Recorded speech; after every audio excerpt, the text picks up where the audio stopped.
Ngươi trèo cao nổi sao? Bản thân nghèo rớt mồng tơi cũng đành, trong nhà còn nuôi một lão già sắp ngủm. Muốn ta đi thay người nuôi của nợ này? Thật là cóc ghẻ mà đòi ăn thịt thiên nga. Biết điều thì cút xéo ngay. Trèo cao không nổi, mà vài năm nữa ngươi cũng là một lão già sắp ngủm thôi. Ngươi là cái thá gì? Sao hả?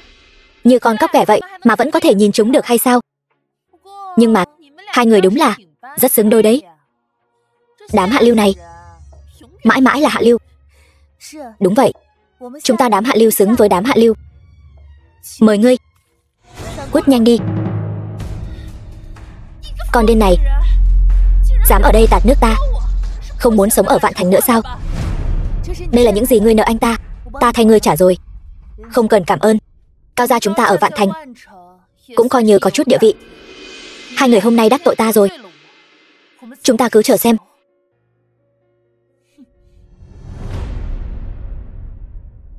Cao gia này quả thật có tiếng tăm.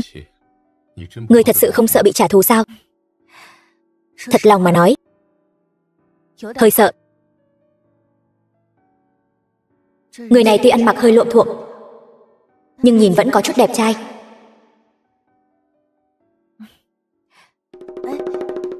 Anh cũng đến đây xem mắt sao?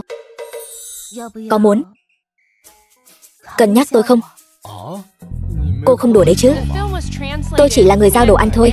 Giao đồ ăn thì sao? Anh cứ nói có đồng ý hay không đi. Là cô ấy sao? Ánh mắt này thật sự rất giống. Này, tôi là con gái, đã chủ động thế này rồi, anh cũng nên nói gì đó chứ. Cho dù là từ chối cũng được. Được, tôi đồng ý. Thật sao?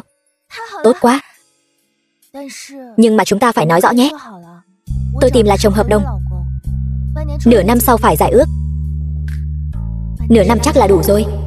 Đợi kiếm đủ tiền, chữa khỏi bệnh cho ông ngoại là có thể rời khỏi Lâm gia rồi. Chào anh, tôi tên là Lâm Vãn Vãn. Cố Thanh. Lâm Vãn Vãn sắp kết hôn với người khác rồi.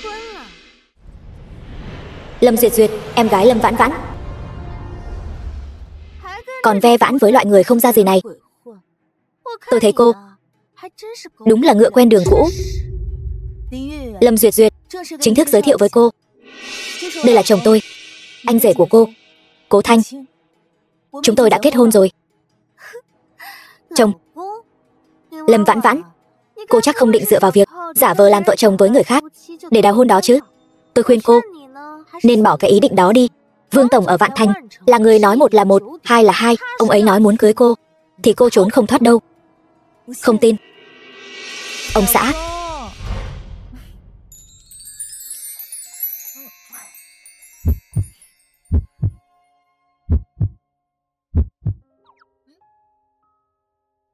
Người đàn bà này còn thật sự đi tìm người kết hôn rồi. Lúc đó Vương tổng trách tội xuống. 50 triệu sắp tới tay chẳng phải bay mất rồi sao? Không được, nhất định phải gả cho Vương tổng. Lâm Vãn Vãn, nhà đã tìm cho cô một mối hôn sự tốt như vậy, cô không đi mà lại ở cùng với tên giao hàng này. Ta nói cho cô biết, tranh thủ ly hôn đi, nếu không cô sẽ không có kết quả tốt đâu. Tôi không thể nào ly hôn được. Cô với mẹ cô làm trái lương tâm kiếm tiền, Vương tổng tốt như vậy, tự cô đi mà gả. Đồ con hoang này. Không thể nói như vậy được. Vợ tôi trời sinh đã đẹp, là vì gen tốt. Còn cô là em gái ruột của cô ấy, sao lại trông xấu xí thế kia? May mà không di truyền gen của nhà các cô, nếu không thì phiền phức lắm.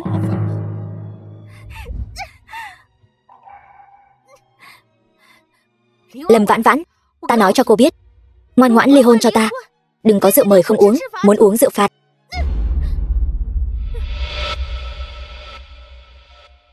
Tôi có phải gây phiền phức cho cô rồi không? Xin lỗi anh, tôi không nên kéo anh vào chuyện nhà của tôi. Không sao, có tôi ở đây. Cục dân chính.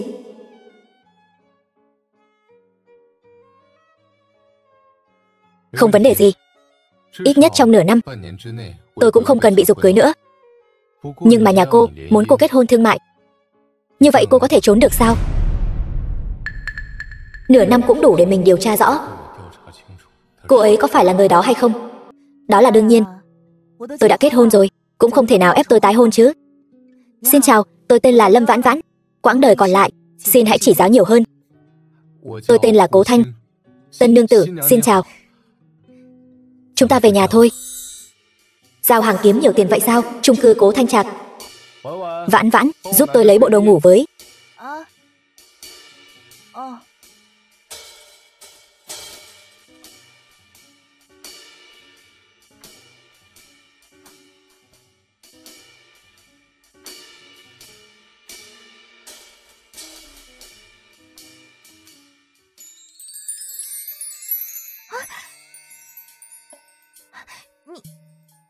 Sao anh không mặc đồ?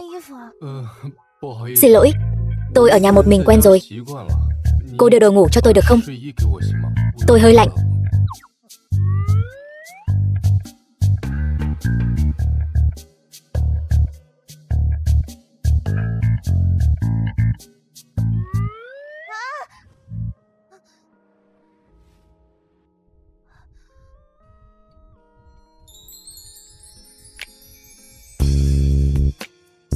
Cẩn thận đấy.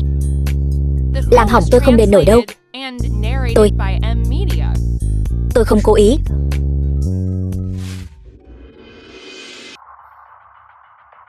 Nhanh lên. Quản lý Ngô, tổng giám đốc tập đoàn, hôm nay sẽ đến thị sát. Tất cả mọi người chú ý cho tôi đấy. Lý Mai, bạn của Lâm Vãn Vãn. Vãn Vãn, em sao vậy? Sáng nay lại chưa ăn gì phải không?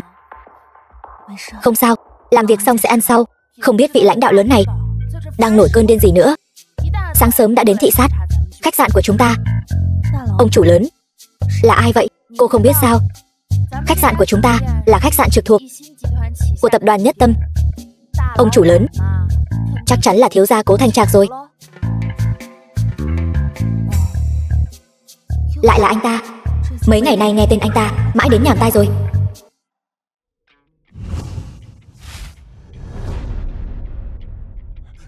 Xếp hàng. Nhanh lên, mau đi. Cố tổng đích thân chỉ đạo.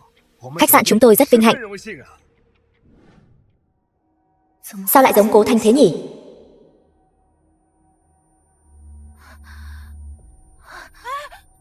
Vãn Vãn, Vãn Vãn, chuyện gì thế này? Lâm Vãn Vãn, mau dậy đi, tránh ra. Còn ngây ra đó làm gì? Gọi xe cấp cứu đi.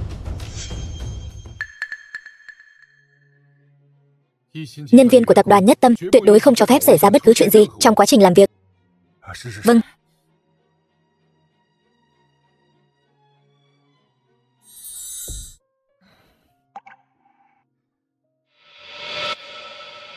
Tôi đây là Vãn Vãn, muội tỉnh rồi. Muội vừa rồi làm ta sợ quá đi mất. Muội không biết đâu, muội vừa rồi bị hạ đường huyết ngất xỉu, làm mọi người sợ hết hồn.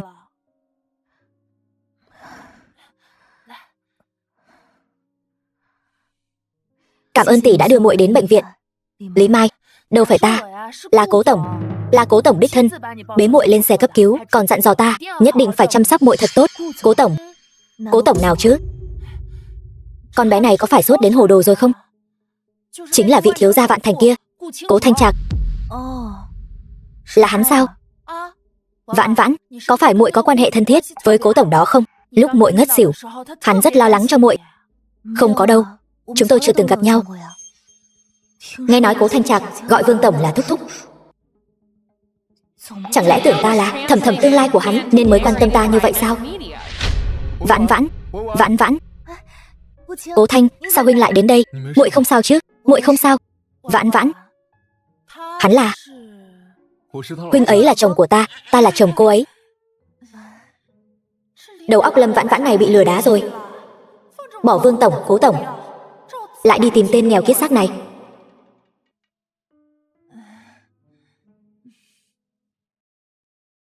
Vãn Vãn, sau này muội nhất định phải tự chăm sóc bản thân cho tốt. Nếu lại xảy ra chuyện như vậy nữa, ta sẽ thật sự nổi giận đấy. Được rồi, sau này sẽ không như vậy nữa.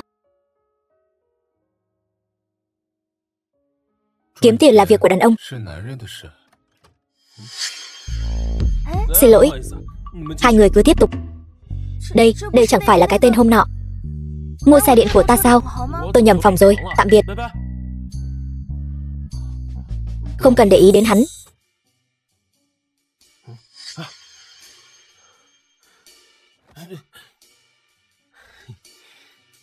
Mới ngày thứ hai sau khi cưới mà người ta đã ngất xỉu rồi.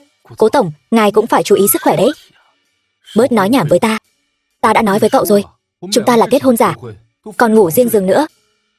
Lần sau có chuyện này thì cậu biết là được rồi. Nhất định không được để mẹ ta biết. Yên tâm Cố tổng, tuy ta là người phu nhân phái đến chăm sóc ngài, nhưng lòng ta hướng về phía ngài. Chuyện ta bảo ngươi điều tra thế nào rồi? Lâm Vãn Vãn xuất thân từ chi thứ của Lâm gia. Mẹ ruột mất từ khi nàng còn rất nhỏ.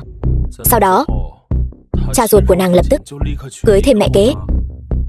Nàng ngoài việc ở khách sạn làm phục vụ ra, mỗi ngày còn phải làm thêm 4 năm công việc bán thời gian. Còn về việc tại sao lại cố gắng như vậy, hình như là vì còn có ông ngoại đang chờ tiền phẫu thuật.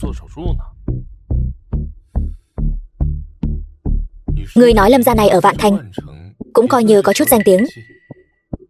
Sao lại đến cả tiền phẫu thuật của ông cụ cũng không lo nổi? E là không muốn lo rồi.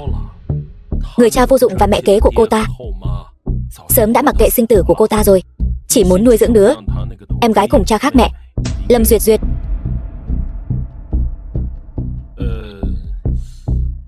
Còn nữa, danh tiếng của Lâm Vãn Vãn hình như không được tốt lắm. Cụ thể vẫn chưa điều tra rõ. Bớt nói bậy bạ. Cậu xem Lâm Vãn Vãn có phải loại người đó không? Cậu chỉ cần giúp tôi điều tra rõ cô ta rốt cuộc có phải người phụ nữ năm đó hay không là được. Không còn cách nào khác. Ai bảo Cố tổng của tôi si tình như vậy chứ? Còn nữa, cậu giúp tôi điều tra thêm, rốt cuộc là ai muốn ép cưới cô ấy. Cứ làm theo lẽ thường. Trước khi điều tra rõ thân thế của cô ấy, tôi không muốn có ai quấy rầy hai chúng tôi. Vậy bệnh của ông ngoại cô ấy, chuyện này tôi tự có sắp xếp. Đi.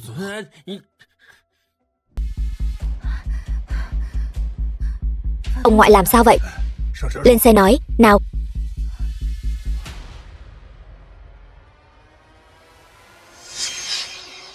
Còn nhóc này, tôi còn chị không được cô nữa sao?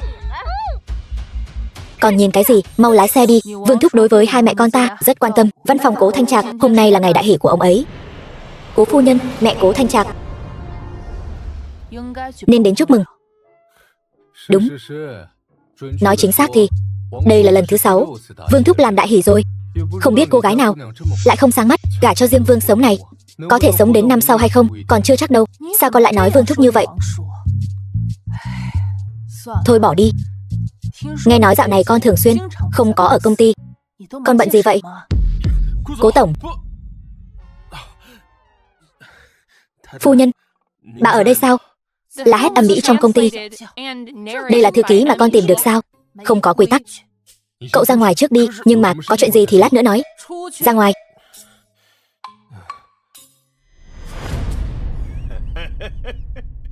Cô dâu của ta quả nhiên tươi tắn. Các người dùng thuốc gì? Đừng có làm người ta trở nên ngốc đấy. Vương tổng của tôi, ngài nói gì vậy? Đây chính là con gái ruột của chúng tôi. Nếu không phải nó nhất thời nghĩ quẩn, chúng tôi cũng sẽ không trói nó đến trước mặt ngài. Được, làm tốt lắm. Đợi cô ấy tỉnh lại thì làm đám cưới.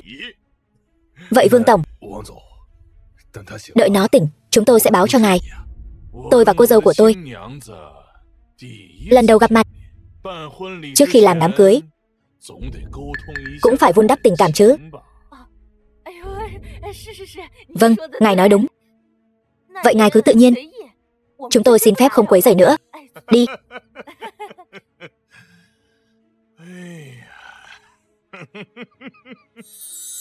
Thôi bỏ đi. Nếu con không muốn đi thì mẹ tự đi. Mẹ, đi thong thả nhé.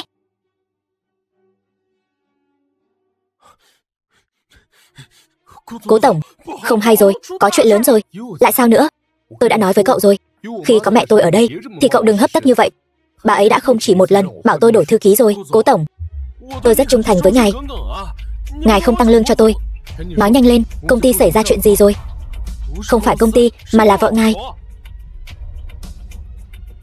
Vãn Vãn, sao cậu không nói sớm? Rốt cuộc là sao? Nói, người phụ nữ mà Vương tổng muốn cưới là Lâm Vãn Vãn. Cái gì?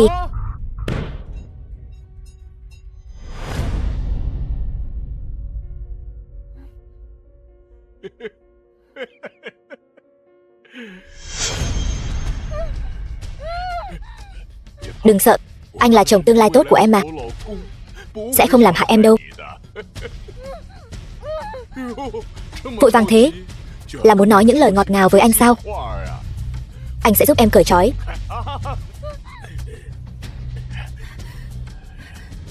Xin anh, cho tôi về nhà. Không được. Đừng vội, chúng ta làm xong đám cưới thì anh sẽ đưa em về nhà. Tôi đã kết hôn rồi. Tôi không thể kết hôn với anh được. Cái gì? Ai dám cắm sừng? Vương Đức Phát này chứ. Được lắm. Lâm gia các người cấu kết lại lừa ta. Không phải, là Uông Lệ bọn họ lừa anh. Tôi chưa từng đồng ý. Cô có đồng ý hay không không quan trọng, tôi đồng ý hay không mới quan trọng. Đã kết hôn càng tốt. Lão Vương ta thích đàn bà có chồng.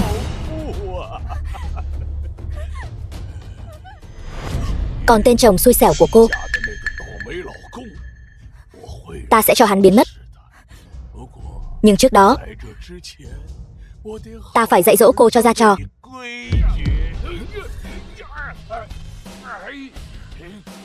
Ta lấy mạng ngươi.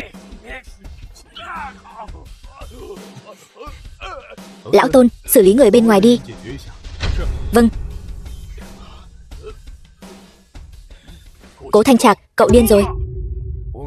Vương Thúc, cháu thấy là Thúc điên rồi mới đúng. Đàn bà của tôi mà Thúc cũng dám động vào. Được lắm. Cậu còn biết ta là Thúc cậu sao? Ta là người nhìn cậu lớn lên đấy. Nếu không phải ta giúp ba cậu thì cậu làm sao có được ngày hôm nay. Giờ lại vì một người đàn bà mà dám bất kính với ta như vậy. Ngươi cứ đợi đấy. Vương Thúc sao vậy? Muốn dùng luật giang hồ để trả thù tôi ngay bây giờ sao? Hôm nay tôi sẽ dùng luật giang hồ để dạy dỗ ngươi. Ngươi dám?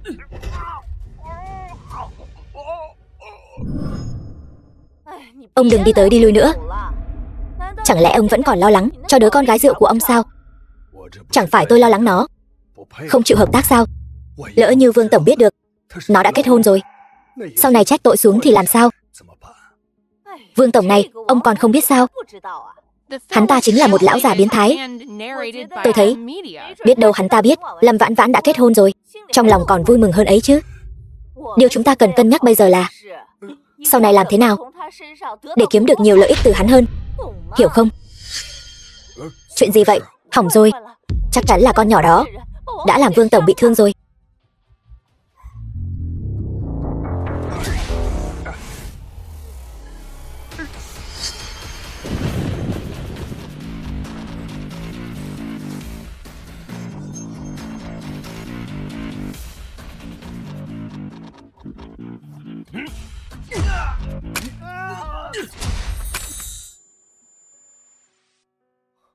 Vãn Vãn.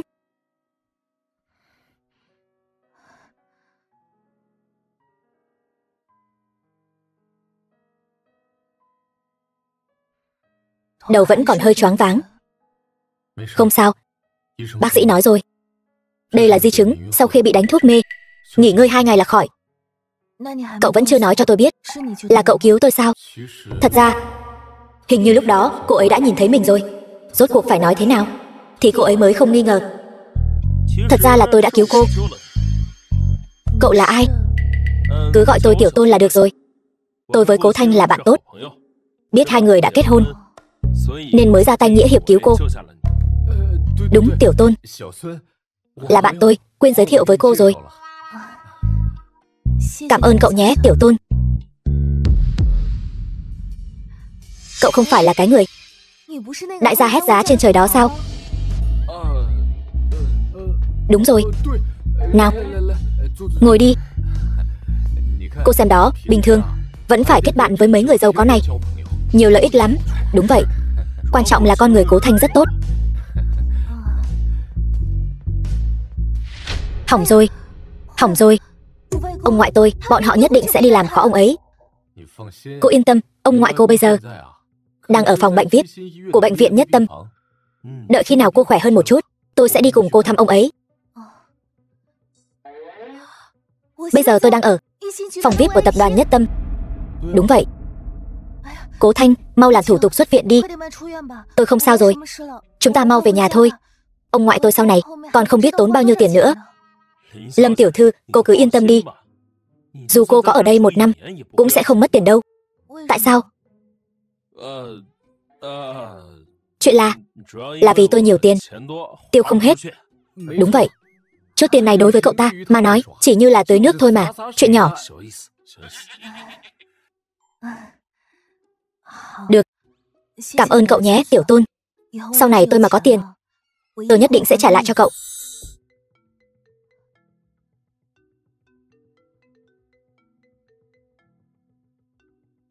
Không sao, có tôi ở đây với cô mà. Lâm Vãn Vãn, đồ bất hiếu, đã hại nhà Lâm gia chúng ta khốn khổ. Trước đây ta đã quá nhân từ với con rồi. Biết thế này đã nên nghe lời mẹ con. Lâm Tụ Thất, tôi nói cho ông biết, Uông Lệ không phải là mẹ tôi. Năm đó nếu không có mẹ tôi thì Lâm gia các người đã tan nát từ lâu rồi. Vậy mà ông lại đối xử với bà ấy như thế nào? Con gọi ta là gì? Con dám nói chuyện với ta như vậy sao? Ta không có đứa con gái bất hiếu như con. Được, vậy thì tốt. Hôm nay tôi sẽ đoạn tuyệt quan hệ với ông. Tôi cũng không muốn nhận người cha rác rưởi như ông làm cha tôi nữa. Tốt lắm, cánh con cứng cáp rồi phải không? Lâm Tụ Thất, ông nghe cho rõ đây, tôi là chồng của Lâm Vãn Vãn. Tôi không quan tâm trước đây các người đã bắt nạt Lâm Vãn Vãn như thế nào, dù cô ấy không muốn so đo. Nhưng tôi là người hay để bụng. Tất cả những món nợ tôi đều ghi nhớ hết. Nếu sau này các người còn dám bắt nạt Lâm Vãn Vãn, tôi không ngại cho nhà họ Lâm các người biến mất khỏi Vạn Thành đâu.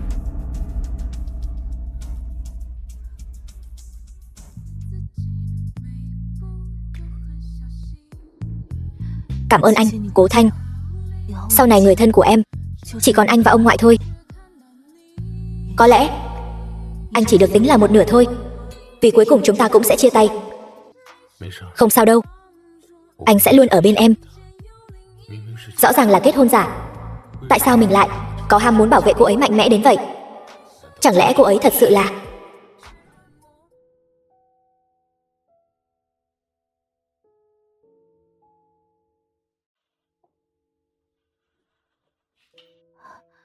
Wow, Vãn Vãn, tất cả những bức này đều là do em vẽ sao? Trông em có vẻ rất có năng khiếu đấy. Dĩ nhiên rồi. Hồi nhỏ, mẹ em dạy em vẽ, bản thân em cũng thích. Lúc rảnh rỗi thì vẽ chơi. Anh hiểu mấy thứ này sao? Tôi chỉ thấy nó đẹp thôi. Tôi thấy em có thể làm nhà thiết kế được đấy. Anh lại trêu em nữa rồi. Tôi nói thật mà. Hôm trước tôi còn thấy trong vòng bạn bè tập đoàn Nhất Tâm đang tuyển nhà thiết kế đấy. Hay là em thử đi. Tập đoàn Nhất Tâm, công ty lớn như vậy, làm sao họ có thể nhận em chứ? Em còn chưa tốt nghiệp đại học nữa mà. Thì cứ thử xem sao. Biết đâu được, chúng ta đánh cược đi. Nếu không được, tôi mời em đi ăn ngon. Nói lời giữ lời đấy.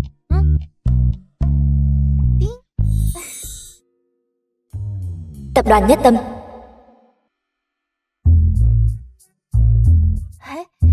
Là anh sao? Cô quen thư ký. Không ngờ cô lại đến công ty chúng tôi phỏng vấn. Tôi chỉ là một nhân viên nhỏ ở phòng nhân sự, phụ trách ghi chép lại quy trình phỏng vấn thôi. Có phải không anh Lý? Đúng vậy. Vậy chúng ta bắt đầu phỏng vấn đi. Cô chưa tốt nghiệp đại học. Là thế này. Anh Lý, tôi nhớ là hôm qua bộ phận chúng ta trong cuộc họp có phải đã đặc biệt nhấn mạnh rằng sau này tuyển người phải xem trọng thực lực, không chú trọng bằng cấp đúng không? Đúng. Tôi đã xem qua các tác phẩm của Lâm Vãn Vãn. Thiết kế rất táo bạo và tân tiến, lại không thiếu những chi tiết tinh tế, mang đến cho tôi cảm giác mãnh hổ người hoa hồng. Rất phù hợp với yêu cầu của công ty chúng tôi đối với nhà thiết kế. Cố Cố Thanh, sao anh lại ở đây? Tiêu rồi, quên mất hôm nay cô ấy đến phỏng vấn. Tiểu Tôn, vị này là Cố Tổng. Đây là người mới đến phỏng vấn hôm nay. Vậy mọi người cứ tiếp tục, tôi còn có một cuộc họp. Cố Tổng đi thong thả. Anh ấy, đó là Cố Tổng của chúng tôi. Xin lỗi, tôi cứ tưởng là Cố Thanh. Anh không thấy hai người họ rất giống nhau sao? Hơn nữa tên cũng chỉ khác một chữ. Thôi đi, Cố Thanh chỉ là một người giao đồ ăn. Còn Cố Tổng của chúng tôi là tỷ phú đứng đầu Vạn Thành. Cũng đúng, khí chất cũng khác nhau nữa. Cố Thanh, anh về rồi. Anh về rồi. Sao thế? Hôm nay thấy em vui vẻ quá. Anh đoán xem. Đoán không ra. Em được tập đoàn Nhất Tâm nhận rồi. Em nằm mơ cũng không ngờ tới em lại có thể trở thành nhà thiết kế trang sức của tập đoàn Nhất Tâm. Tất cả là nhờ anh động viên em. Nếu không có anh, em cũng chẳng nghĩ mình có ngày hôm nay. Cố Thanh, cảm ơn anh. Anh đã nói rồi mà, em nhất định sẽ làm được. Đi, anh mời em một bữa thịnh soạn. Không phải nói là không đậu phỏng vấn mới ăn sao? Còn nửa câu chưa nói đó. Nếu đậu phỏng vấn thì ăn ngon hơn. Đi thôi, cảm ơn anh.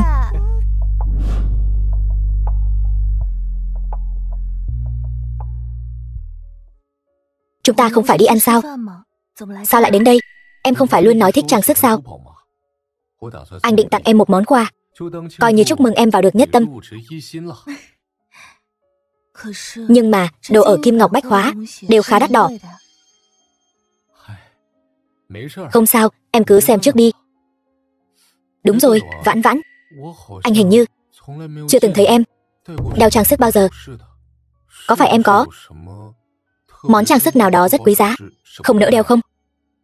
Trước đây mẹ tôi có để lại cho tôi một cái, nhưng tôi đã vô tình làm mất nó. Vì vậy từ đó về sau tôi không bao giờ đeo nữa. Mất rồi sao? Lẽ nào cô ấy thật sự có liên quan đến sợi dây chuyền đó? Vậy món quà anh tặng em, hy vọng em thích. Nhất định rồi. Đi, chúng ta xem thử.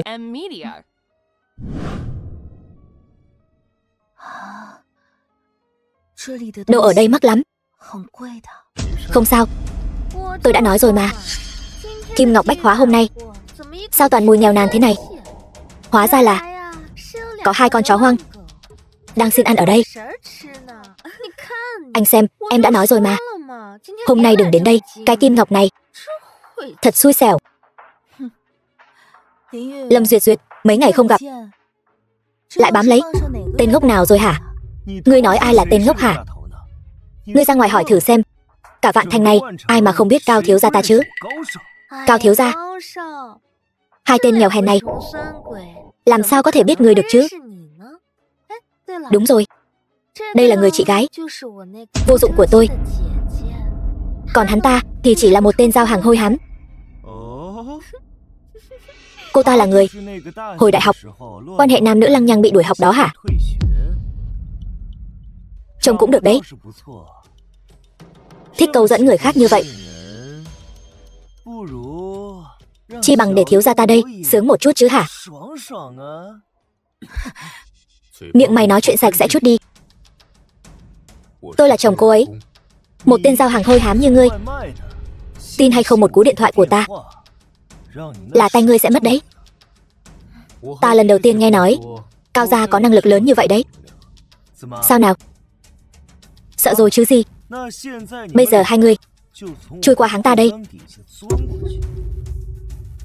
Chuyện này coi như xong. Cao gia Vạn Thành ta nói một là một, hai là hai, tuyệt đối sẽ không làm khó hai con chó hoang các ngươi đâu.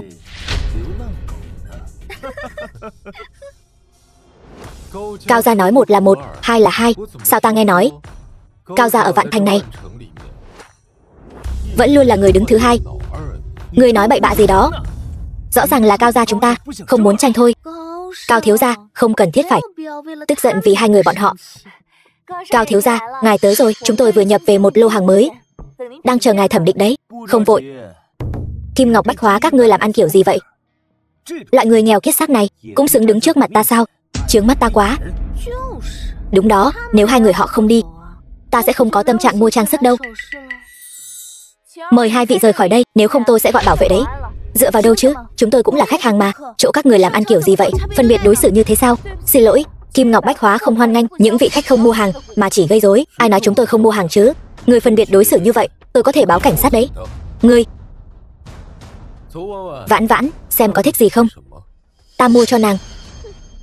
Cố tỏ ra vẻ ta đây giàu sang. Chỗ này, bất cứ thứ gì tầm thường đều không phải thứ mà các người có thể mua được. Đây chính là người bạn trai tuyệt vời trong truyền thuyết đấy sao?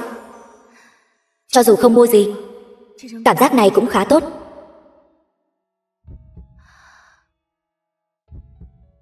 Thích không? Tôi chỉ cảm thấy kiểu dáng thiết kế rất mới lạ, nhưng mà quá đắt. Không tiền mà bày đặt làm chuyên gia gì chứ. Gói cái đó lại cho tôi. Tiểu thư thật tinh mắt. Không sao, chúng ta qua bên kia xem. Cái này cũng không tệ. Tuy không phải hàng hiệu, nhưng thiết kế rất khéo léo. Hơn nữa, giá cả cũng không đắt. Thích không? Gói cả cái này cho tôi nữa. Được. Dựa vào đâu chứ? Cái này là tôi nhìn thấy trước. Cái gì mà cô thấy trước với không trước? Cô có tiền thì lấy ra đây. Đúng đó, Duyệt Duyệt. Đây là thẻ của tôi. Muốn mua gì cứ quẹt thoải mái. Cao thiếu gia, thật ra chúng tôi mới nhập về một mẫu thiết kế mới nhất của Cố tổng Thanh tiểu thư, độc nhất vô nhị. Mời ngài xem. Quả không hổ danh là nhà thiết kế chính của tập đoàn Nhất Tâm. Cố tổng Thanh, thật sự rất đẹp. Thích không? Xin lỗi, cái này 5 triệu. Vậy thì cái này cũng... Chờ đã. 5 triệu. Tôi không nghe nhầm chứ? Cao thiếu, không phải nó đẹp sao? Tôi không thể mất mặt trước hai đứa nhà quê này được. Không được. Cái này quá đắt. Ông già lại khóa thẻ của tôi mất. Nếu hai vị không mua thì tôi mua đấy nhé. Gói cái này lại. Cậu điên rồi sao, đồ nghèo kiết xác. Cố Thanh, cậu... Tôi không nói đùa đâu. Gói lại. Hỏng rồi, để diễn cho giống. Mình còn không mang theo thẻ. Cái đó, Vãn Vãn, em đợi tôi một chút. Tôi đi gọi điện thoại.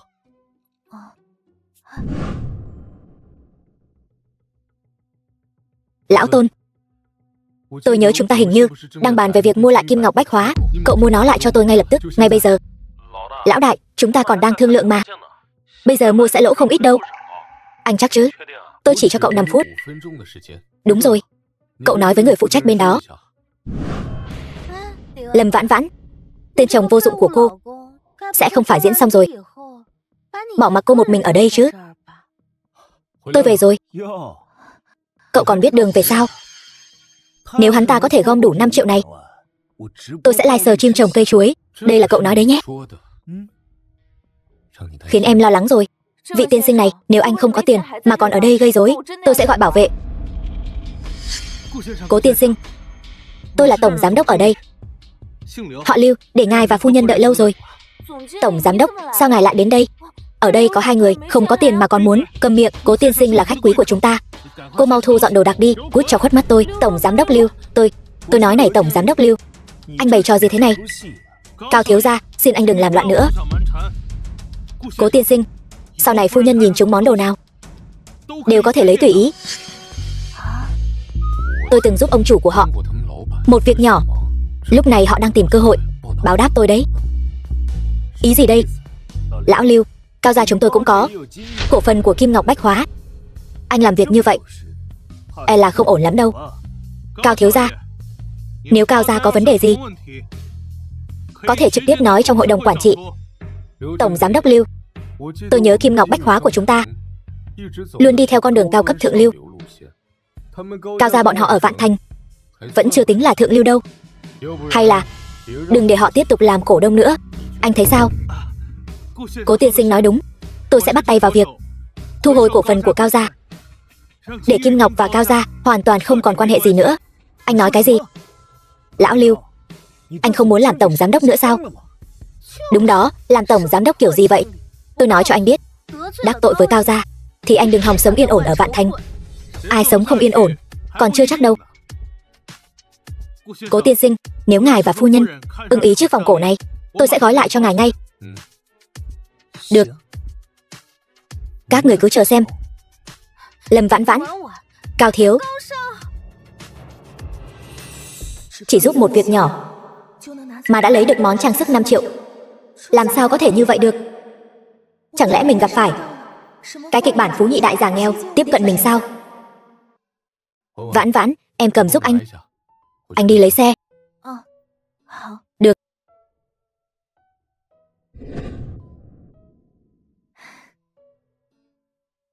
Vãn Vãn, lên xe. Cố thiếu gia, tôi đã nói rồi, xe gì mới xứng với cậu. Nhìn cũng đẹp đôi đấy chứ. Không sao. Còn chuyện gì nữa sao? Tôi đã nói rồi, cứ chờ đấy. Tôi chưa đồng ý cho các người đi đâu.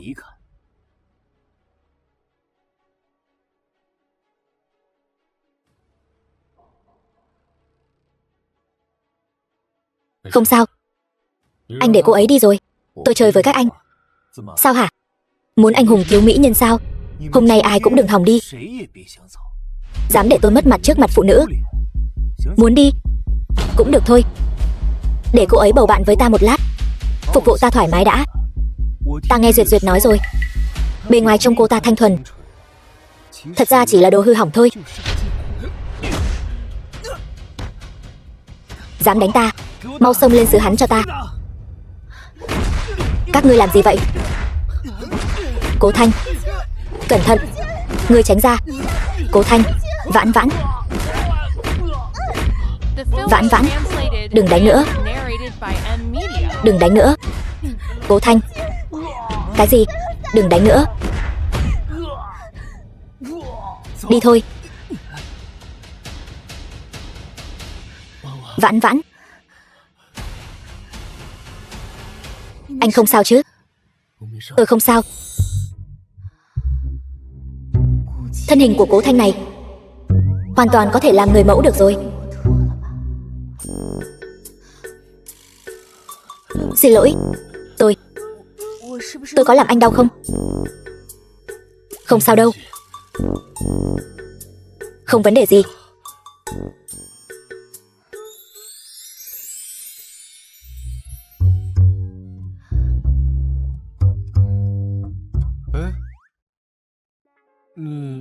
Sao mặt cô đỏ thế? Không có. Lâm Vãn Vãn, xấu hổ quá đi mất. Tôi còn tưởng cô bị ốm chứ. Sao vậy? Có tâm sự gì sao? Cố Thanh, tôi có chuyện muốn hỏi anh. Chuyện gì? Anh có phải là công tử nhà giàu bỏ trốn đến đây trải nghiệm cuộc sống và lừa tôi không? Cô bé ngốc, nếu tôi mà là công tử nhà giàu thật thì hôm nay tôi chẳng mua hết kim ngọc bách hóa tặng cho cô rồi. Nhưng hôm nay tôi thấy tổng giám đốc Lưu đối với anh răm rắp nghe lời. Ông ta nói anh là ông chủ lớn của kim ngọc bách hóa, tôi đều tin hết. Thôi bỏ đi. Ai bảo cô là vợ tôi chứ? Vậy tôi nói cho cô biết, thật ra thì tôi đã cứu mạng ông chủ của họ.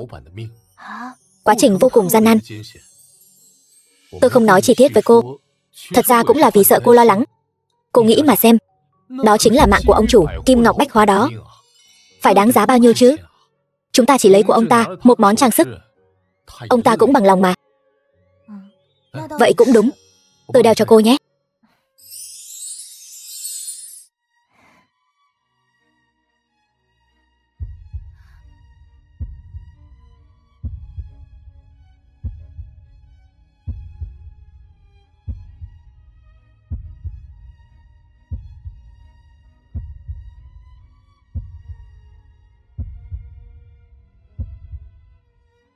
Thích không? Thích lắm. Cảm ơn anh, Cố Thanh. Vừa rồi thật ngại quá, tôi đã hiểu lầm anh. Tôi còn tưởng anh làm chuyện gì phạm pháp nữa chứ. Đáng yêu thật, dễ dụ thật. Phòng thiết kế tập đoàn Nhất Tâm, nghe nói gì chưa? Công ty chúng ta sắp có người mới. Nghe nói chỉ có bằng cấp 3. Cấp 3? Bảo vệ dưới lầu chúng ta còn có mấy người thạc sĩ kia. Bằng cấp 3, vậy mà lại vào được phòng thiết kế của chúng ta. Chắc chắn là đi cửa sau rồi. Mọi người yên lặng nào. Giới thiệu một chút, vị này là nhân viên mới, Lâm Vãn Vãn. Mau nhìn xem, cái vòng cổ trên cổ cô ta có phải là mẫu mà Cố Tổng Thanh thiết kế không? Hình như là vậy. Cái vòng cổ đó không phải 5 triệu sao? Cô ta trẻ măng như vậy, lấy đâu ra nhiều tiền thế? Cái này còn phải hỏi sao? Được bao nuôi chứ sao? Người so với người tức quá đi mà. Mục tiêu cả đời chúng ta vất vả phấn đấu, người ta ngủ một giấc là có rồi. Lý tỷ, Lâm chủ quản, đây là nhân viên mới, tạm thời giao cho cô quản lý. Lâm Vãn Vãn, Lâm Duyệt Duyệt. Cô ta lại có thể làm chủ quản thiết kế sao? Rõ ràng hồi nhỏ rất ghét vẽ vời mà. Hai người quen nhau sao? Vậy tôi yên tâm rồi. Hai người đi đi.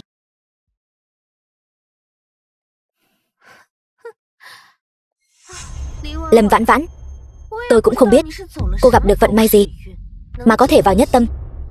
Tuy nhiên, sau này làm việc dưới trướng tôi, chỉ cần không đạt tiêu chuẩn thì lập tức cút xéo cho tôi. Nghe rõ chưa? Cô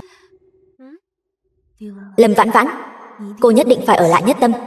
Đây là ước mơ của cô mà. Tôi biết rồi, Lâm chủ quản. Nhưng mà cô ngay cả đại học cũng chưa tốt nghiệp, cũng chẳng làm được việc gì. Chi bằng cô cứ giúp mọi người làm chân sai vặt trước đi.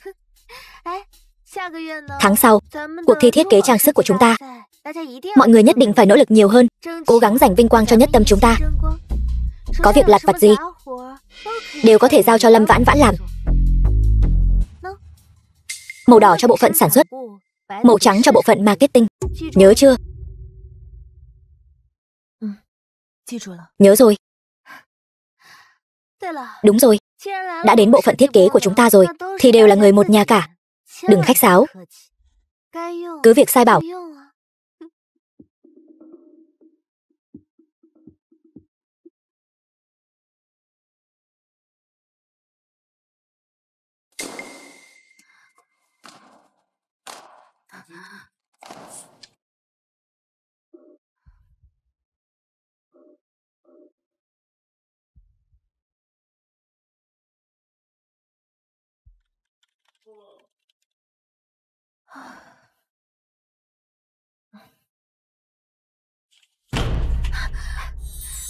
Lâm Vãn Vãn, chuyện còn con này mà cô cũng làm sai được, cô còn làm ăn được gì nữa?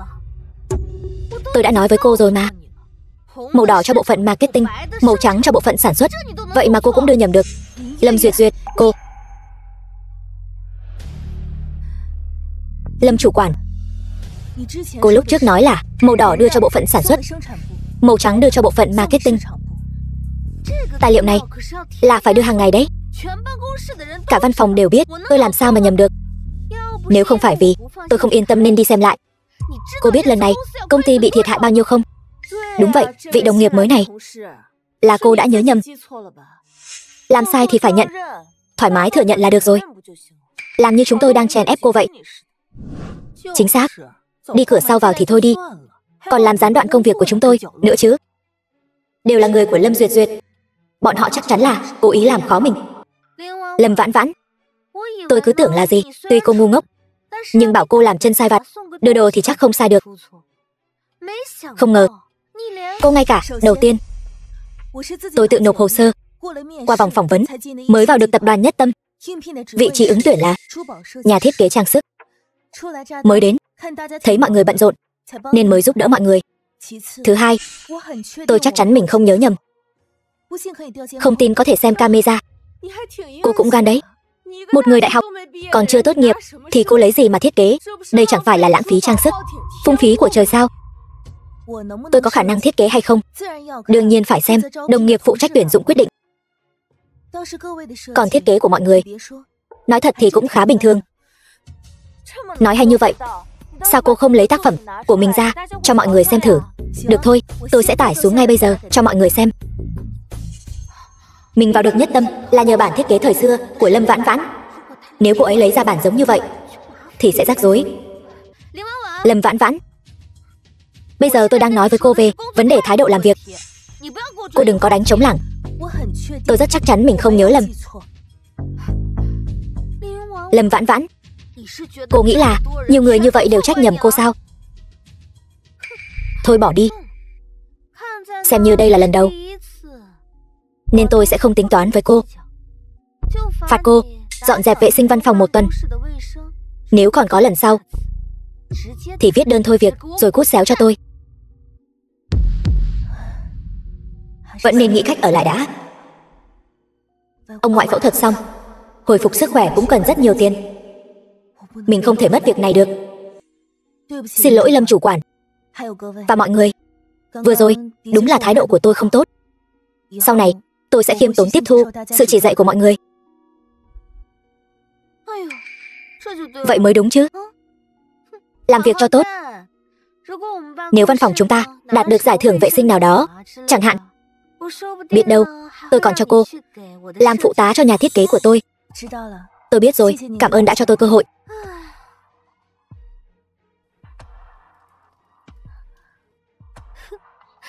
Đi nào, tan làm rồi, đi ăn thôi.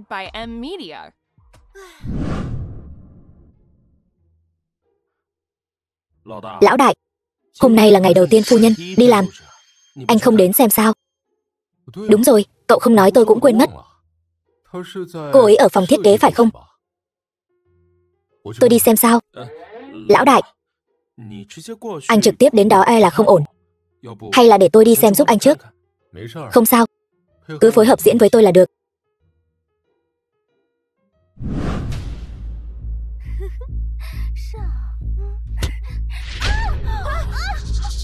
Lâm chủ quản, cô không sao chứ? Có bị thương không? Lâm Vãn Vãn, con nhỏ này, tôi... Hỗn láo. Cố tổng, xin lỗi. Thư ký Tôn, bạo lực với nhân viên trong công ty thường xử lý thế nào? Cố tổng đến rồi. Lần trước gặp cũng là ở tiệc tất niên năm ngoái. Cố tổng làm sao mà đẹp trai thế nhỉ? Đừng nói nữa. Lâm chủ quản còn chưa biết bị phạt thế nào đâu. Cố tổng, Lâm Duyệt Duyệt ở công ty đánh đồng nghiệp. Theo quy định của công ty nên bị sa thải ngay lập tức, vĩnh viễn không tuyển dụng. Ngoài ra, nhân viên bị hại và công ty có quyền truy cứu trách nhiệm pháp lý. Cố tổng, ngài hiểu lầm rồi. Chúng tôi là chị em ruột, chỉ đùa giỡn thôi. Lâm Vãn Vãn, cô ta đùa giỡn với cô sao? Sao lại giống Cố Thanh thế nhỉ? Lâm Vãn Vãn, Cố tổng hỏi cô đó. Cô ta đang đùa với cô sao?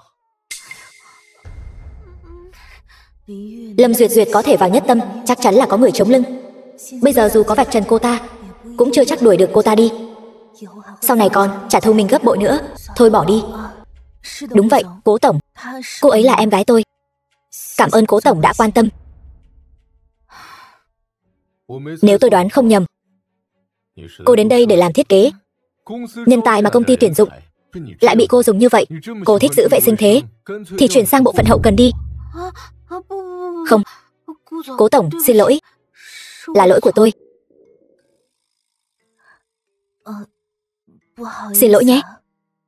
Đến giờ vẫn chưa ăn cơm. Đúng lúc tôi cũng chưa ăn. Cô đi ăn với tôi đi. Còn không mau đi theo.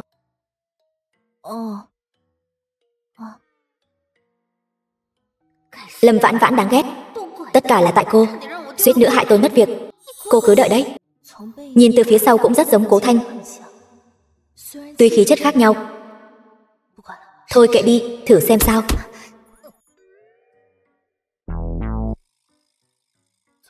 Sao thế, Lâm Vãn Vãn?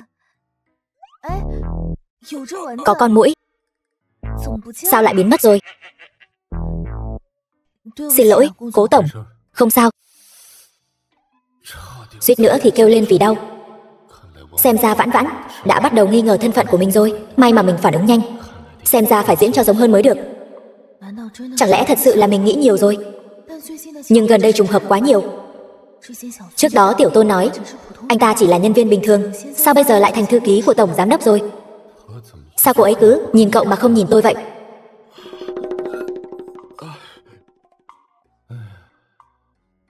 Đồ vô dụng, không trông cậy vào cậu được. Sao thế? Quen thư ký Tôn sao? Chúng tôi đã gặp nhau trong buổi phỏng vấn trước đây. Anh ấy còn quen biết cả chồng tôi nữa. Trùng hợp vậy sao? Thư ký Tôn này thời gian trước biểu hiện không được tốt lắm, bị tôi điều xuống cơ sở để rèn luyện. Mấy hôm nay mới gọi về. Hai người rất thân thiết sao? Cố tổng, là thế này. Lâm tiểu thư chính là người trước đây bị Vương tổng ép hôn đó. Tôi quen biết chồng cô ấy, chỉ giúp đỡ một chút thôi. Vậy sao? Vương thúc này làm việc thật sự ngang ngược. Hơn nữa tôi cũng nghe nói lần này ông ta bị đánh khá thảm, coi như là một bài học cho ông ta vậy. Lâm Vãn Vãn, từ hôm nay trở đi cô chính là người của Nhất Tâm.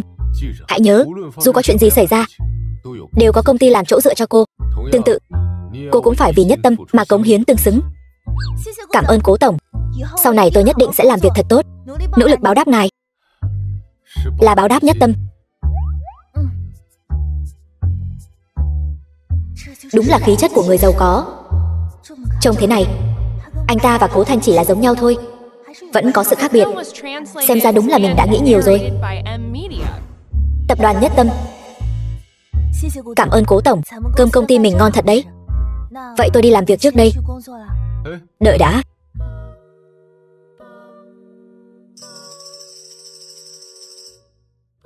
Lâm Vãn Vãn, tỉnh táo lại đi. Dù họ rất giống nhau, nhưng không phải cùng một người. Cố tổng, tuy ngài không phải loại người như Vương tổng, nhưng tôi vẫn phải nhắc lại với ngài, tôi đã kết hôn rồi.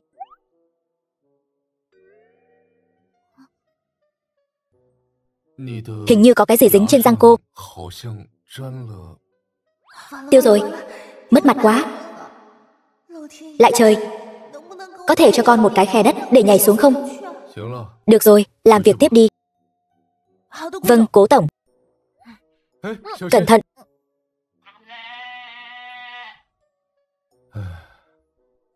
Giống như con nít vậy. Ăn nhiều vậy mà còn bị nhét cơm chó, khó tiêu quá. Cậu từ đâu chui ra vậy? Lo ăn của cậu đi.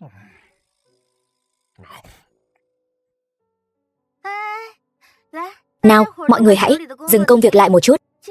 Hôm nay là ngày đầu tiên Lâm Vãn Vãn đến. Chúng ta theo lệ cũ, tối nay liên hoan. Địa điểm chọn là khách sạn Sơn Hải. Khách sạn Sơn Hải? Đó chẳng phải là khách sạn 5 sao sao? Không phải cô trả tiền thì sợ gì? Tôi thấy Lâm chủ quản muốn dằn mặt Lâm Vãn Vãn đấy. Nhưng mà nhìn sợi dây chuyền 5 triệu của cô ấy, chắc là không thiếu tiền đâu. Chúng ta cứ chặt chém cô ta một bữa ra trò.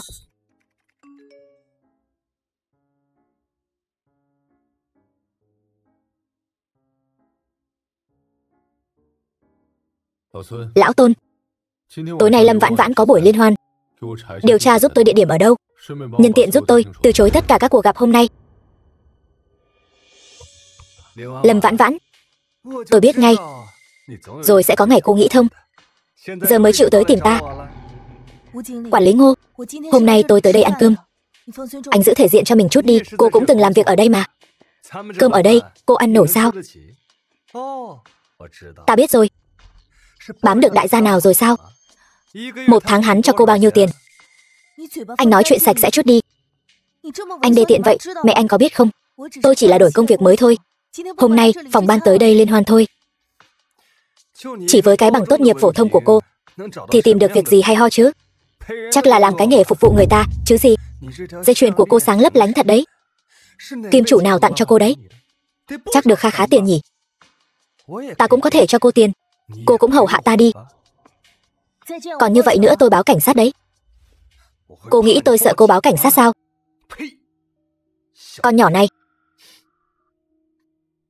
Quản lý Ngô, xem ra anh rất hứng thú với cô ta nhỉ. Có cần tôi giúp anh một tay không? Thêm một chai rượu đắt nhất của các cô nữa. Vâng. Tiệc chào mừng nhân viên mới của tập đoàn Nhất Tâm sang trọng quá, chắc tốn nhiều tiền lắm. Bàn tiệc này chắc bằng lương cả năm của tôi, không lẽ lại bắt chúng ta chia tiền chứ? Sợ gì chứ, Lâm chủ quản tổ chức mà, không cần chúng ta trả đâu. Mấy người cũng không chịu động não. Lâm chủ quản chọn chỗ này làm gì chứ? Có trò hay để xem rồi. Nào, chúng ta cạn ly. Chào mừng đồng nghiệp mới.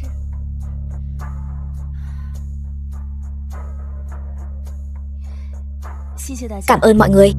Sau này xin giúp đỡ nhiều hơn.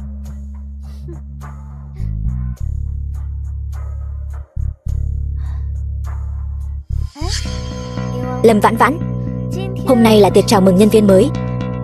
Mọi người đều đã kính cô một ly rồi, không cần đáp lễ lại sao?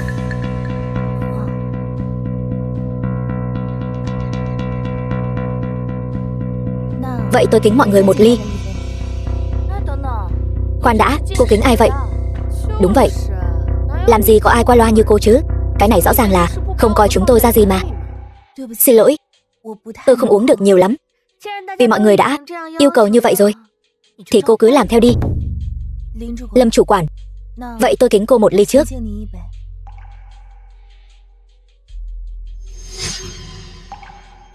Lâm chủ quản, khác với chúng tôi đấy. Cô phải kính cô ấy 3 ly. Đúng vậy. Uống đi.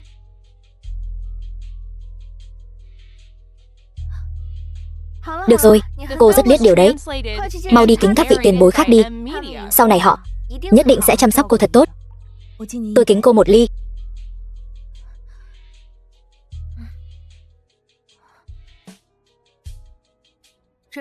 Chào cô, tối nay tiêu hết. Tổng cộng là 38 vạn 8.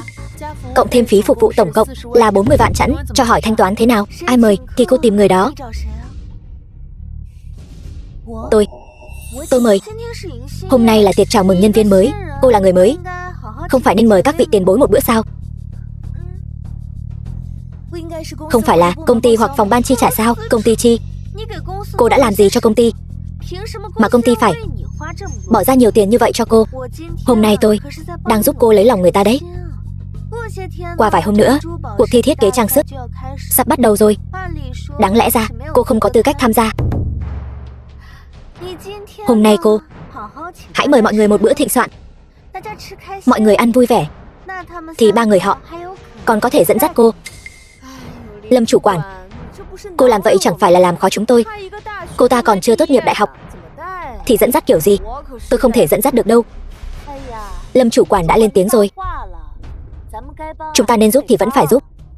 Hơn nữa, người ta Lâm Vãn Vãn mời chúng ta ăn một bữa đắt đỏ như vậy, chúng ta cũng phải đáp lại chứ. Đúng vậy.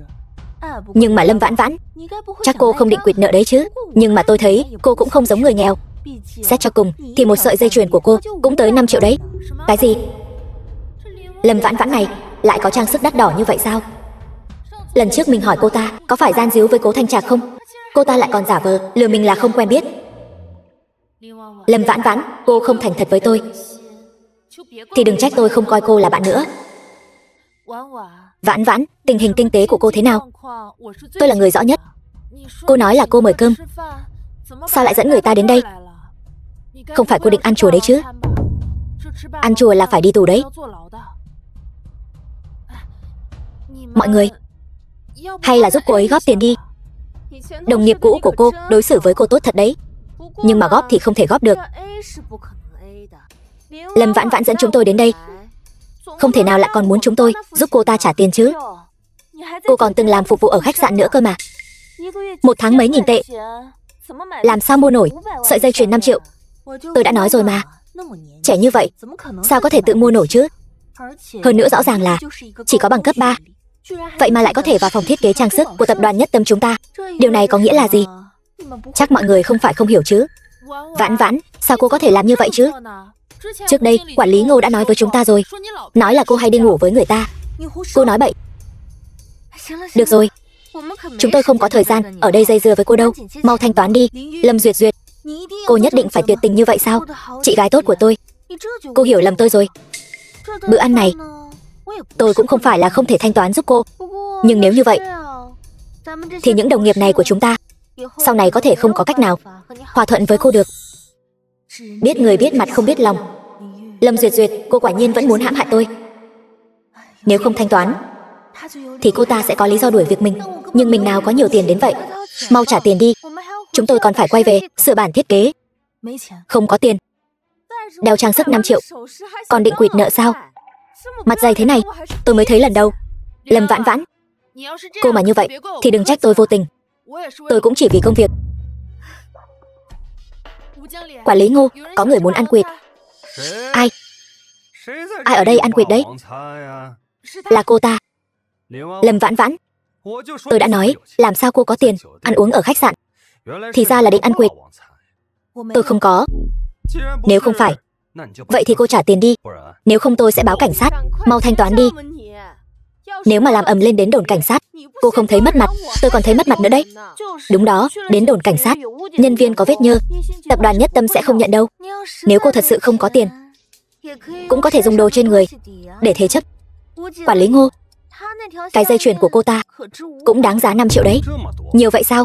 Tôi không có tiền lẻ để thối lại đâu. Tuy nhiên, nhìn bộ đồ của cô cũng khá đáng giá đấy. Hay là cứ thế chấp ở đây đi. Nhưng mà giữa chốn đông người này, hay là chúng ta đi thuê phòng đi.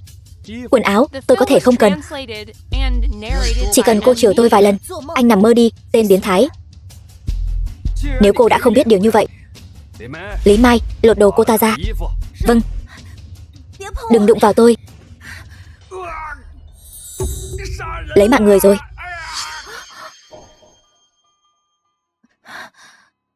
Cố tổng, nhân viên của tập đoàn Nhất Tâm chúng ta từ bao giờ lại để người khác bắt nạt thế này? Cố tổng, không thể, chúng ta không thể bắt nạt. Cố tổng đánh hay lắm.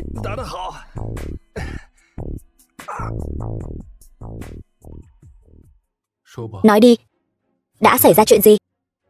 Lâm tổng quản muốn đãi tiệc chào mừng nhân viên mới, cứ nhất quyết bắt tôi trả tiền. Tôi không có tiền, bọn họ liền lột đồ tôi. Tiệc đón nhân viên mới của tập đoàn Nhất Tâm, từ bao giờ lại đến lượt nhân viên mới trả tiền? Cố Thanh Trạc tôi không thể để mất mặt. Cố tổng, xin lỗi, chúng tôi đùa với Lâm Vãn Vãn thôi. Tất cả là do quản lý Ngô, hắn ta thấy sắc nổi lòng tham. Lâm chủ quản chơi lớn thật đấy, gọi cả bàn toàn món đắt tiền. Cô nói với tôi là đang đùa giỡn. Thư ký Tôn, tiêu chuẩn tiệc chào mừng nhân viên mới của tập đoàn Nhất Tâm chúng ta là bao nhiêu? Giới hạn 1 vạn. Phần dư do bộ phận đó tự chịu. Tôi thấy quy định này không hợp lý.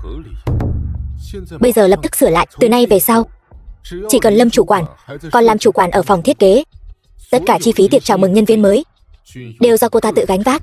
Vâng, cố tổng. Nhưng mà sao hả? Là chủ quản của phòng thiết kế, ngay cả trách nhiệm với cấp dưới cũng không có sao? Hay là cô không thể ở lại tập đoàn Nhất Tâm được nữa? Bữa cơm này tôi có thể mời, nhưng ngày mai cô thu dọn đồ đạc đi, rồi rời đi cho tôi. Không, cố tổng, tôi nguyện ý trả. Tốt lắm. Nhưng vừa rồi cô thiếu trách nhiệm gánh vác cho bộ phận cấp dưới. Vậy nên từ ngày mai, cô chỉ là nhà thiết kế bình thường của phòng thiết kế. Lý Mai, mau đưa tôi đến bệnh viện. Vâng. Mọi người có phát hiện ra không? Cố tổng ngày thường lạnh lùng, nhưng lại rất quan tâm đến Lâm Vãn Vãn. Đúng vậy, đã là lần thứ 2 cố tổng bênh vực cô ấy rồi. Chẳng lẽ bọn họ... Không thể nào. Lâm Vãn Vãn, làm sao cố tổng có thể để ý đến cô ta? Cô ta chỉ xứng với tên chồng giao hàng của cô ta thôi. Chỉ có mình mới xứng với Cố Thanh Trạc. Cô ở đâu vậy? Để tôi đưa cô về nhé. Tôi không say. Cố tổng, cảm ơn anh lại giúp tôi, nhưng tôi đã có chồng rồi. Tôi nói cho anh biết, tốt nhất là tự lo liệu đi.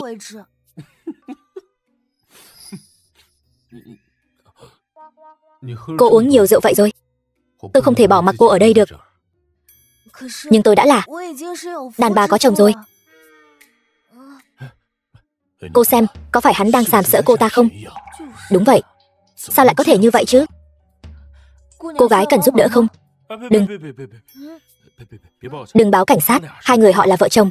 Thật hay giả vậy? Tôi thấy trên mạng, loại lừa đảo này nói là người thân, thực ra là kẻ buôn người. Tất nhiên là thật rồi. Đây là danh thiếp của tôi, có chuyện gì thì tìm tôi. Anh đừng chạm vào tôi. Tôi nói cho anh biết, chồng tôi rất lợi hại đấy. Cẩn thận anh ta đánh anh đó. Tôi gọi điện cho chồng tôi một cuộc, là anh ấy đến ngay. Tôi tất nhiên là tin rồi. Cô không gọi, tôi cũng ở đây. Không ổn, phải mau để chế độ yên lặng. Tôi không phải đã nói rồi sao? Chuyện triển lãm, hôm sau hãy nói.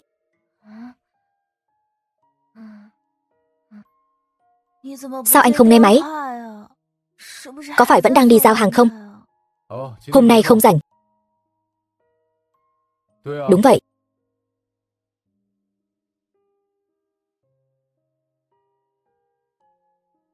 Alo, vợ yêu. Sao thế? Cố Thanh. Hình như em say rồi. Nhưng hình như em không say. Vậy em đợi anh ở đó, anh sẽ đến đón em ngay. Nhất định đừng đi đâu đấy.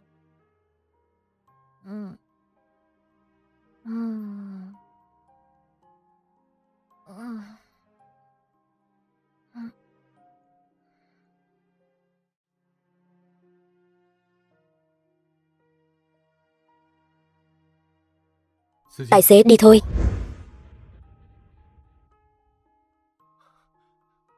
Vợ yêu. Cố Thanh, anh đến nhanh vậy. Em vừa mới cá cược với anh ấy. Anh ta đâu rồi? Tất nhiên rồi. Bà xã đại nhân có yêu cầu, anh chắc chắn là có mặt ngay. Chồng yêu, em nói cho anh biết, anh đối xử với em tốt thật. Nhưng mà em không xứng đáng với anh tốt với em như vậy. Có chuyện gì vậy? Chồng, em nói cho anh nghe này. Ông chủ của công ty chúng ta ấy chính là người giàu có nhất, Vạn Thanh. Cố Thanh Trạc. Anh biết không? Ông ta cứ muốn tán tỉnh em. Em đã từ chối ông ta vẫn cứ muốn tán tỉnh em. Xin lỗi, chẳng phải điều này chứng tỏ vợ tôi rất có sức hấp dẫn sao? Bế em về đi. Thôi được rồi, chúng ta về nhà thôi. Đi nào. Chậm thôi, chậm thôi. Thằng chồng giao hàng vô dụng của Lâm Vãn Vãn lại chính là Cố Thanh Trạc.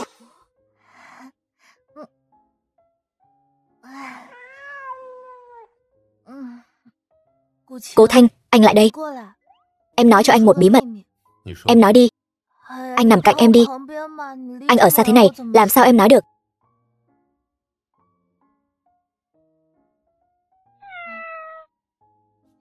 Em nói cho anh này, Cố tổng của chúng em thật sự rất giống anh. Lại tưởng tượng nữa rồi phải không? Anh là ông chủ lớn nào đó. Không có đâu. Em đã dùng cách của em thử nghiệm rồi. Hai người các anh hoàn toàn không phải là cùng một người. Cách gì?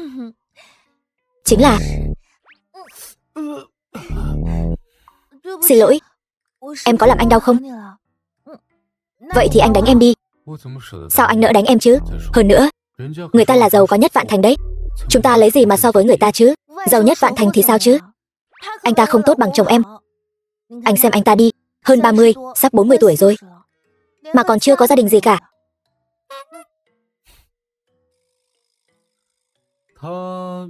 Thật ra, anh ấy mới 28 tuổi. Chồng, anh còn nhớ anh ta có một người chú không? Chính là cái ông Vương tổng biến thái đó. Anh nói xem, anh ta với chú của anh ta quan hệ thân thiết như vậy, liệu anh ta có thói quen biến thái nào không? Tên họ Vương già khốn nạn này, bản thân hắn biến thái, mà mình cũng bị lây theo mà bị mắng. Lần trước không tống cổ hắn vào tù, thật sự là sai lầm. Thôi bỏ đi. Mặc kệ hắn, cho dù hắn có tốt đến đâu, thì hắn cũng không tốt bằng chồng em. Dù sao thì, chồng em là nhất trên đời.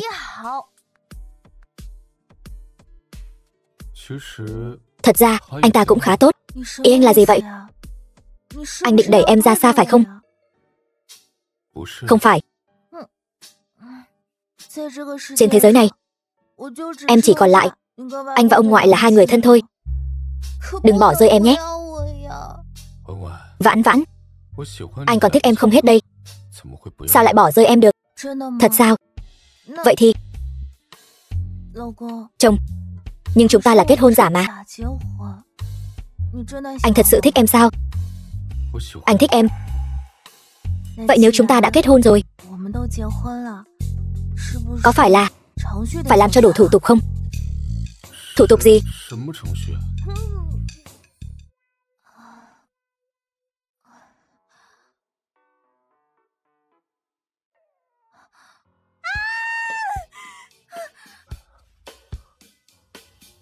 Sao vậy vợ yêu? Anh, ta, hai chúng ta làm sao vậy? Chúng ta, tối hôm qua ta uống say, anh đưa em về, rồi ta chẳng nhớ gì nữa. Em không nhớ, hình như anh cũng không nhớ. Chàng không được làm tên Sở Khanh đâu đấy. Nói vậy là nhớ ra hết rồi sao? Vậy là chúng ta thật sự. Vậy là em phải chịu trách nhiệm với anh rồi. Chàng không thể cướp lời ta nói chứ. Yên tâm đi, ta sẽ chịu trách nhiệm với nàng. Dù sao thì chúng ta là kết hôn theo hợp đồng. Lại đây. Nhưng ta cũng tuyệt đối không phải loại đàn bà mặc xong quần rồi thì trở mặt. Nên chàng cứ yên tâm, ta cũng sẽ chịu trách nhiệm với chàng. Lâm Vãn Vãn thật sự rất giống nàng ấy. Sau tối qua, ta gần như có thể chắc chắn, nhưng vẫn còn thiếu một chút gì đó. Nhưng dù Vãn Vãn không phải người phụ nữ đó, hình như ta cũng đã thích nàng rồi. Ta đi làm đây, chàng cũng mau đi làm đi. Được.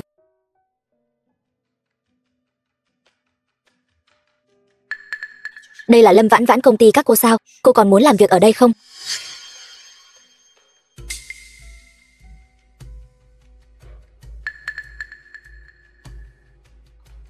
Manh Manh, chuyện này là sao? Hình như họ có gì đó không đúng. Vãn Vãn tỷ, tỷ cuối cùng cũng đến rồi. Tỷ lên top tìm kiếm rồi. Top tìm kiếm? Tỷ xem này. Lâm Vãn Vãn, sao trước đây tôi không phát hiện ra cô còn có mặt này vậy? Quan hệ với nhiều đàn ông như vậy, dơ bẩn thật. Vậy chẳng phải là nói rõ rồi sao? Trang sức đắt tiền như vậy đều là do ngủ với người ta mà có thôi. Vậy nên cô có thể vào tập đoàn Nhất Tâm là do ngủ với tên cao tầng nào vậy? Các cô đang vu khống tôi đấy. Tôi có quyền kiện các cô. Tôi sợ quá đi. Cô đi kiện đi. Kiện xong rồi, để chúng tôi đào ra thêm nhiều phốt của cô cho mọi người xem nữa nhé. Lâm Vãn Vãn, cô dám nói người trong ảnh không phải là cô sao? Người là tôi, nhưng ảnh là giả. Cô cũng phải thừa nhận đó là cô chứ. Chẳng trách cô đồng nghiệp cũ của cô lại nói móc cô như vậy. Chắc chắn là không vừa mắt những chuyện bẩn thỉu cô làm vì tiền. Đấy mà, cô kiếm tiền bẩn bên ngoài chưa đủ sao? Còn ảo tưởng vào tập đoàn Nhất Tâm để làm ô nhiễm môi trường làm việc của chúng tôi nữa. Chúng tôi không muốn làm việc chung với kẻ dựa vào việc ngủ với người khác để vào công ty đâu. Tập đoàn Nhất Tâm chúng tôi làm việc thực sự không cần loại người vô lại trơ cháo như ngươi. Lâm Vãn Vãn, nếu ngươi còn chút tự trọng thì tự động cút khỏi Nhất Tâm. Cút ra ngoài. Cút ra ngoài. Cút. Ngươi còn đứng đây làm gì? Còn đứng đây làm gì? Mau cút đi. Cút đi.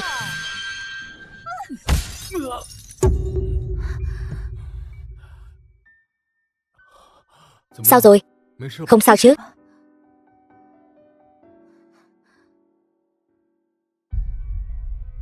Lâm Vãn Vãn là do ta đích thân tuyển vào. Có vấn đề gì thì bây giờ có thể hỏi ta. Cái gì? Lâm Vãn Vãn là do Cố tổng đích thân tuyển vào sao? Không phải chứ? Chẳng lẽ Cố tổng và Lâm Vãn Vãn kia người không muốn sống nữa sao? Tập đoàn Nhất Tâm chúng ta luôn kiên trì một nguyên tắc, chính là năng lực và chức vụ phải tương xứng. Ta hoàn toàn tin tưởng Lâm Vãn Vãn có năng lực này, có thể đảm nhiệm vị trí nhà thiết kế trang sức. Trong cuộc thi thiết kế trang sức tháng sau, ta tin Lâm Vãn Vãn nhất định có thể khiến Nhất Tâm chúng ta phải nhìn bằng con mắt khác. Cái gì? Cuộc thi thiết kế trang sức không phải quy định chỉ có nhân viên làm việc 3 năm mới có thể tham gia sao? Tại sao cô ta, người mới vào làm, lại có thể tham gia chứ? Tôi làm 6 năm cũng chỉ được chọn một lần. Không biết Lâm Vãn Vãn đã rót bùa mê thuốc lú gì cho Cố tổng nữa. Cố tổng, theo quy định của công ty, chức vụ cần đủ 3 năm mới có thể đăng ký tham gia cuộc thi thiết kế trang sức. Sau khi đăng ký thành công, càng phải xét duyệt các loại tư cách mới có thể xác định được danh sách tham gia cuối cùng. Lâm Vãn Vãn hiện tại trên mạng đang đầy dẫy tin đồn để cô ta tham gia cuộc thi, chẳng phải là làm ảnh hưởng hình ảnh công ty chúng ta sao? Quy tắc là do người đặt ra. Hơn nữa tập đoàn Nhất Tâm chúng ta cũng là đơn vị đồng soạn thảo quy tắc của cuộc thi này. Ta sẽ lấy tư cách là thành viên ban tổ chức, xác nhận Lâm Vãn Vãn có năng lực này, có thể tham gia cuộc thi lần này. Ngoài ra, tin đồn trên mạng cứ để nó là tin đồn. Ta cũng sẽ cử người điều tra rõ ràng rốt cuộc là ai đang vào thời khắc quan trọng này gây rối loạn hoạt động bình thường của tập đoàn Nhất Tâm chúng ta. Cũng mong những người có mặt ở đây đừng lan truyền tin đồn. Lâm Vãn Vãn, người hãy chuẩn bị cho tốt, đừng để chúng tôi thất vọng, biết chưa? Cảm ơn Cố tổng đã tin tưởng. Tôi nhất định sẽ dốc hết sức. Còn về tin đồn trên mạng, tôi nhất định sẽ cố gắng tìm kiếm bằng chứng, tự chứng minh trong sạch. Còn kẻ đứng sau tung tin đồn, tôi nhất định sẽ khiến kẻ đó phải chịu sự trừng phạt của pháp luật. Nhưng nếu có vấn đề gì, có thể liên hệ với thư ký Tôn bất cứ lúc nào. Vấn đề danh tiếng cá nhân của cô cũng là vấn đề hình ảnh của tập đoàn Nhất Tâm.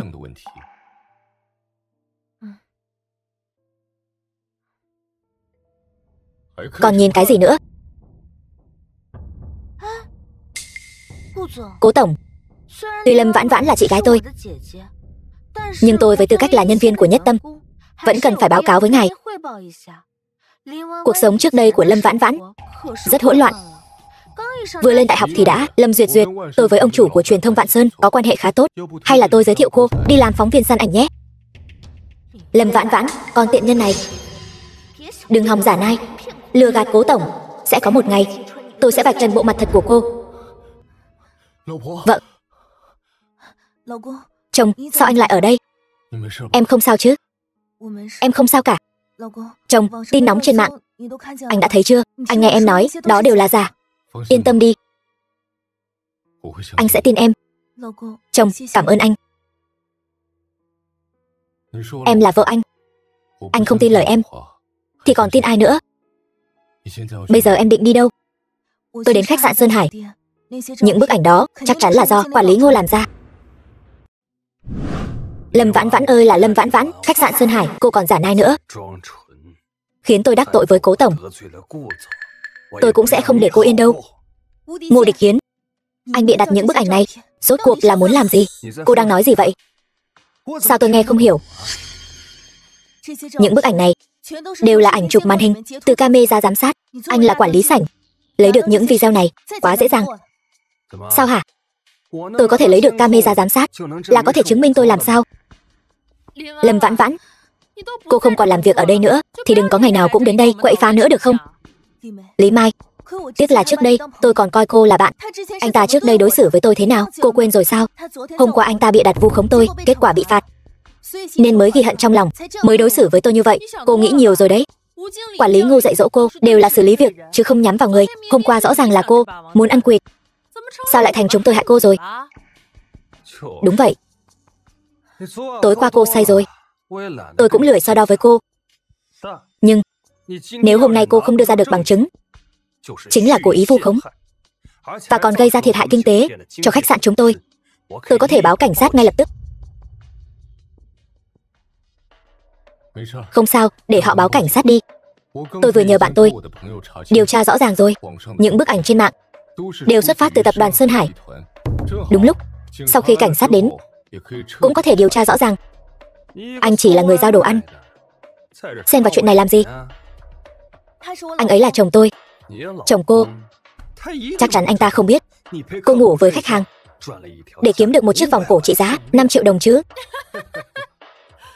Chẳng lẽ cô vì xót chồng nên mới cắm cho anh ta thêm vài cái sừng? Không trách anh không biết vợ anh là người như thế nào.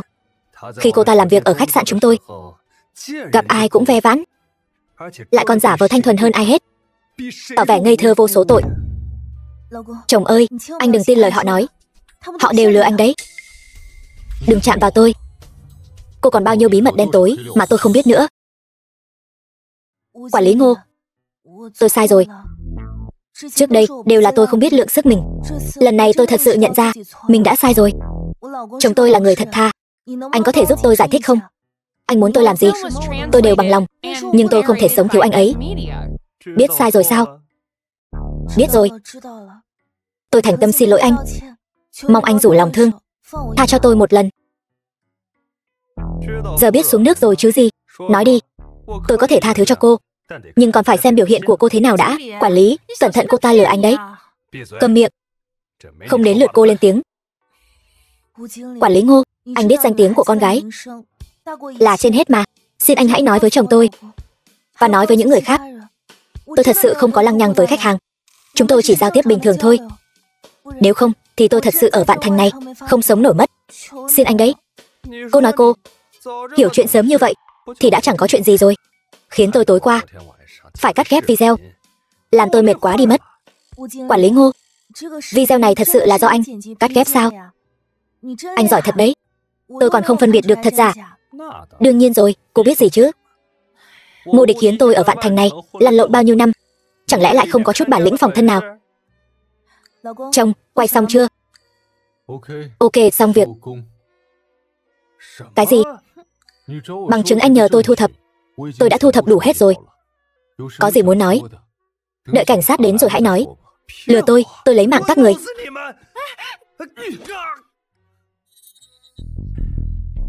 Cho dù các người có bằng chứng thì đã sao? Tôi quen biết rất nhiều ông chủ. Các người không thể kiện tôi. Ngô Địch Hiến hiện đã điều tra rõ anh vu khống nhân viên của tập đoàn Nhất Tâm chúng tôi. Giấy triệu tập của bộ phận pháp chế chúng tôi sẽ gửi đến ngay lập tức. Sao tập đoàn Nhất Tâm lại nhúng tay vào chuyện này? Vãn Vãn, tôi sai rồi. Cô hãy tha thứ cho tôi lần này đi. Tôi không thể ngồi tù được. Tôi còn mẹ già và con thơ. Lúc anh vu khống muốn hủy hoại tôi, có nghĩ cho tôi không? Tôi chỉ là nhất thời bốc đồng.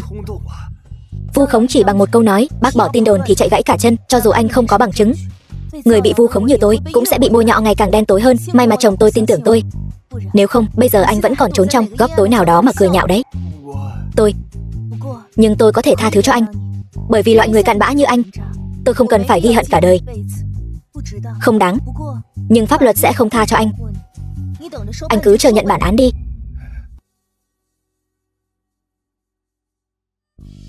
Vợ, những lời em vừa nói thật tuyệt vời. Cảm xúc nhất thời thôi mà. Hy vọng tất cả những người bị vu khống đều có thể dũng cảm dùng pháp luật để bảo vệ mình. Chồng ơi, anh xem này. Công ty cũng đã giúp em làm rõ rồi kìa. Tập đoàn đã ra thông báo để làm rõ cho Lâm Vãn Vãn rồi. Xem ra lần này chúng ta thật sự đã đổ oan cho cô ấy rồi. Những thứ trên mạng vẫn không thể tin tưởng hoàn toàn được. Mọi người cũng không đến mức phải áy náy đâu. Đâu phải chúng ta bịa đặt ra. Tên phế vật họ Ngô này. Thôi được rồi, Lâm Vãn Vãn, lần sau ta nhất định sẽ tự tay khiến ngươi thảm hại hơn lần này nhiều.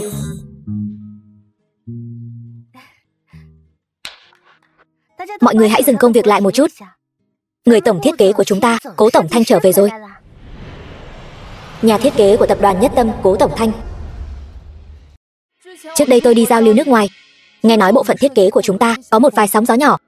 Nhưng tôi hy vọng mọi người lấy công việc làm trọng. Lâm Duyệt Duyệt, khoảng thời gian này cô làm chủ quản thay tôi. Kinh nghiệm chưa đủ, sau này cô hãy ở bên cạnh tôi làm trợ lý đi. Cô còn rất nhiều thứ cần phải học hỏi. Vâng, Thanh tỷ. Đây chính là Cố Tổng Thanh trong truyền thuyết sao? Quả nhiên rất có phong thái của bậc thầy. Tôi còn tưởng Thanh tỷ trở về sẽ phạt nặng Lâm Duyệt Duyệt chứ.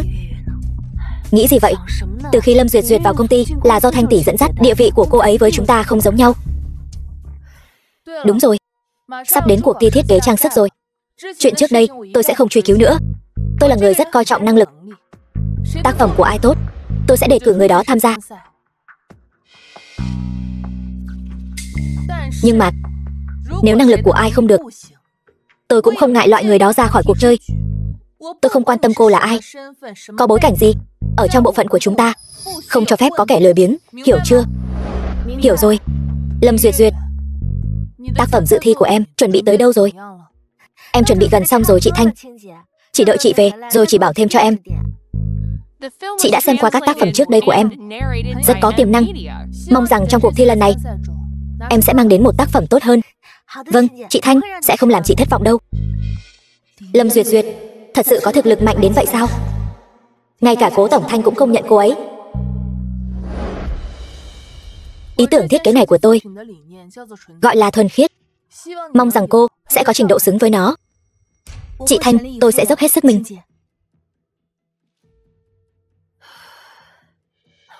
Trời ơi, khí chất này, đây chính là nhà thiết kế nổi tiếng quốc tế sao?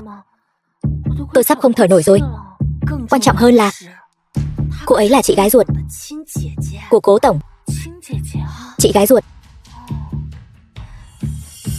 Lâm Vãn Vãn, cứ để cô mơ đẹp thêm 2 ngày nữa đi.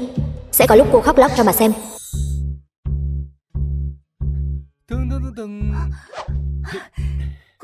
Cố Thanh, sao anh lại tới đây? Tôi gọi điện cho em cũng không nghe máy. Nhắn tin cũng không trả lời. Tôi biết ngay là em đang ở công ty, tăng ca mà.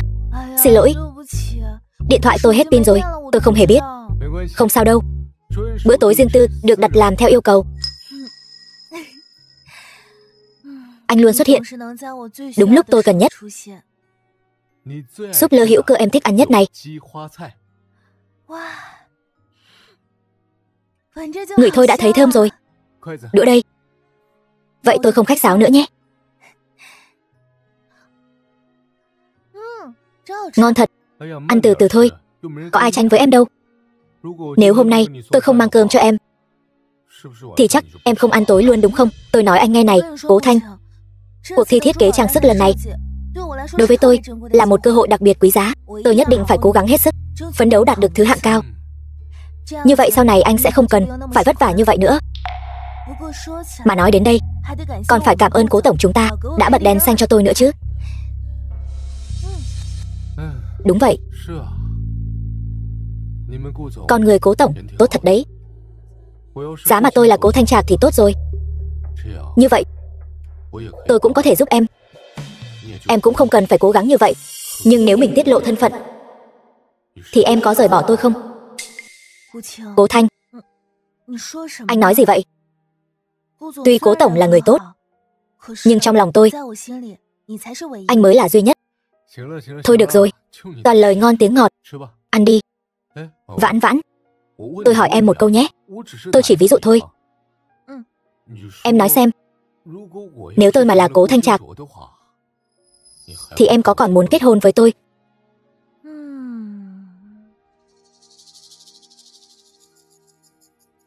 Không muốn. Anh nghĩ mà xem, Cố Thanh Trạc là ai chứ? Là người giàu có nhất Vạn Thành, là loại đứng đầu toàn cầu đó. Hai chúng ta căn bản không phải người cùng một thế giới.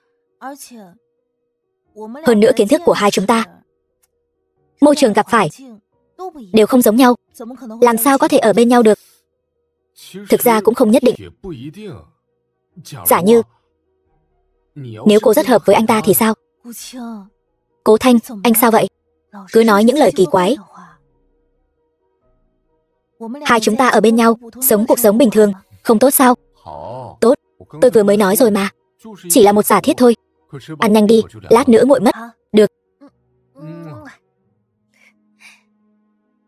Xem ra vẫn chưa phải lúc nói rõ thân phận của mình.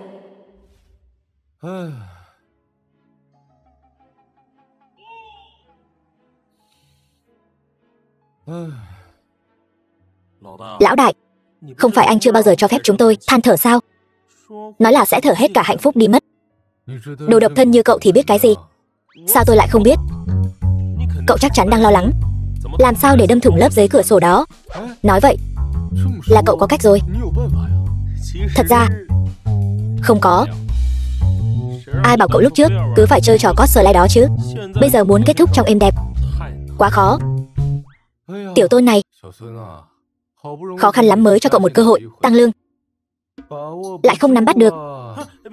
Đừng, để tôi suy nghĩ kỹ lại.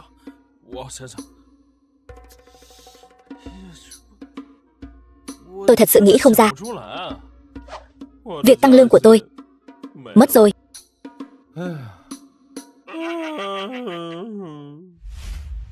Phòng trà. Tiểu Trương, tôi thấy dạo này trạng thái của cô không tốt. Sao vậy? Duyệt Duyệt, tôi Không sao đâu, cô có tâm sự gì đều có thể nói với tôi. Bị cô nhìn ra rồi. Cuộc thi thiết kế lần này cũng là sự khảo nghiệm của Thanh tỷ đối với chúng ta. Tôi là nhân viên cũ rồi, thành tích vẫn luôn bình thường. Nếu không đạt được thứ hạng tốt, tôi chắc chắn sẽ phải rời đi.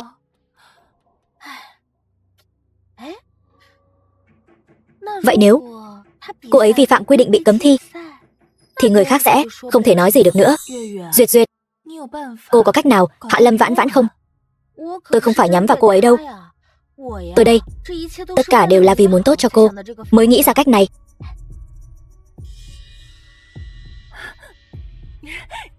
Duyệt Duyệt, lần này nếu tôi có thể ở lại, sau này trong công ty tôi nhất định nghe theo cô.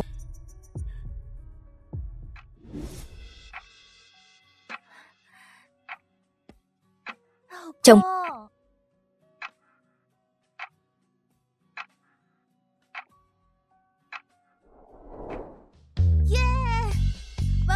xong việc rồi. Vẽ xong rồi. Chờ ngày mai thêm chút chi tiết nhỏ là được. Để tôi xem.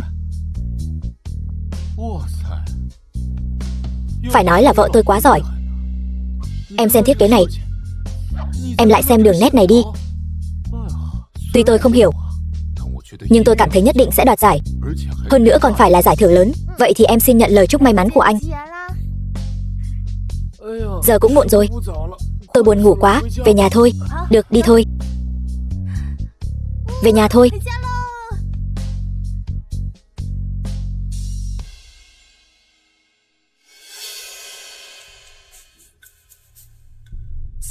Thanh tỷ, bài dự thi lần này có chuyện gì? Cô tự xem đi.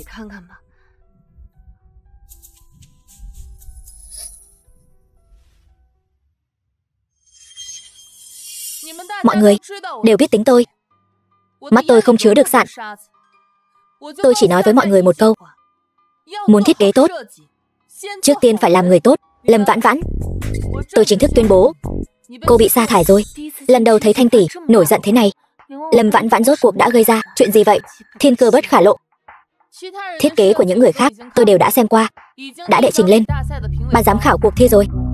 Còn về danh hiệu, mọi người cứ dựa vào bản lĩnh. Còn cô, Lâm Vãn Vãn, cô bị sa thải rồi. Bây giờ lập tức thu dọn đồ đạc, mau cút đi. Thanh tỷ, tôi muốn biết tại sao cô vô cớ sa thải tôi. Còn nữa, ý cô vừa rồi là tôi không phải người tốt sao? Tôi coi trọng thực lực, chứ không phải thực lực đạo nhái. Tôi không đạo nhái. Tất cả bản thảo của tôi đều là sáng tác gốc. Ban đầu muốn giữ thể diện cho cô. Xem ra cô không thấy quan tài không đổ lệ.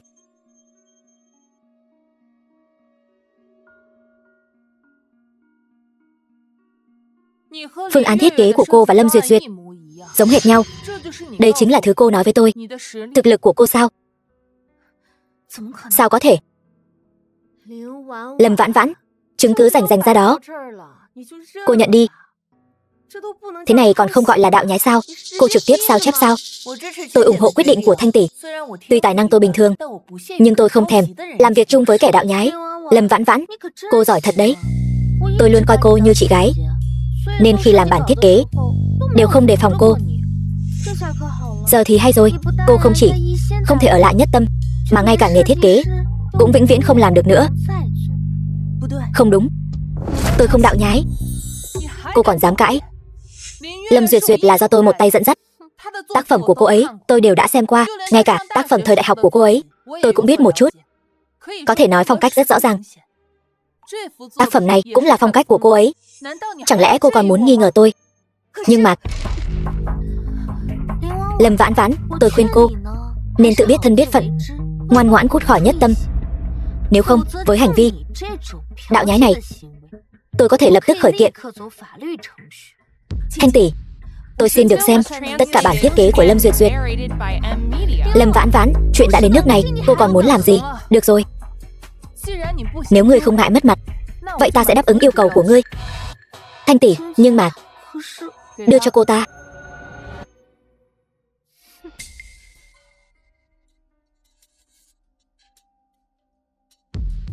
Đây chẳng phải là những bản thiết kế mà mình đã luyện tập ở nhà trước đây.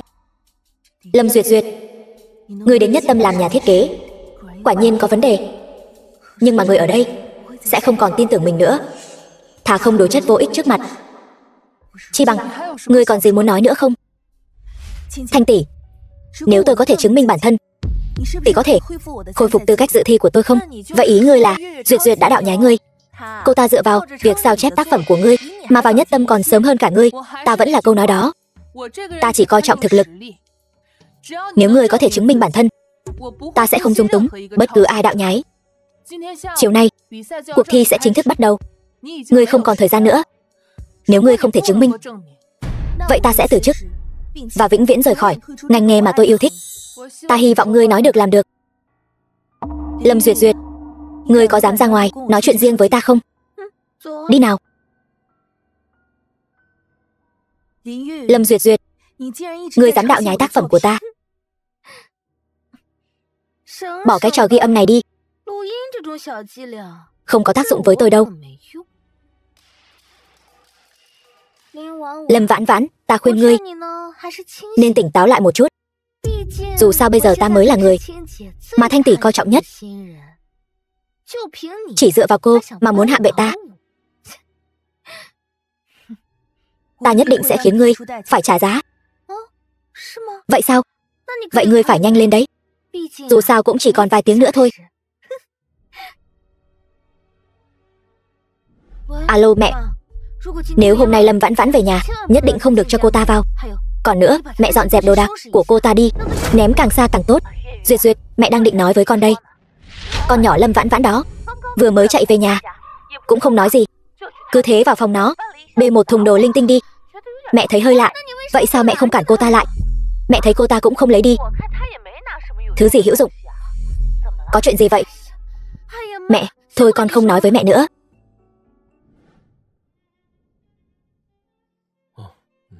Cố tổng, sao cậu lại rảnh rỗi đến xem cuộc thi vậy? Chị đừng trêu em nữa. Chào cố giám đốc điều hành. Cậu đang tìm gì vậy? Lâm Vãn Vãn đâu?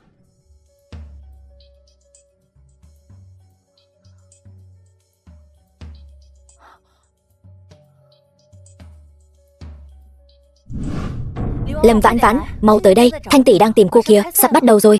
Tìm tôi? Tốt quá, mau đưa tôi đi gặp cô ấy, đi theo tôi. Đừng nhắc đến cô ta trước mặt tôi nữa, sau này tránh xa loại người này ra. Một kẻ chỉ biết dựa dẫm vào người khác, đạo nhái tác phẩm của người ta, kẻ múa rìu qua mắt thợ, đạo nhái. Không thể nào, tôi nói cho cậu biết, bất kể Lâm Vãn Vãn này dựa vào cách nào bám víu được vào cậu, nhưng cô ta đã chạm đến giới hạn của tôi rồi. Tác phẩm cô ta nộp giống hệt của Lâm Duyệt Duyệt, hơn nữa Lâm Duyệt Duyệt đã nộp sớm hơn. Tôi tuyệt đối sẽ không nhượng bộ. Sao Vãn Vãn có thể đạo nhái được? Mình đã tận mắt chứng kiến cô ấy làm từng chút một, lẽ nào lại là Lâm Duyệt Duyệt giở trò? Hay là cứ tìm ra bằng chứng trước đã, nếu không người khác sẽ nghĩ mình thiên vị Vãn Vãn. Như vậy tình cảnh của cô ấy sẽ càng tệ hơn. Chị, chuyện này em nhất định sẽ điều tra rõ ràng, nhưng nếu có người cố ý hãm hại Lâm Vãn Vãn, em nhất định sẽ trừng trị thích đáng.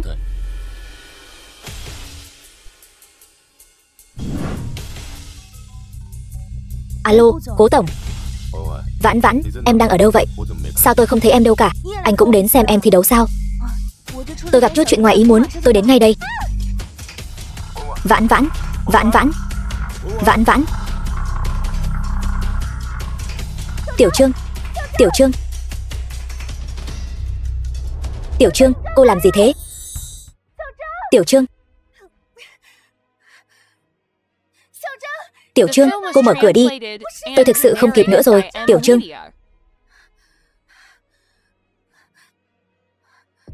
Tiểu Trương, có ai không? Giúp tôi với.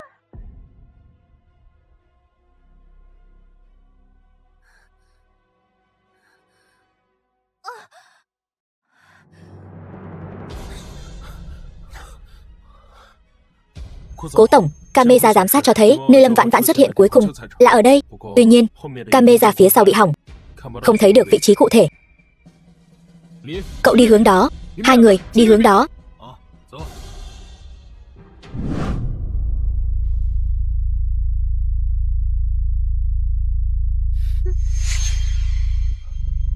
Vãn Vãn. Vãn Vãn.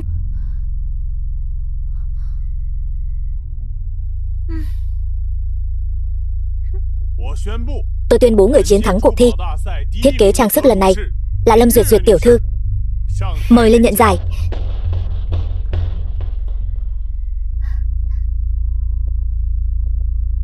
Thanh tỷ, cảm ơn chị. Nếu không có chị thì sẽ không có em của ngày hôm nay. Đây là thành quả em tự mình nỗ lực mà có được. Mau lên nhận giải đi.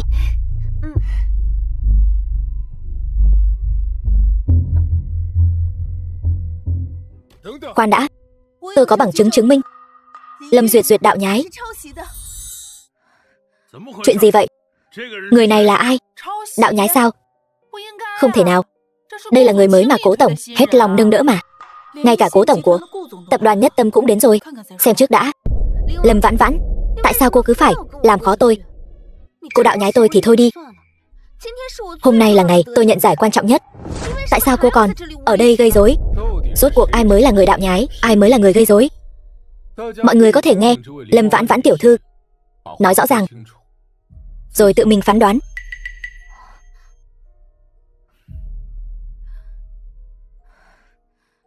Thanh tỷ, lời chị nói hôm nay vẫn giữ lời chứ? Chị đã nói chỉ cần em chứng minh được mình không đạo nhái, chị sẽ công bằng và khách quan chứng minh cho tôi và trừng trị kẻ đạo nhái. Đương nhiên, điều kiện tiên quyết là em có thể chứng minh được mình. Mặc dù kết quả đã có rồi, nhưng cuộc thi lần này tuyệt đối không cho phép đạo nhái. Vị tiểu thư này, nếu cô có bằng chứng xác thực, xin hãy đưa ra ngay lập tức. Nếu cô cố tình gây rối, thì Hiệp hội Châu Bảo chúng tôi sẽ không khoanh tay đứng nhìn. Thanh tỷ, em không có. Là Lâm Vãn Vãn vu oan giá họa cho em. Người trong sạch tự khắc trong sạch, em đừng vội.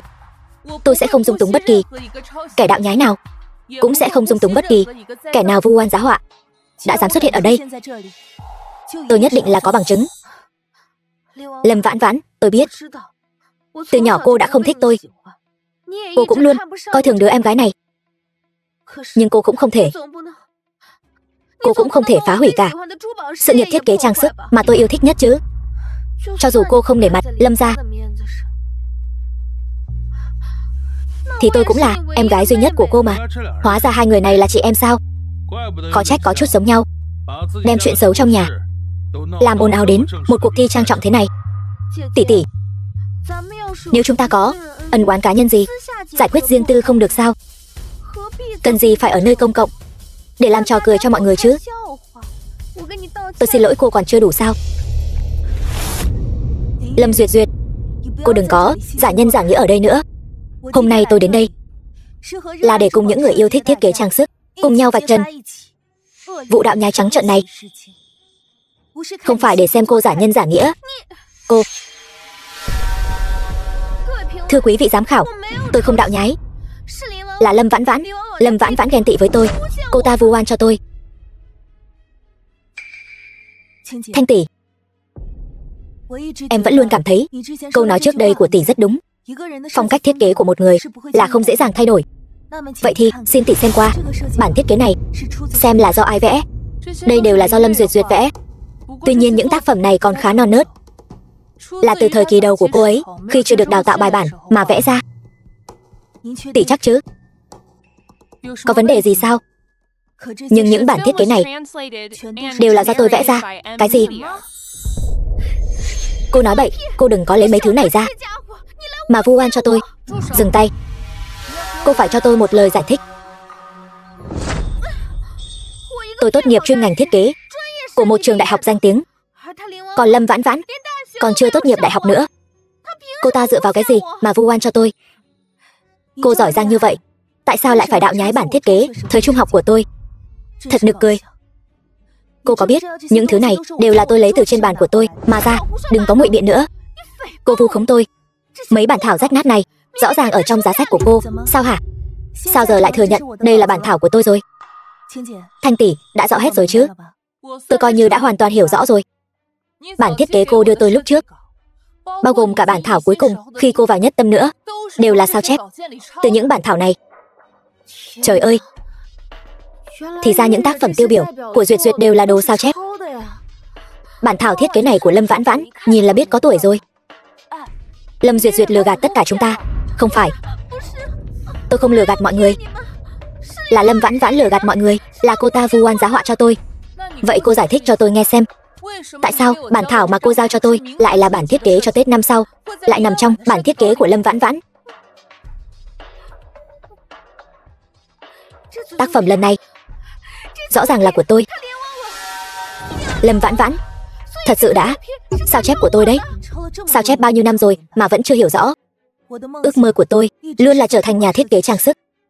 Cho nên tôi sẽ thiết kế tên mình thành một logo, giấu trong mỗi tác phẩm, bao gồm cả tác phẩm dự thi lần này cũng có. Thanh tỷ và các vị giám khảo, mọi người có thể xem qua mặt cắt của thiết kế trang sức, xem có một logo nhỏ không. Đó là chữ Vãn, là tên của tôi. Thật sự là có. Tôi tin rằng tác phẩm của Lâm Duyệt Duyệt cũng sẽ có. Lâm Duyệt Duyệt, cô còn gì để nói nữa không? Tôi nhìn lầm người. Tôi tuyên bố, tôi rút khỏi ban tổ chức cuộc thi thiết kế trang sức lần này. Còn một việc nữa, cũng xin mọi người ở đây làm chứng. Đưa người vào đây, cho cô cơ hội để nói. Tất cả đều là do Lâm Duyệt Duyệt xúi giục, là cô ta bảo tôi ăn cắp bản thiết kế của Lâm Vãn Vãn, còn lừa tôi, nói là vì muốn giữ tôi ở lại công ty. Không ngờ là vì muốn bản thân thăng tiến. Lâm Duyệt Duyệt, tôi thật ngu ngốc, lại đi tin lời nói dối của cô, còn liều mạng vì cô. Không, mọi người đừng tin cô ta. Cô ta nhất định là Lâm Vãn Vãn, sai đến để bôi nhọ tôi. Tôi nói đều là sự thật. Tôi có lén ghi âm, bằng chứng được giấu trong ngăn kéo ở công ty. Lâm Duyệt Duyệt, cô còn gì để chối cãi nữa không? Tại sao cô lại dám chống đối ta như vậy? Hóa ra mấy năm nay, những tác phẩm nổi bật của Lâm Duyệt Duyệt đều là do Lâm Vãn Vãn thiết kế. Là chúng ta có mắt như mù. Tuy cô ấy chưa tốt nghiệp đại học, nhưng về thiết kế thì hơn chúng ta rất nhiều. Lâm Vãn Vãn, tôi chính thức xin lỗi cô. Giờ chúng ta đã xác định được tác phẩm dự thi của Lâm Duyệt Duyệt là đạo nhái của Lâm Vãn Vãn. Vậy thì chúng ta nên trao giải thưởng cho người xứng đáng. Đúng vậy, quán quân thực sự của cuộc thi lần này chính là Lâm Vãn Vãn. Tuy cuộc thi lần này lắm gian truân, nhưng cuối cùng đã dẹp sạch được làn sóng đạo nhái. Trong giới thiết kế lại còn phát hiện ra ngôi sao mới Lâm Vãn Vãn. Tôi tuyên bố, quán quân của cuộc thi thiết kế trang sức lần này là Lâm Vãn Vãn. Chúng ta cùng nhau chúc cô ấy trên con đường sự nghiệp thiết kế trang sức càng tiến xa hơn nữa.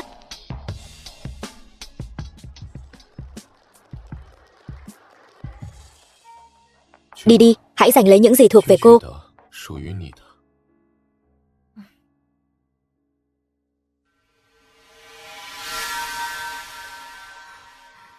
Ở đây, tôi đặc biệt muốn cảm ơn một người. Đó là chồng tôi, Cố Thanh. Nếu không có anh ấy bên cạnh và ủng hộ thì sẽ không có thành công hôm nay.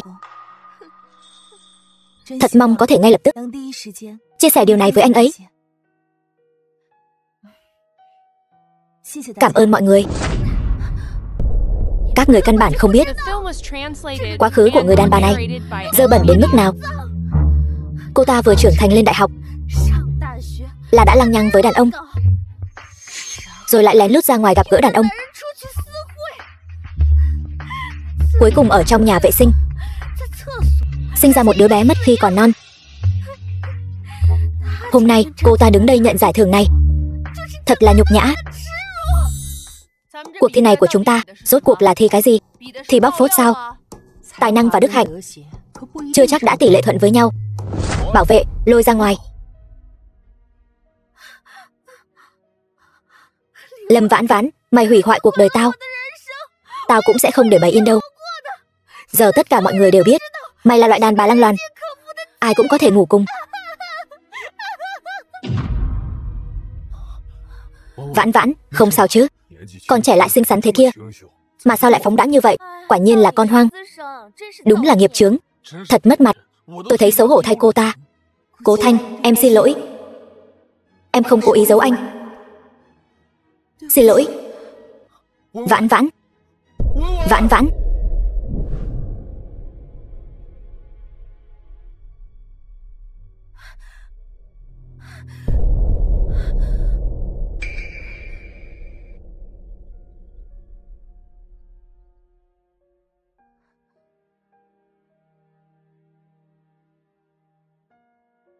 Cố Thanh.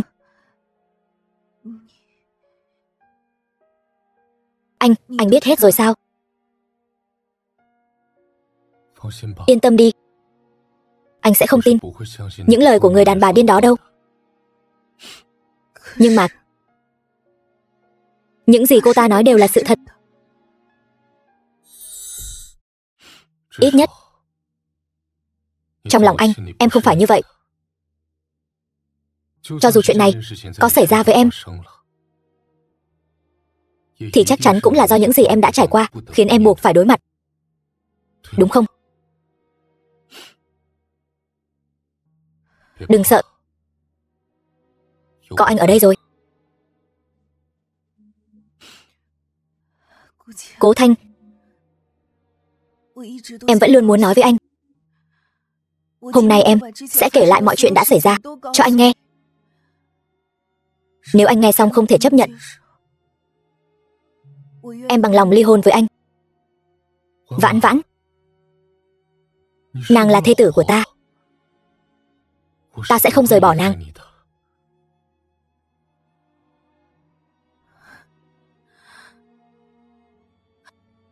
Sáu năm trước, mẹ ta qua đời. Thế nhưng hài cốt mẹ còn chưa lạnh. Cha ta đã giết mẹ kế. Ưng Lệ cùng Lâm Duyệt Duyệt vào cửa. Anh có biết không? Đứa em gái Lâm Duyệt Duyệt này chỉ nhỏ hơn ta nửa tuổi. Cha em đã ngoại tình sớm như vậy rồi sao? Mẹ ta đối xử với ông ấy tốt như vậy. Trước lúc lâm chung vẫn luôn nhớ đến ông ấy, luôn dặn dò ta phải ở bên cạnh ông ấy, bảo ta đừng ngăn cản ông ấy tìm người phụ nữ khác. Nếu mẹ ta ở trên trời có linh thiêng mà biết được chuyện này, không biết bà ấy sẽ đau lòng đến nhường nào. Yên tâm đi, mẹ em tốt như vậy, ở thế giới bên kia nhất định sẽ rất hạnh phúc. Ta cũng sẽ luôn ở bên cạnh em. Ta sẽ không giống như cha em. Từ khi cha ta tái hôn, ta đã trở thành gánh nặng của Lâm gia. Lâm Duyệt Duyệt mới là bảo bối của họ. Lâm Duyệt Duyệt luôn ỷ vào việc được cưng chiều nên quen thói bắt nạt ta. May mà có Cố Minh ca ca nhà hàng xóm luôn giúp đỡ chăm sóc ta, cho đến khi ta thi đỗ vào trường đại học mơ ước, ta mới hoàn toàn rời khỏi Lâm gia. May mà Cố Minh ca ca học cùng trường đại học với ta. Chính vì có Cố Minh ca ca chăm sóc nên Lâm Duyệt Duyệt luôn bịa đặt chuyện tình cảm giữa ta và huynh ấy. Ta thật sự không để tâm, bởi vì ta nghĩ đã có cuộc sống riêng.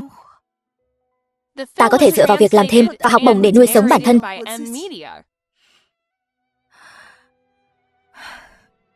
Nhưng hạnh phúc chẳng được lâu.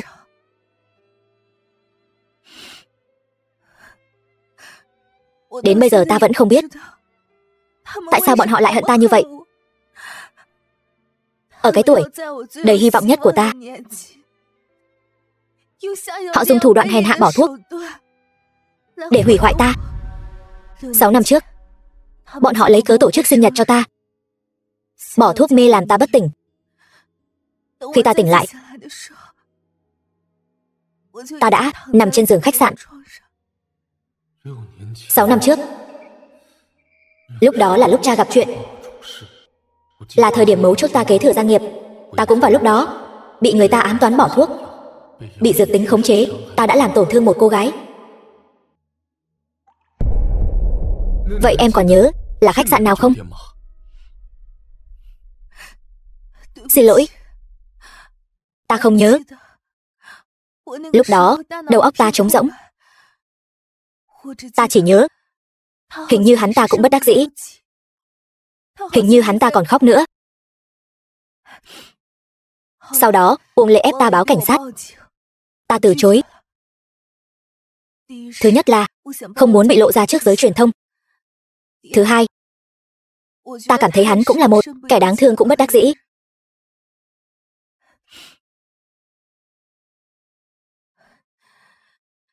Bao nhiêu năm qua, ta cũng đã suy nghĩ kỹ càng.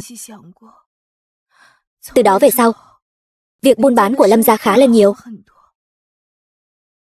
Có lẽ lúc đó bọn họ đã bán đứng ta vì một lợi ích nào đó. Chẳng lẽ em đã bảo vệ ta sao? Nếu lúc đó nạn nhân báo cảnh sát thì sẽ không có Cố Thanh Trà của ngày hôm nay.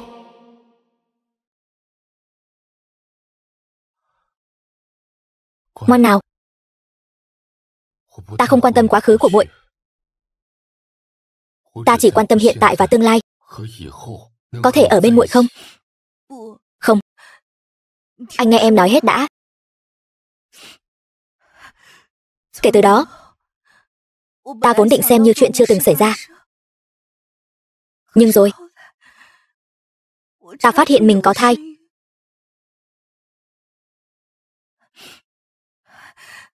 Lâm Duyệt Duyệt tiếp tục vu khống ta là quan hệ nam nữ bừa bãi. Sau đó trường học đuổi học ta.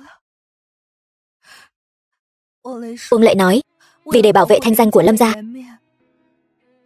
bà ta đã giam lỏng ta ở nhà. Sau đó, mãi cho đến khi ta đau bụng dữ dội,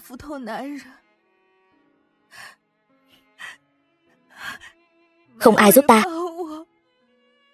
Ta một mình trong nhà vệ sinh, sinh đứa bé đó.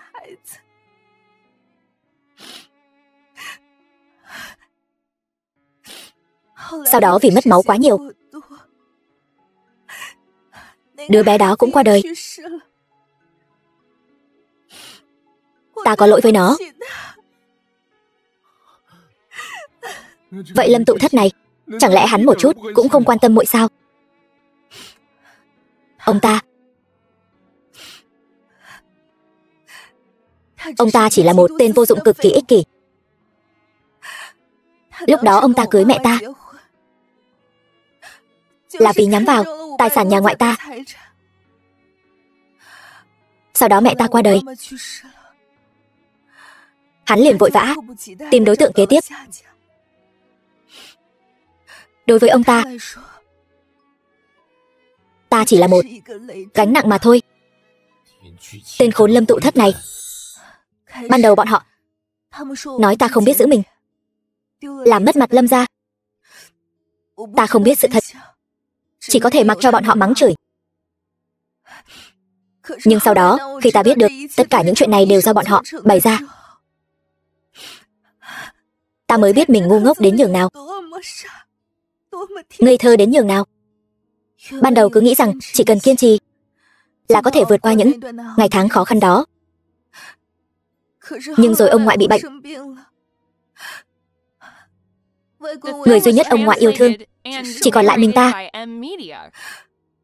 Để chữa bệnh cho ông ngoại, ta đành phải cúi đầu trước Lâm gia. Nhưng ta biết người Lâm gia không đáng tin cậy. Vì vậy ta vẫn luôn cố gắng làm việc. Tuy kiếm được không nhiều, nhưng ta biết vẫn luôn có hy vọng.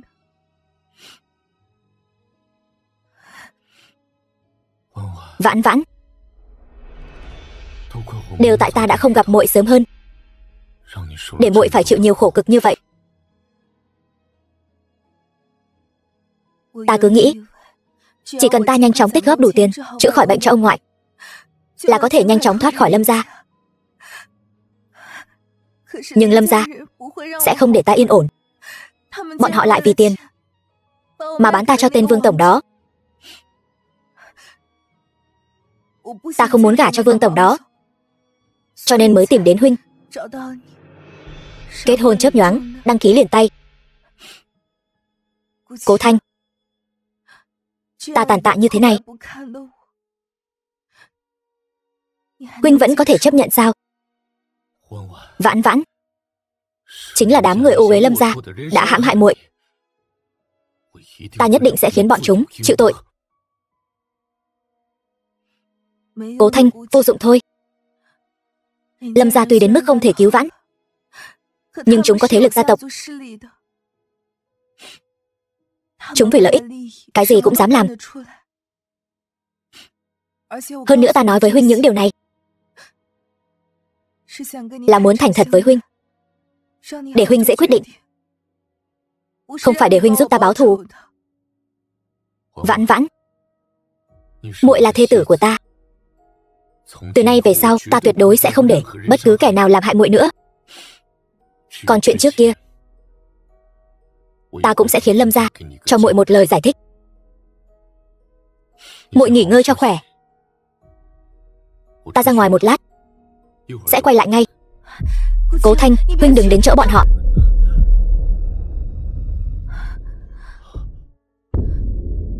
Cố Thanh Trạc, huynh là Cố Thanh Trạc. Vãn Vãn, muội nghe ta giải thích. Huynh rốt cuộc là Cố Thanh hay là Cố Thanh Trạc? Dù ta là Cố Thanh hay Cố Thanh Trạc, ta đều là chồng duy nhất của muội, là người yêu muội.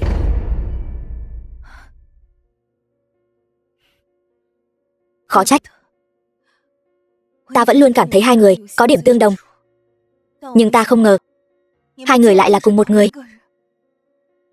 Thảo nào, một người giao hàng bình thường mà có thể mua được trang sức trị giá 5 triệu. Mỗi khi ta gặp khó khăn, huynh đều có thể ngay lập tức xuất hiện trước mặt ta. Thì ra ta đã sớm rơi vào tấm lưới lớn do huynh giăng ra. Ngay cả việc ta vào tập đoàn Nhất Tâm, tất cả đều là do huynh sắp đặt cả. Ta còn tưởng rằng cuộc đời ta cuối cùng cũng xuất hiện ánh sáng. Vãn Vãn, không phải như muội nghĩ đâu. Cố tổng, dạ làm người nghèo trải nghiệm cuộc sống chắc hẳn rất thú vị chứ. Vãn Vãn, huynh buông ta ra. Muội là vợ của ta, đừng gọi ta như vậy. Ta không dám nhận. Vãn Vãn, ta là chồng của muội, không có gì là dám nhận hay không dám nhận cả. Tất cả những gì đã xảy ra giữa chúng ta, chẳng lẽ muội đều xem như là diễn xuất của ta sao? Chẳng lẽ ta là Cố Thanh hay Cố Thanh Trạc thật sự quan trọng đến vậy sao? Ta vẫn là ta. Tất cả những gì đã xảy ra giữa chúng ta đều là thật. Huynh buông ta ra. Chồng của ta là Cố Thanh, không phải Cố Thanh Trạc.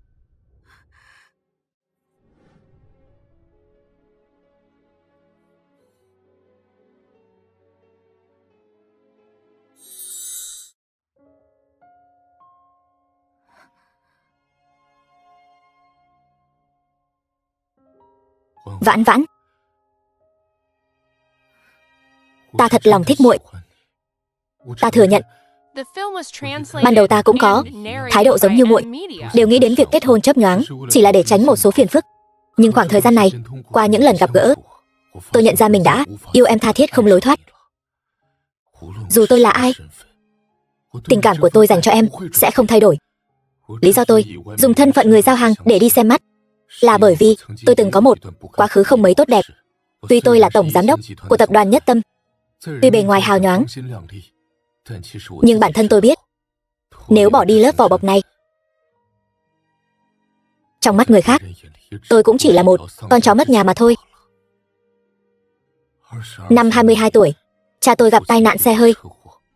Đúng lúc tôi sắp kế thừa sản nghiệp Cố gia, thì tôi cũng bị người khác hãm hại. Mặc dù cuối cùng tôi vẫn nắm quyền, nhưng khoảng thời gian đó là khoảng thời gian tăm tối nhất cuộc đời tôi. Mọi người đều nghĩ Cố gia chúng tôi sắp suy tàn. Những kẻ từng nịnh hót, xu nịnh tôi, đều xa lánh tôi. Thậm chí có người còn quay lại đạp tôi mấy cái. Hóa ra anh cũng từng xa cơ thất thế. Thảo nào anh diễn vai người giao hàng thật đến như vậy.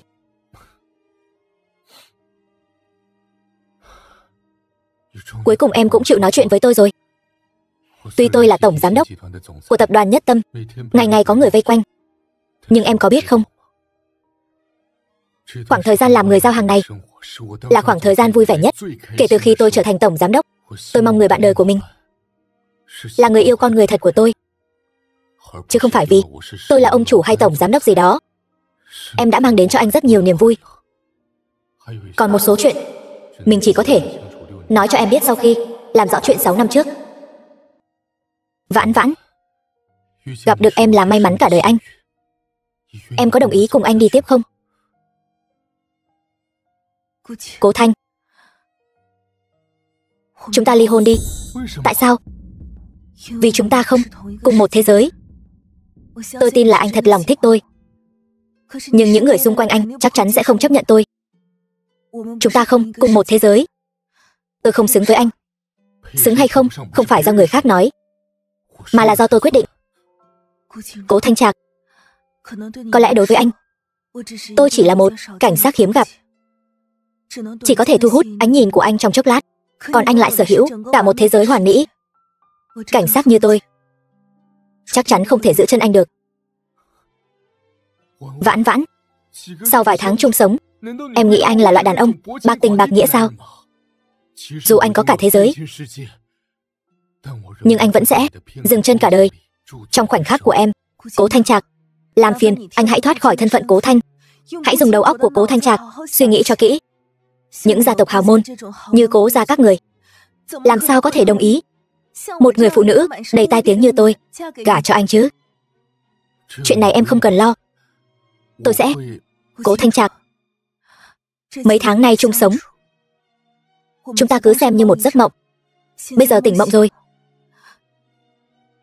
chúng ta hãy trở về hiện thực đi.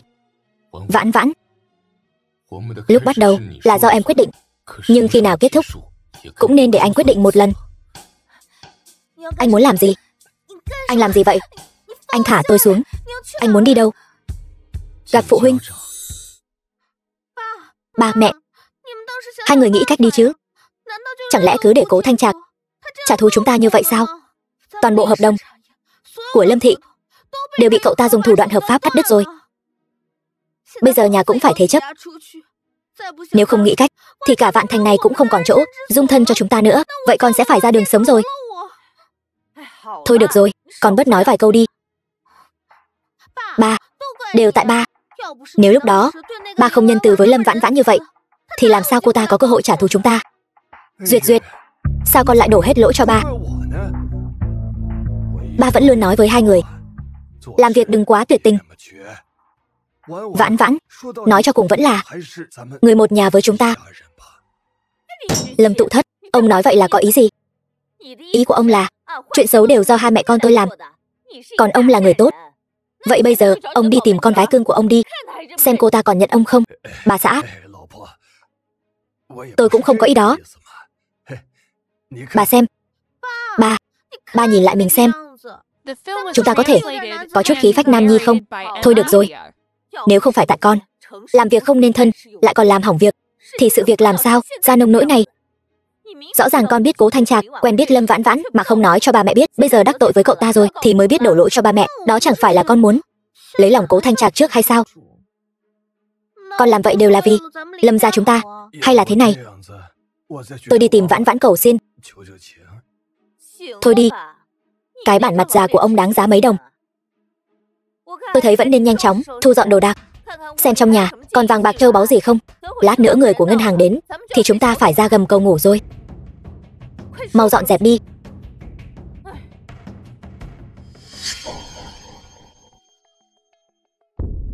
Cái gì đây? Cái đó là của Lâm Vãn Vãn. Mẹ cô ấy để lại cho cô ấy, quý lắm. Nhưng mà sau vụ mất trong trắng đó, hình như nó bị hỏng rồi. Con thấy cô ấy vứt lung tung, con nhặt lên rồi giấu đi. Mình cứ cất nó trước đã, có khi bán được vài đồng. Chúng tôi vẫn chưa dọn dẹp xong, có thể châm trước cho tôi không? Thôi đừng nói nữa, vợ. Bây giờ cả Vạn Thành đều là thế lực của Cố Thanh Trạc. Chúng ta vẫn nên đi nhanh thôi. Mặt dây chuyền này của ai vậy? Mặt dây chuyền này không phải chúng ta vừa bán sao? Chẳng lẽ không đáng giá sao? Cậu tự nhìn nhầm rồi, chúng tôi không trả lại tiền đâu. Chủ nhân của mặt dây chuyền này là ân nhân mà Cố tổng của chúng tôi vẫn luôn tìm kiếm. Cố tổng, Cố Thanh Trạc. Chẳng lẽ đêm đó mặt dây chuyền này là của con gái tôi? Nó tên là Lâm Duyệt Duyệt. Sao nó lại thành ân nhân cứu mạng của Cố tổng được chứ? 6 năm trước, cô ấy có từng đến khách sạn Tam Sinh. Tất nhiên là có rồi. Nhưng đêm đó, sau khi trở về, nó cứ khóc mãi. Đến giờ chúng tôi vẫn không hiểu là chuyện gì nữa.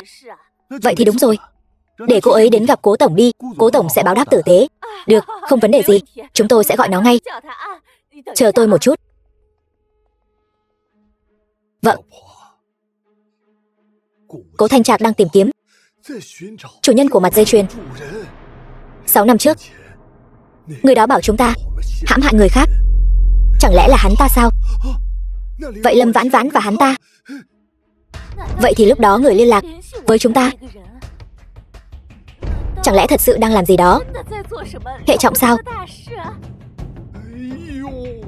Vậy đứa con mà Lâm Vãn Vãn sinh ra chính là tiểu thái tử Cố gia sao? Tiếc thật. Nếu bà chăm sóc Vãn Vãn tử tế thì đứa bé đã được sinh ra rồi. Lâm gia chúng ta chẳng phải muốn gì được nấy sao? Tôi nói cho ông biết, đứa bé đó nó vẫn còn sống. Cái gì?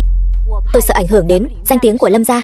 Tôi đã lặng lẽ đưa đứa bé đó đến một trại trẻ mồ côi rất xa, nói với Lâm Vãn Vãn rằng đứa bé đó đã mất rồi.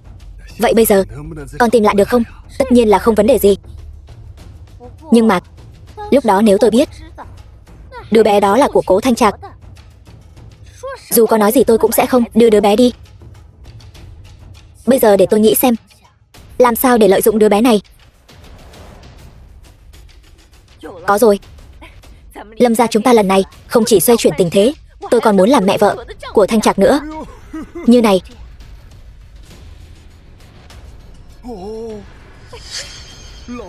Vợ, nghe theo bà hết. Cố Thanh Trạc, huynh buông ta ra, biệt thự Cố gia. Người điên rồi. Thanh Trạc, còn lại làm ầm ĩ gì nữa vậy? Bà nội, đây là vợ của con, Lâm Vãn Vãn.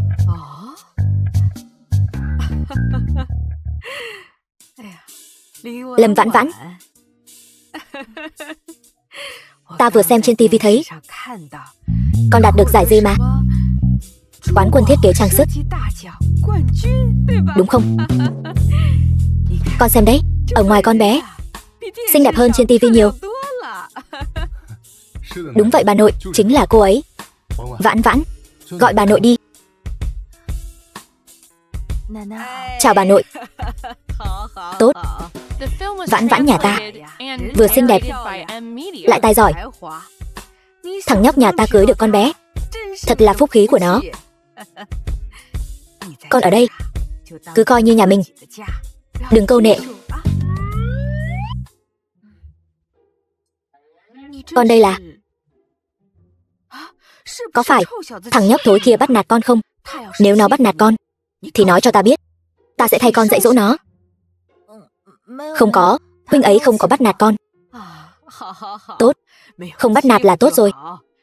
Chỉ cần hai đứa hòa thuận, đừng gây mâu thuẫn là bà nội vui rồi. Vãn Vãn, đây là bảo vật gia truyền của Cố gia chúng ta. Sau này nó sẽ thuộc về con. Không được đâu, bà nội, cái này quý giá quá, con không thể nhận. Mèo mà gà đông gì đó cũng dám bước vào cửa Cố gia ta. Mẹ, sao mẹ lại đến đây? Nếu mẹ không đến thì mặt mũi Cố gia đã bị con làm mất hết rồi. Thư Nhiên, con lại làm sao nữa vậy? Mẹ còn chưa biết đâu. Cô Lâm Vãn Vãn này còn trẻ mà đã ra ngoài quyến rũ với trai lạ. Mẹ, đây đều là hiểu lầm. Con sẽ giải thích rõ ràng với mẹ. Thanh Trạc, sao con lại bị người đàn bà này lừa gạt chứ? Lâm Vãn Vãn, ta nói cho cô biết, cô bây giờ lập tức rời khỏi con trai ta. Tấm chi phiếu này cô cứ tùy ý điền vào. Mẹ, sao mẹ lại có thể dùng tiền để sỉ nhục Vãn Vãn chứ? Chúng con thật lòng yêu nhau. thật lòng yêu nhau. Nực cười. Lâm Vãn Vãn từ nhỏ đã lêu lổng bên ngoài. Chẳng phải là vì tiền sao? Hôm nay ta cho cô ta cả đời cũng tiêu không hết tiền. Cô ta tự nhiên sẽ lộ nguyên hình. Dì nói đúng. Tôi thật sự không xứng với Cố tổng. Vãn Vãn, bà nội, xin lỗi, con không thể làm cháu dâu của bà được. Cố tổng, nếu anh rảnh thì đi cùng tôi làm thủ tục ly hôn đi. Tôi xin phép không làm phiền nữa. Coi như cô biết điều. Vãn Vãn, Thanh Trạc, nếu con xem ta là mẹ thì đừng dây dưa với cô ta nữa. Mẹ, nếu mẹ ngăn cản con có được hạnh phúc thật sự thì mẹ có thể không có đứa con trai này. Cố Thanh Trạc, con quay lại đây cho mẹ.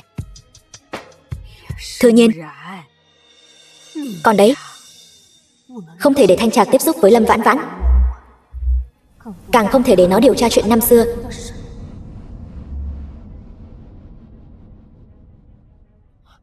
Vãn Vãn, Vãn Vãn, Vãn Vãn, Vãn Vãn.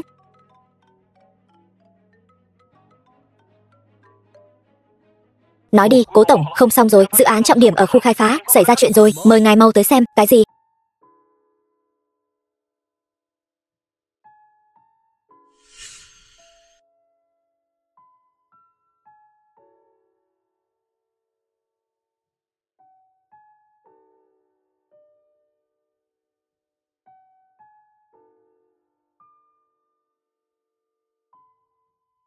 Tạm biệt, Cố Thanh. Mau nhìn đi, mọi người thấy chưa? Tập đoàn Nhất Tâm phụ trách khu khai phá bị người ta gây rối rồi, hình như còn đánh nhau nữa. Nhất Tâm? Phải đó. Tập đoàn Nhất Tâm xưa nay hào phóng, không biết từ đâu ra một đám người nói không đồng ý việc thực hiện dự án, đòi bồi thường, lời qua tiếng lại rồi bắt đầu đập phá. Mọi người xem cái này đi. Người này nói Cố Thanh Trạc đến hiện trường cũng bị người ta đánh. Cố Thanh Trạc? Cố Thanh Trạc nào? Là Cố Thanh Trạc, giàu có nhất Vạn Thành đó sao? Đúng vậy, cô là ai? Xin lỗi, thuê bao quý khách vừa gọi hiện tại không liên lạc được. Không thể nào. Cố Thanh Trạc nhất định sẽ không sao. Thuê bao quý khách vừa gọi hiện tại không liên lạc được, xin vui lòng gọi lại sau.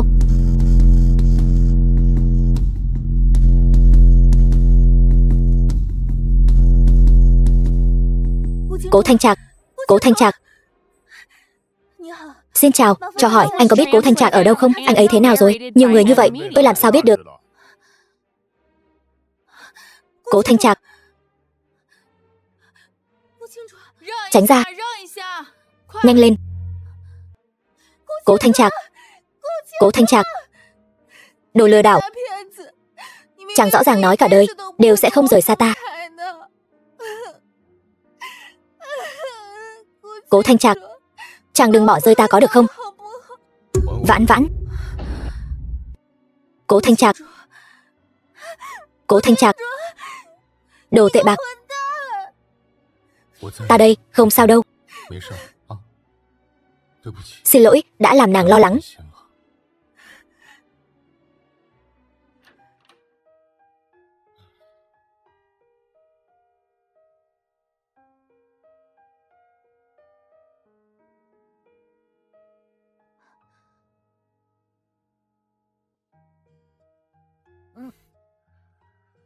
Người ta bẩn quá, ta đi tắm trước.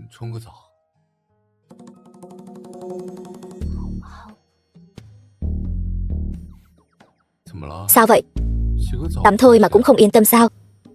Hay là nàng vào giám sát ta?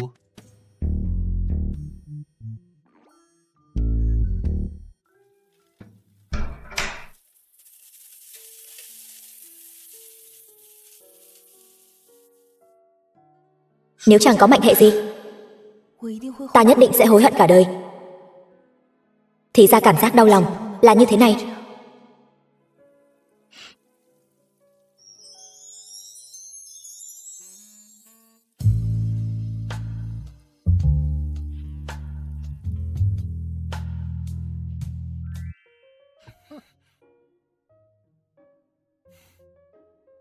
Ban ngày là ai nhất quyết đòi ly hôn, bây giờ lại không thể rời xa ta rồi. Không thể nói như vậy, mau rút lại lời nói đi. Được, rút lại lời nói.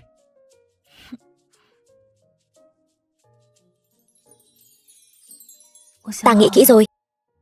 Bất kể người khác có phản đối hay không, ta cũng sẽ ở bên cạnh huynh. Vãn Vãn, ta cũng vậy. Ta yêu muội, muội cũng yêu huynh.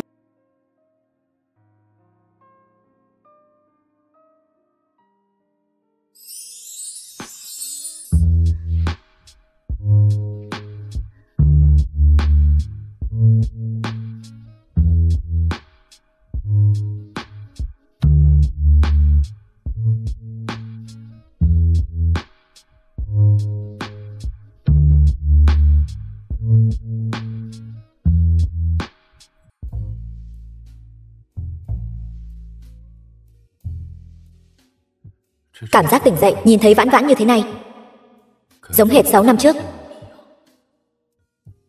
Có lẽ không cần xác nhận lại nữa. Người mà ta muốn tìm chắc chắn là nàng ấy. Không sai.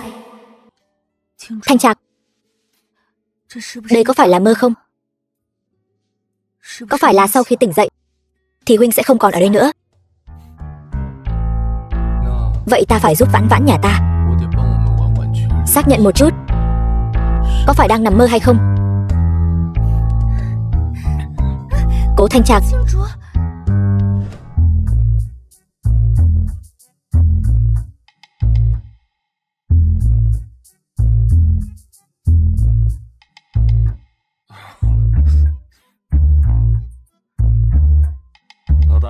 lão đại, hôm nay mặt mày tươi tắn thế, chắc là tối qua nghỉ ngơi tốt lắm đây.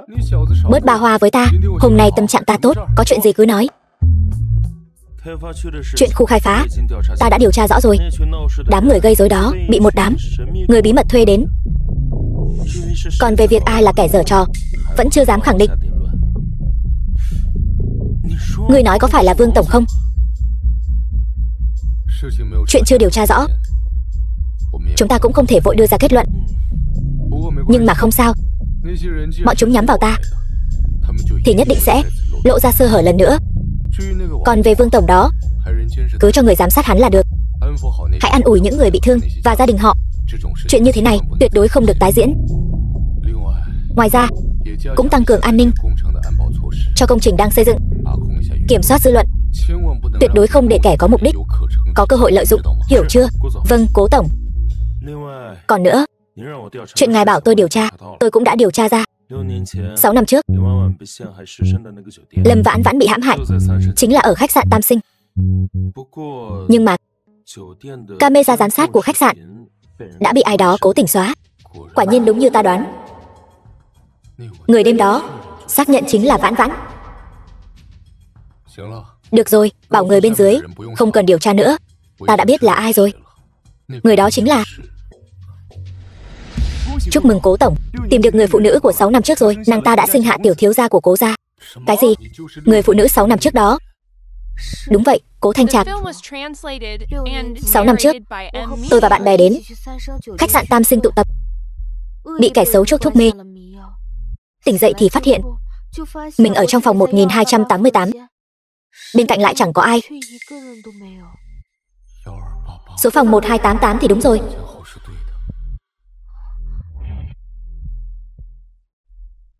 Nhiều năm trôi qua như vậy, tại sao bây giờ cô mới đến tìm tôi?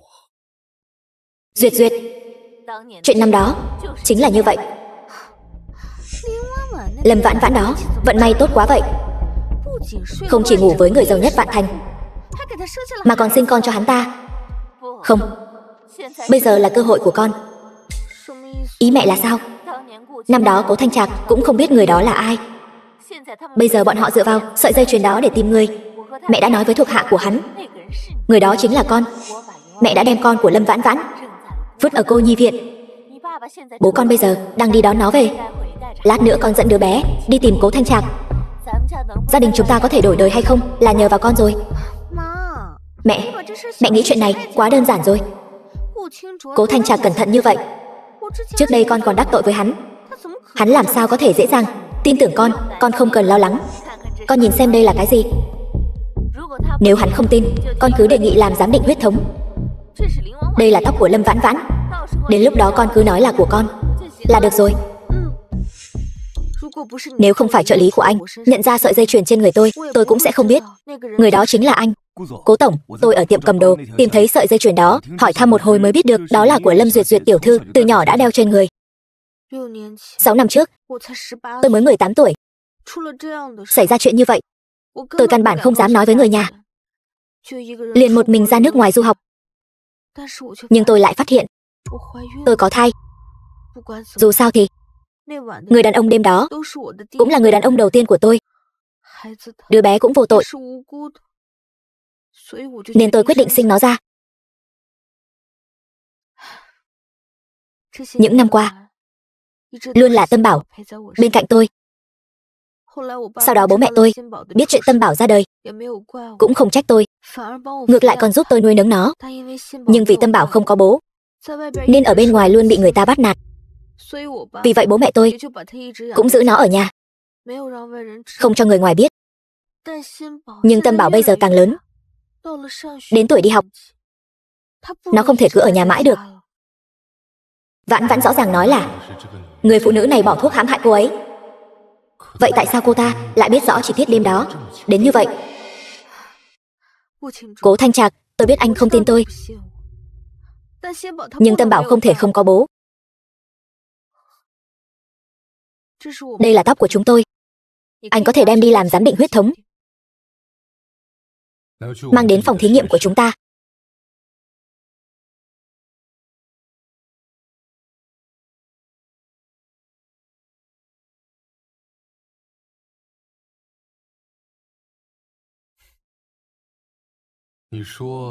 Con nói con tên là Tâm Bảo. Ba, đứa bé Tâm Bảo này lại khiến mình cảm thấy vô cùng thân thiết. Có chuyện gì vậy? Cười vui thế. Vì Tâm Bảo cuối cùng cũng được gặp ba rồi.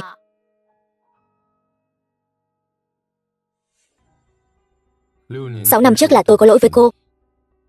Nếu Tâm Bảo đúng là con của Cố gia chúng ta, ta nhất định sẽ chăm sóc nó thật tốt. Còn về việc cô muốn bồi thường gì, tôi cũng sẽ đồng ý. Cố Thanh Trạc, có lẽ trong mắt anh, tôi chỉ là một người đàn bà ham lợi. Nhưng tôi làm tất cả những điều đó đều là vì muốn nuôi dạy con nên người. Anh căn bản không thể tưởng tượng được, một mình tôi nuôi con khôn lớn, phải trả giá bao nhiêu nỗ lực và khó khăn. Hôm nay tôi đến tìm anh, không phải để đòi bồi thường. Tôi chỉ muốn cho con một mái ấm trọn vẹn. Tâm Bảo, chúng ta đi.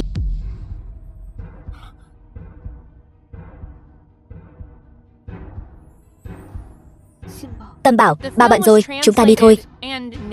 Ngoan nào.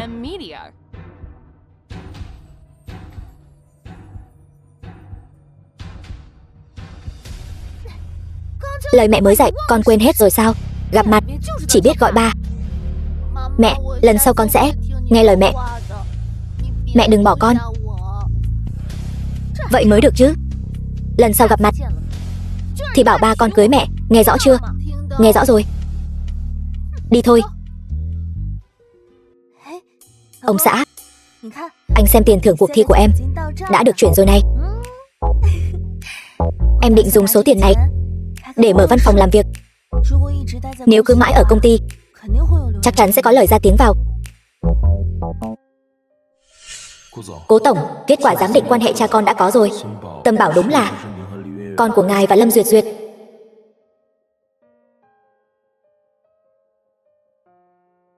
Xem ra 6 năm trước đúng là Lâm Duyệt Duyệt. Vậy mình phải ăn nói thế nào với Vãn Vãn đây?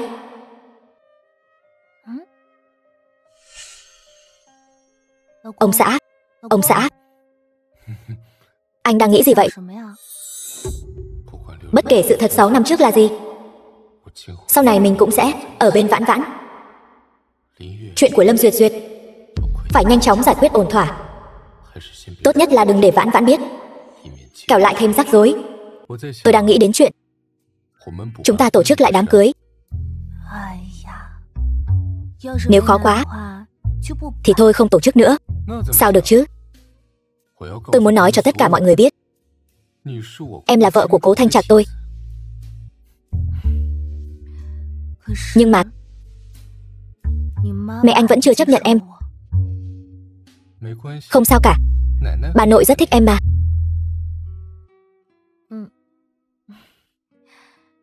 Đợi văn phòng làm việc của em hoạt động rồi, em nhất định sẽ làm việc chăm chỉ, làm cho văn phòng làm việc ngày càng lớn mạnh. Đến lúc đó biết đâu mẹ anh sẽ thay đổi cách nhìn về em. Em không cần phải cố gắng như vậy, cứ làm những gì mình thích là được rồi. Vậy em thích ở bên cạnh anh. Vậy sao em lại vội vàng ra ngoài thành lập văn phòng làm việc chứ? Sao hả? Tập đoàn Nhất Tâm của chúng ta chẳng lẽ không chứa nổi quán quân cuộc thi thiết kế trang sức như em sao? Không phải vậy đâu, anh chẳng chịu nghe em nói gì cả. Ý em là nếu em tiếp tục ở lại công ty chắc chắn sẽ có thêm nhiều lời đồn đại. Giờ em cũng coi như có chút tiếng tăm rồi, nếu tự mở văn phòng làm việc cũng có thể duy trì được. Đến lúc đó biết đâu em còn có thể so kè với tập đoàn Nhất Tâm. Còn chưa mở mà. Sao hả? Đã tính đánh bại công ty của chồng rồi. Người ta phải có ước mơ chứ. Vậy anh đồng ý rồi nhé. Đồng ý rồi. Anh ủng hộ mọi ước mơ của em. Nếu có gì cần anh giúp cứ nói với anh nhé. Cảm ơn chồng yêu. Vậy cảm ơn anh thế nào đây?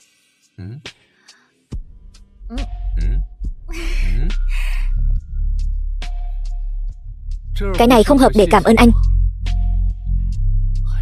Chúng ta đổi chỗ khác đi.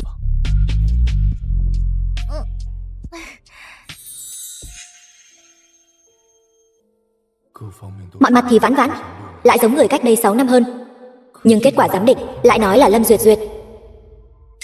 Chẳng lẽ cô ta giở trò gì sao?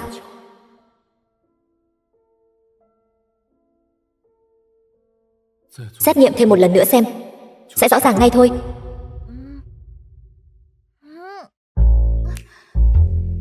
Anh làm gì vậy? Giật tóc em làm gì? Đau quá. Có sợi tóc bạc. Có sợi tóc bạc. Trời ơi, em mới 24 tuổi mà đã có tóc bạc rồi. Anh xem giúp em, còn nữa không? Hết rồi. Có lẽ là do dạo này em thiết kế quá tâm huyết, mệt mỏi quá. Chắc là vậy rồi. Ban ngày thiết kế mệt như vậy, có người ban đêm cũng không cho người ta nghỉ ngơi đàng hoàng. Vậy em nghỉ ngơi cho khỏe. Anh đi làm bữa sáng cho em. Được. Vậy trưa nay em mang cơm trưa đến cho anh. Được. Cầm sợi tóc này đi làm xét nghiệm DNA với Tâm Bảo lần nữa. Đây là của Vãn Vãn. Tôi hiểu rồi. Cô Lâm Duyệt Duyệt đó cũng đáng ngờ lắm. Mọi chuyện đợi kết quả giám định rồi hãy nói.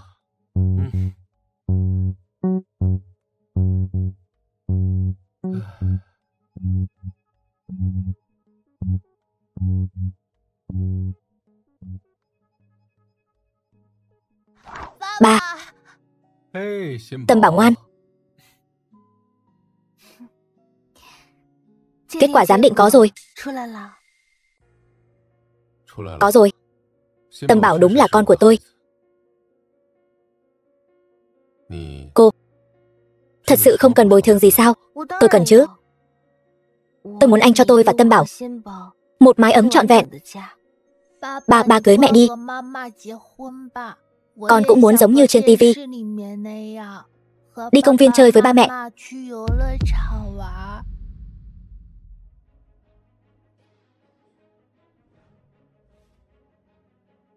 Lâm Vãn Vãn,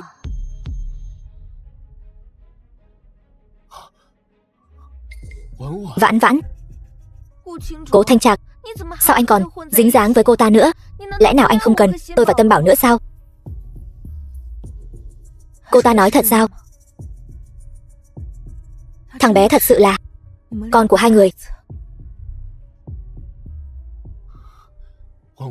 Vãn Vãn, nghe anh nói. Buông tôi ra. Lâm Vãn Vãn, cô đối với Cố Thanh Trạc hung dữ như vậy làm gì?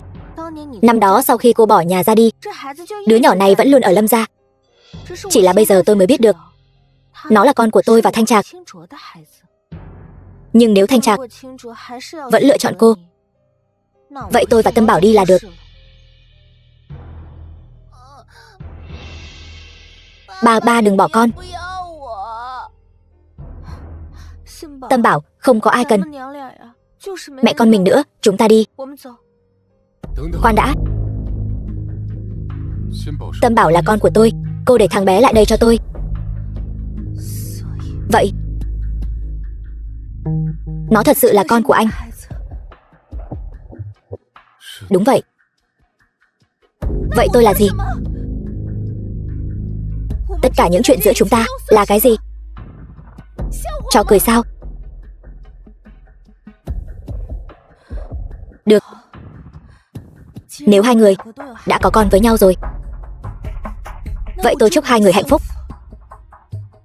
Vãn Vãn.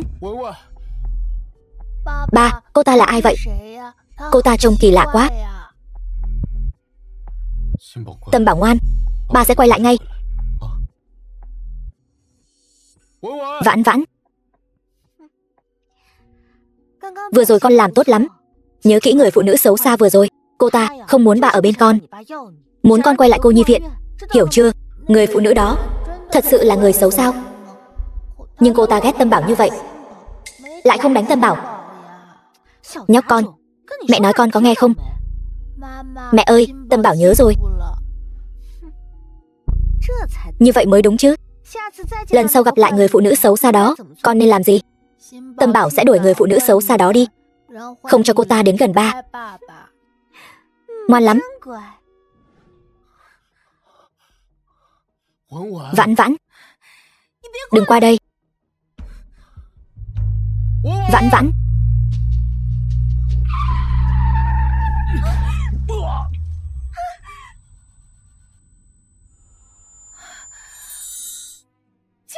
Thanh Trạc. Thanh Trạc. Thanh Trạc. Sao anh ngốc thế? Tôi không đáng để anh làm vậy vì tôi. Mọi chuyện không như em nghĩ đâu. May mà em không sao. Thanh Trạc. Thanh Trạc. Thanh Trạc, tỉnh lại đi. Tôi gọi xe cấp cứu ngay.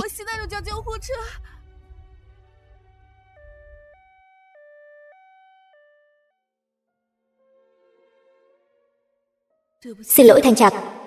Đáng lẽ ra tôi nên nghe anh giải thích. Lâm Duyệt Duyệt rõ ràng là đã có chuẩn bị từ trước. Mình đúng là không có não mà. Sao lại có thể kích động như vậy? Nếu bình tĩnh lại, tìm hiểu rõ sự thật, có lẽ tất cả những chuyện này đã không xảy ra. Thanh Trạc, xin anh nhất định phải không sao?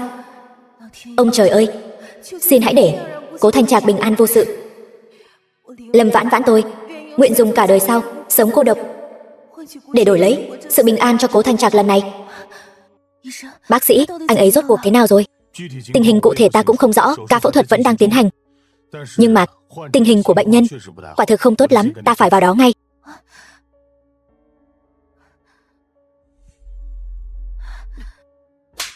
Đồ đàn bà suối quẩy. Xin lỗi gì? Tôi cũng không biết sẽ thành ra thế này. Lâm Vãn Vãn, cô thật độc ác. Cô vì không muốn Thanh Trạc và tôi, còn có Tâm Bảo, tạo thành một gia đình hạnh phúc, nên mới hại anh ấy ra nông nỗi này. Tôi thừa nhận, trước đây tôi đối xử với cô không tốt, nhưng cô làm như vậy thật sự quá tàn nhẫn. Đồ đàn bà xấu xa, trả ba lại cho con.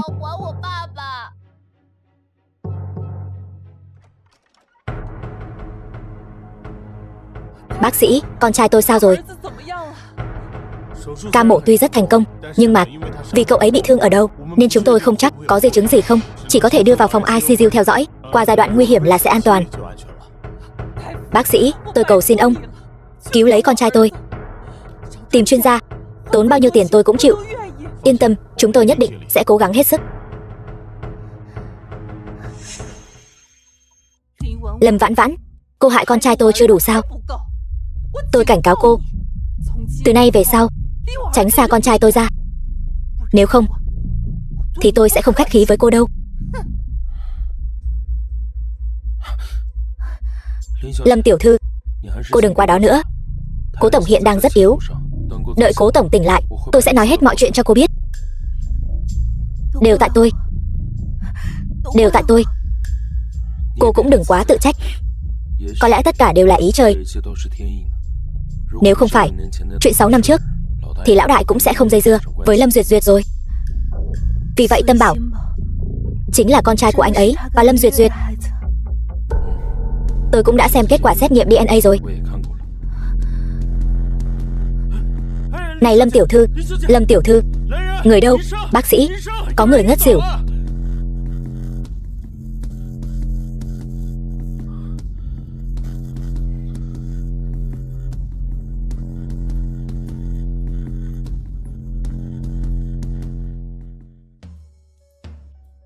Tôn tiên sinh, mẫu vật sáng nay đã có kết quả rồi.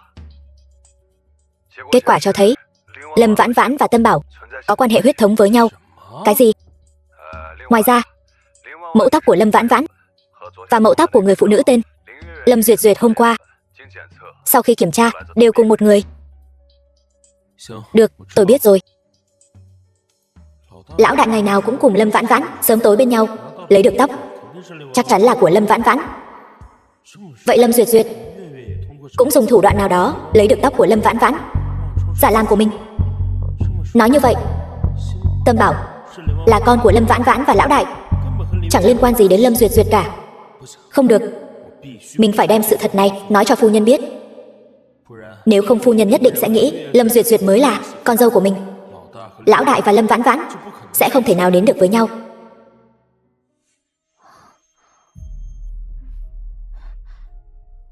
Dì ơi, dì yên tâm, Thanh Trạc là người tốt, sẽ luôn được trời phù hộ, nhất định sẽ ổn thôi. Đứa trẻ Thanh Trạc này làm việc luôn cẩn thận tỉ mỉ, không ngờ lần này lại bị con tiện nhân đó hại ra nông nỗi này. Lâm Vãn Vãn kia, tội không thể tha thứ được. Dì ơi, cháu nhất định sẽ chăm sóc Thanh Trạc thật tốt. Bây giờ là thời điểm mấu chốt cho sự hồi phục của Thanh Trạc. Đợi cậu ấy khỏe lại, chúng ta sẽ đi tìm Lâm Vãn Vãn tính sổ. Đứa trẻ ngoan, may mà có con. Dì cứ yên tâm, cho dù Thanh Trạc không cần con, thì anh ấy vẫn là ba của Tâm Bảo. Con vẫn sẽ luôn ở bên cạnh, chăm sóc anh ấy. Làm gì có chuyện đó. Cố gia chúng ta vẫn rất phải đạo. Con đã nối dõi tông đường cho cố gia, là đại công thần của cố gia chúng ta. Đợi Thanh Trạc khỏe lại, ta sẽ bù đắp hôn lễ cho con. Chỉ cần dì vẫn nhận cháu trai này, thì con không sao cả. Tâm Bảo, gọi bà nội đi. Bà nội ngoan lắm. Làm gì mà hốt hoảng vậy? Phu nhân, tôi có chuyện quan trọng muốn nói với phu nhân. Vậy hai người về trước đi. Đi.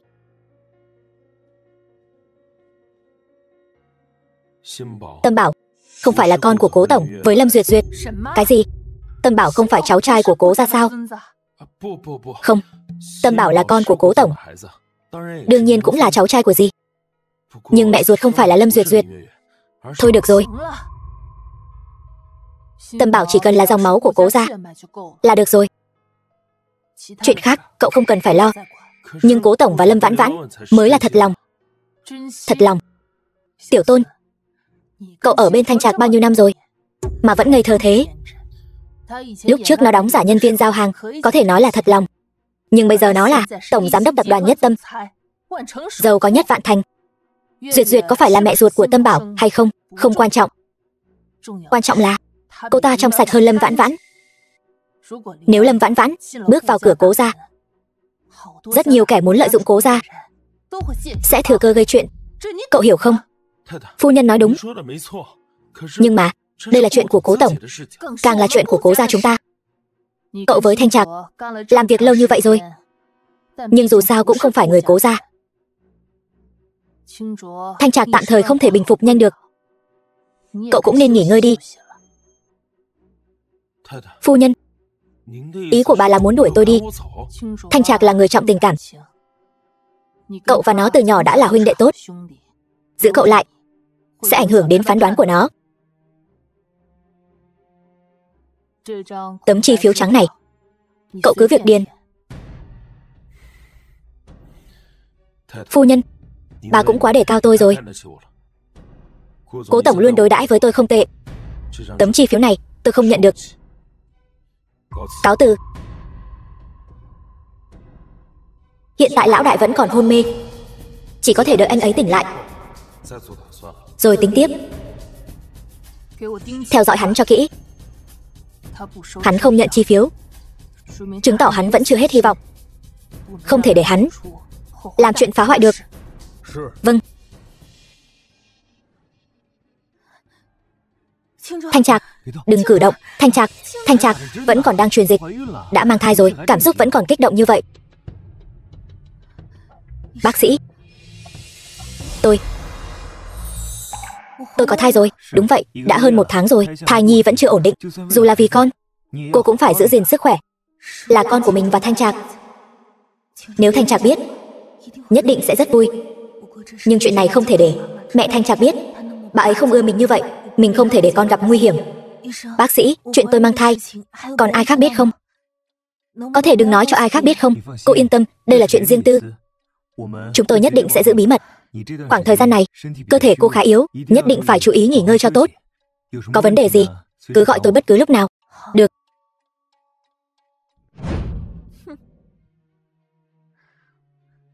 Lâm Duyệt Duyệt, cô đến làm gì? Lâm Vãn Vãn, cô tưởng cô giả bệnh nằm lì ở bệnh viện là Thanh Trạc sẽ đến thăm cô sao? Tôi nói cho cô biết, mẹ chồng tương lai của tôi đã đồng ý để tôi gả cho Thanh Trạc. Còn cô, ngoan ngoãn ký vào tờ ly hôn này đi. Biết đâu tôi sẽ rộng lượng chia cho cô chút tiền chia tay. Đừng mơ tưởng nữa, tôi sẽ không ký đâu.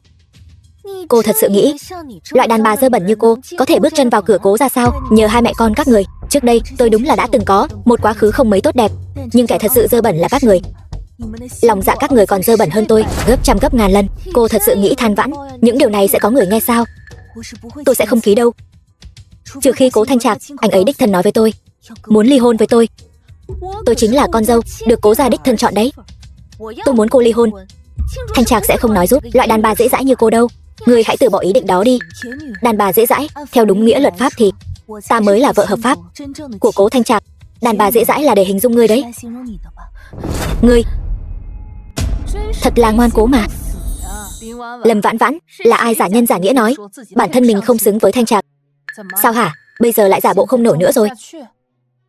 Lâm Vãn Vãn, ta nói cho ngươi biết, con dâu của ta chỉ có thể là Duyệt Duyệt.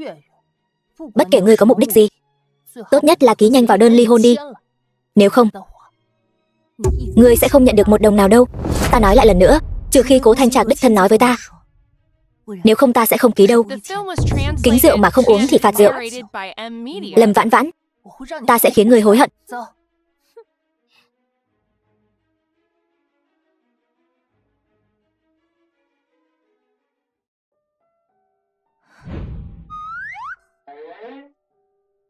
Dì ơi, dì cũng bị bệnh sao? Đứa nhỏ này sao lại tự mình đến đây? Lẽ nào lại là Lâm Duyệt Duyệt sai khiến?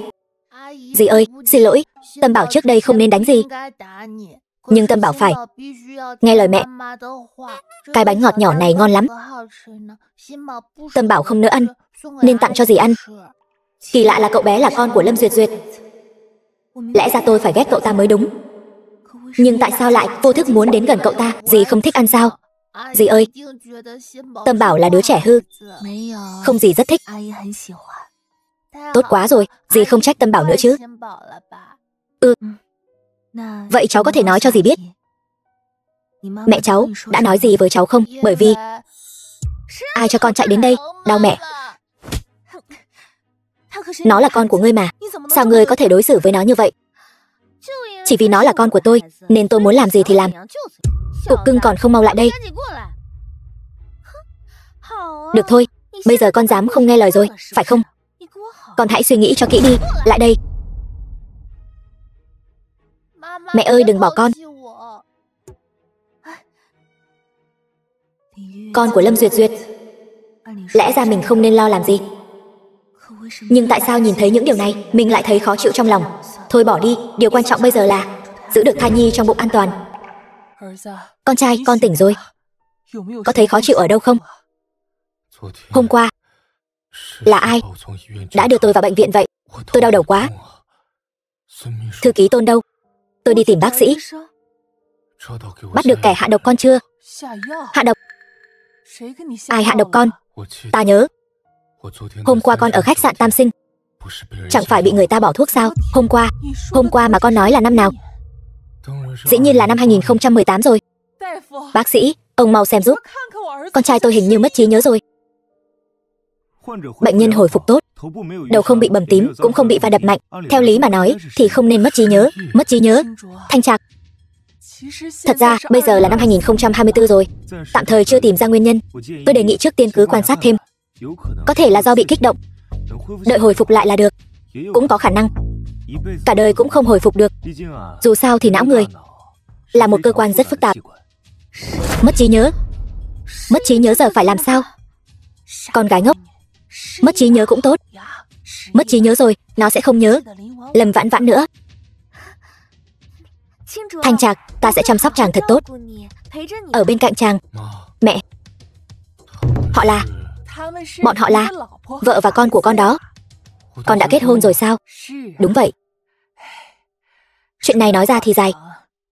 6 năm trước, tức là năm 2018, con quả thật bị người ta bỏ thuốc, hãm hại. Là Duyệt Duyệt nhẫn nhục cứu con. Sau đó hai người kết hôn, còn sinh Tâm Bảo. Đứa trẻ ngoan ngoãn này nữa. Chàng không nhớ ta sao? Ta là Duyệt Duyệt đây. Đây là Tâm Bảo. Con của chúng ta năm nay 5 tuổi rồi. Chàng yên tâm, ta và Tâm Bảo sẽ luôn ở bên chàng. Chàng nhất định sẽ khỏi. Tại sao ta lại vô thức tránh né nàng ta? Đứa trẻ này trông có vẻ thân thiết hơn người phụ nữ này nhiều. Mẹ, con muốn xem giấy đăng ký kết hôn của chúng con. Cái thằng này, ngay cả mẹ cũng không tin. Mẹ còn gạt con sao? Ta bây giờ sẽ cho người đi lấy giấy chứng nhận cho con. Không cần, để thư ký Tôn đi lấy là được. Thư ký Tôn, cậu ấy đã từ chức rồi. Từ chức? Sao cậu ấy lại từ chức được? Vốn ta cũng không muốn nói với con. Cậu ấy trước đây lén lút liên lạc với công ty khác. Bị con biết được, cậu ấy ngại ở lại nữa, liền rời khỏi Vạn Thành, đến nơi khác phát triển rồi. Sao có thể? Tiểu Tôn quen biết ta lâu như vậy, không phải người như vậy. Mẹ, điện thoại của con đâu? Ở đây. Điện thoại cũ của con đó, vì tai nạn xe đã bị cán nát rồi. Cái điện thoại mới này con cứ dùng tạm đi. Bây giờ con phải nghỉ ngơi cho khỏe. Vợ với con trai còn đang chờ con chăm sóc đó. Ba, Tâm Bảo muốn ba mau khỏe lại.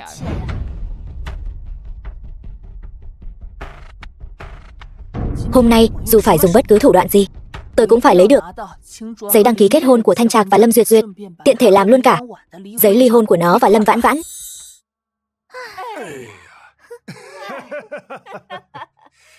Đúng là trời giúp Lâm gia ta rồi. Cố Thanh Trạc lúc này lại mất trí nhớ. Tôi biết ngay Lâm gia chúng ta sẽ không thua. Thôi đi, nếu không có tôi và Duyệt Duyệt thì Lâm Tụ Thất ông còn không biết đang ngủ ở gầm cầu nào đâu. Đúng rồi vợ, tất cả đều nhờ vào em. Ba, còn có con nữa. Bây giờ con chính là Cố phu nhân do Cố gia chỉ định. Ba cũng phải tôn trọng con một chút chứ. Không vấn đề gì, Cố thiếu phu nhân. Đúng rồi Duyệt Duyệt, nói với con một chuyện nghiêm túc. Bây giờ con và Cố Thanh Trạc rốt cuộc ở chung thế nào rồi? Mẹ đừng nhắc tới nữa. Nếu không có Tâm Bảo ở đó thì anh ấy căn bản không thèm để ý đến con. Vậy thì con phải nhanh tay lên đấy, nhân lúc nó đang mất trí nhớ, mau chóng giữ lấy nó đi. Chờ con và nó có con của mình rồi thì sẽ không cần phải nuôi đứa bé do Lâm Vãn Vãn sinh ra nữa. Mẹ tưởng con không muốn sao? Bây giờ tuy anh ấy mất trí nhớ, nhưng đối với con vẫn rất lạnh nhạt. Con biết làm thế nào? Đàn ông đối với đàn bà chẳng qua cũng chỉ có chút tâm tư đó thôi. Con cứ chờ nó tĩnh dưỡng cơ thể khỏe lại rồi thì dùng chút thủ đoạn nhỏ với nó, giống như năm xưa chúng ta đã làm với Lâm Vãn Vãn, chẳng phải được rồi sao? Nhưng mà mẹ làm như vậy, mẹ của Cố Thanh Trạc sẽ... Con đã có con với cậu ta rồi, cậu ta còn có thể nói gì nữa? Cố gia đề phòng mình đúng là nghiêm ngặt thật. Nhiều ngày rồi mà vẫn chưa tìm được Cố Thanh Trạc ở đâu. Nói không chừng đã chuyển sang bệnh viện khác rồi. Thanh Trạc, anh nhất định phải bình an. Thanh Trạc, Thanh Trạc. Tốt quá rồi, anh không sao rồi. Xin lỗi, em sai rồi. Trước đây đều là do em quá tùy hứng khiến anh bị thương. Em suýt nữa đã hối hận cả đời. Cô là ai vậy? Tôi là Lâm Vãn Vãn. Em là Thanh Trạc. Thanh Trạc, cô ta là chị tôi, vừa bị bệnh, cũng đang nằm viện ở đây. Lâm Vãn Vãn, tôi vẫn gọi cô một tiếng chị thì xin cô tự trọng. Xin cô đừng đến quấy rầy tôi và Thanh Trạc nữa, làm hại anh. Thanh Trạc, không phải như cô ta nói. Thanh Trạc, chúng ta đi thôi. Thanh Trạc, năm đó chính là cô ta bất chấp tình tỉ muội mà hạ độc ta. Nhưng ta cũng vì chuyện này gặp được anh, tri kỷ cả đời của ta. Sau này chúng ta đừng giao du với cô ta nữa, cũng đừng so đo với cô ta nữa được không? Chẳng lẽ là cô ta hạ độc Lâm Duyệt Duyệt? Nghĩ đến những điều này đầu ta lại đau quá. Lâm tiểu thư, xin tự trọng. Cố gia chúng tôi luôn đối xử tốt với mọi người, chuyện trước kia sẽ không so đo nữa. Nhưng nếu cô còn tiếp tục không biết liêm sỉ, bám giết không tha, tôi sẽ dùng pháp luật cho cô biết hậu quả. Duyệt Duyệt, đưa chồng con đi. Vâng, cố phu nhân. Vâng, mẹ. Tôi tự đi được. Vậy anh đi từ từ thôi. Lâm Duyệt Duyệt rõ ràng là vợ trên giấy đăng ký kết hôn của mình, nhưng tại sao mình lại bài xích sự thân mật của cô ấy như vậy? Chắc là do mất trí nhớ rồi. Đợi khôi phục trí nhớ sẽ ổn thôi. Lâm Vãn Vãn, cô thật không biết xấu hổ. Thanh Trạc không thèm để ý đến cô nữa, cô còn quyến rũ nó. Thanh Trạc, anh ấy không nhớ mình nữa rồi. Thanh Trạc đã đồng ý ly hôn với cô rồi. Cô tự lo liệu đi.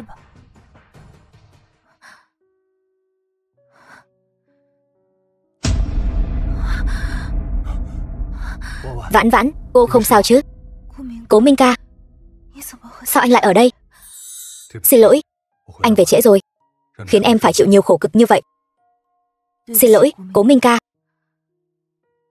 Năm đó tuy là tôi bị người khác tính kế, nhưng chung quy vẫn là tôi phụ anh, mới khiến anh ở nước ngoài không chịu quay về. Vãn Vãn, anh đã nghĩ thông rồi. Bao nhiêu năm qua, trong lòng anh vẫn luôn không quên được em. Lần này anh trở về là đặc biệt đến tìm em. Bây giờ anh đã có đủ năng lực để bảo vệ em có muốn đi cùng anh không? Rời khỏi nơi này. Cố Minh ca,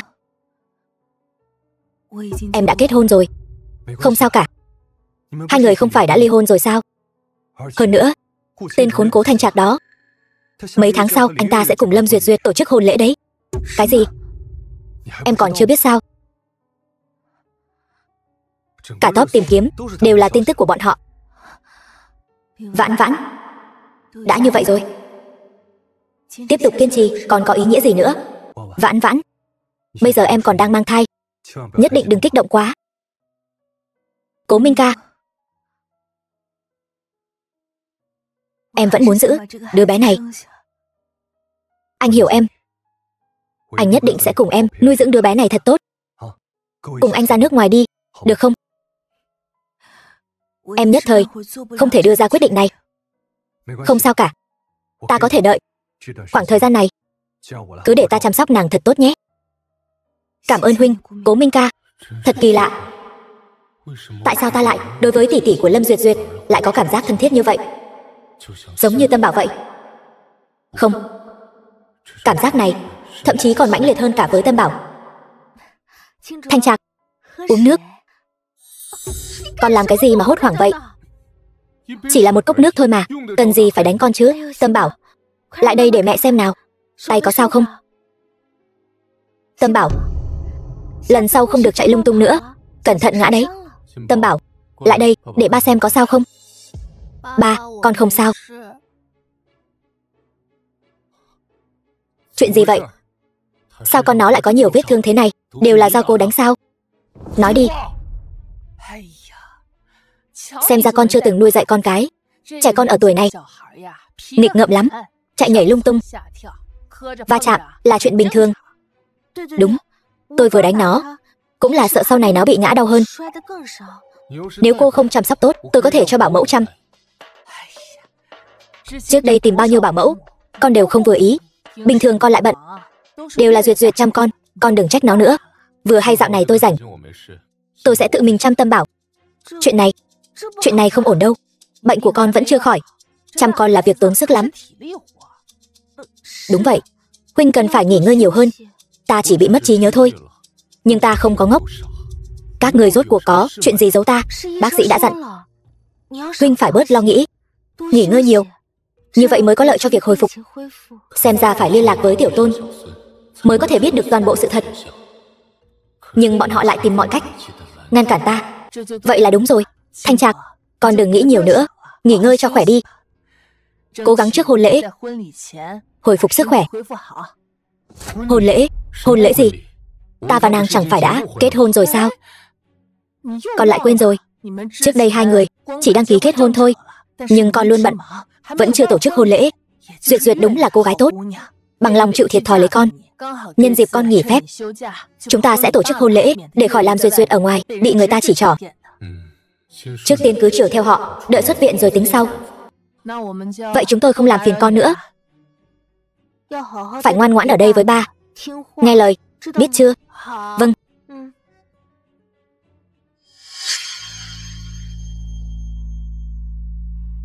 Chuyện trước kia ta không truy cứu. Có phải cô là mẹ của Tâm Bảo không? Ta cũng không quan tâm, nhưng Tâm Bảo là cháu ruột của ta. Nếu cô còn đối xử với nó như vậy thì cô cút khỏi Cố gia cho ta. Mẹ, con biết lỗi rồi, con không dám nữa đâu. Tự lo liệu đi. Mụ gia đáng ghét. Đợi làm đám cưới xong, mang thai con của Thanh Trạc, bà với cái thứ con hoang đó, ta đều sẽ từng bước loại bỏ. Ba, chúng ta cùng đi thăm dì được không? Dì? Dì nào? Con đưa bà đi.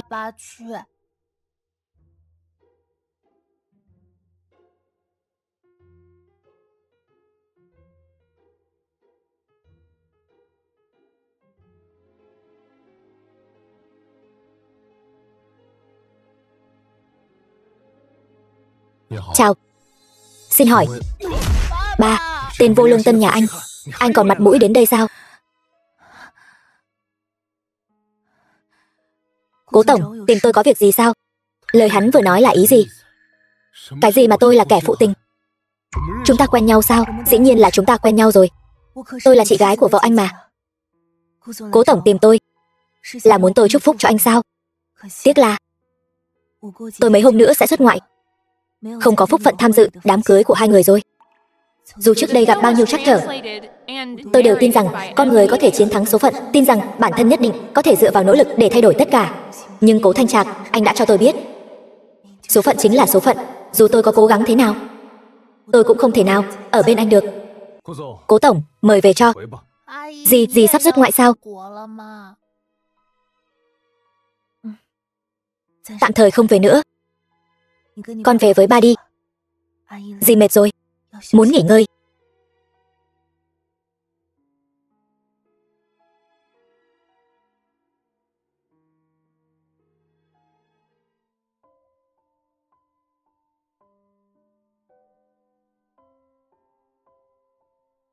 Cố Minh ca, em đã nghĩ kỹ rồi. Nếu đến ngày cưới mà anh ấy vẫn không nhớ ra em, thì em sẽ đi cùng anh xuất ngoại, sẽ không quay về nữa. Được, anh đi đặt vé máy bay. Nghe lời họ nói, chắc chắn mình và Lâm Vãn Vãn có gì đó. Nhưng mà, ba, Con thích gì đó, ba cưới gì ấy được không? Đứa trẻ ngốc. Nói gì ngốc vậy? Con đã có mẹ rồi. Tâm Bảo cảm thấy bà ấy không phải mẹ con. 3 tháng sau. Đi thôi, còn 2 tiếng nữa máy bay sẽ cất cánh. Vậy là cuối cùng số phận vẫn sắp đặt cho mình rời đi. Đi thôi.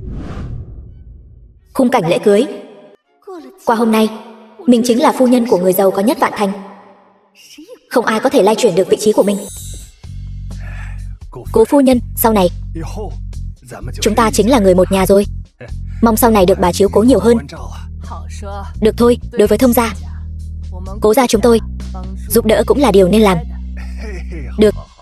Duyệt Duyệt chính là con gái cưng của tôi. Sau này nhờ bà chiếu cố con bé nhiều hơn. Đã gả vào Cố gia rồi, chúng tôi tất nhiên sẽ không bạc đãi Duyệt Duyệt đâu. Hơn nữa, nó còn là mẹ của cháu trai tôi, là đại công thần của Cố gia chúng tôi.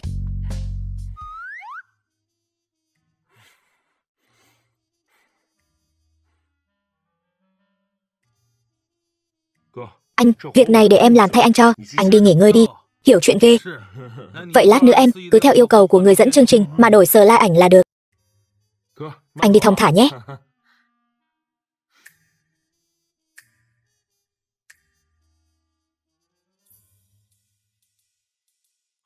Cũng may là vì chuẩn bị video cầu hôn cho sếp tổng nên mình đã lưu lại kha khá ảnh. Cố Thanh Trạc tiên sinh, anh có đồng ý Lâm Duyệt Duyệt tiểu thư trở thành vợ của anh không? Tương lai, dù bệnh tật hay khỏe mạnh, dù nghèo khó hay giàu sang, anh đều sẽ yêu thương cô ấy, chăm sóc cô ấy cho đến cuối đời hay không? Thanh Trạc, chuyện gì vậy? Mất điện rồi sao? Chỉ đèn tắt thôi, còn lại không sao cả. Mọi người mau nhìn màn hình lớn kia, đó chẳng phải là ảnh chụp chung của Cố tổng sao? Kỳ lạ thật, người phụ nữ bên cạnh anh ta là ai vậy? Không phải cô dâu. Ai làm chuyện này vậy? Tắt nó đi cho tôi. Người phụ trách hôn lễ đâu? Sao lại thế này? Làm ăn kiểu gì vậy? Lão đại. Lão đại, vợ thật của anh, người phụ nữ đã cứu anh 6 năm trước, còn là mẹ của Tâm Bảo, chính là Lâm Vãn Vãn đó. Bọn họ vì lợi ích của mình mà lừa gạt anh đó. Tiểu Tôn, cậu nói gì vậy? Lão đại, anh nhất định phải nhớ lại, phải là chính mình đó. Cái thứ nói nhăng nói cuội này, lôi ra ngoài cho tôi. Khoan đã.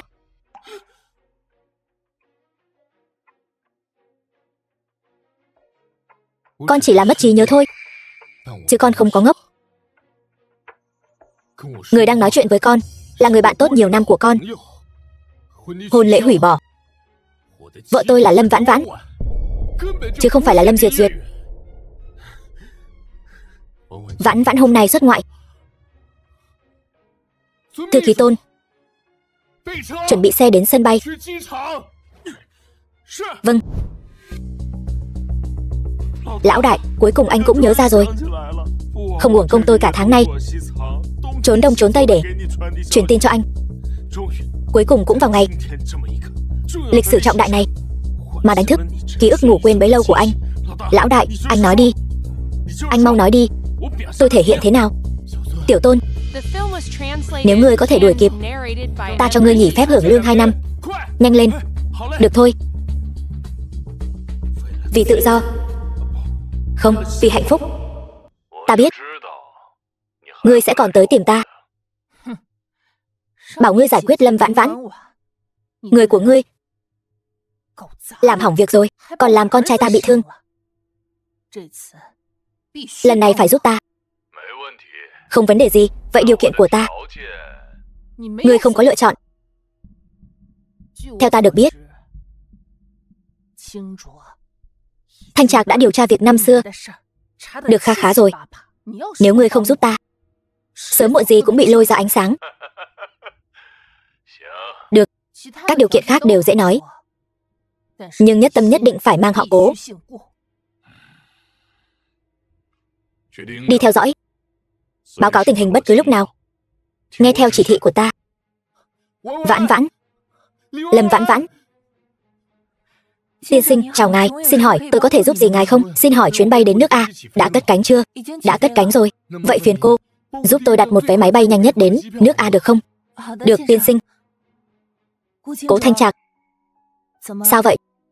Vừa mới cưới, đã muốn đi hưởng tuần trăng mật ở nước ngoài rồi. Vãn Vãn.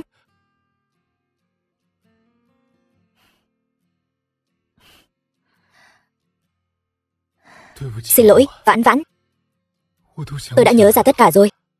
Thôi nào, buông ra đi. Tôi sắp thở không nổi rồi.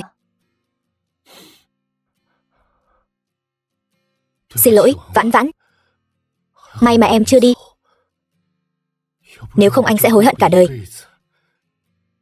Không phải chứ? Không phải.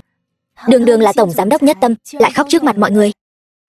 Nếu để nhân viên của anh thấy, chắc chắn sẽ cười rụng răng mất.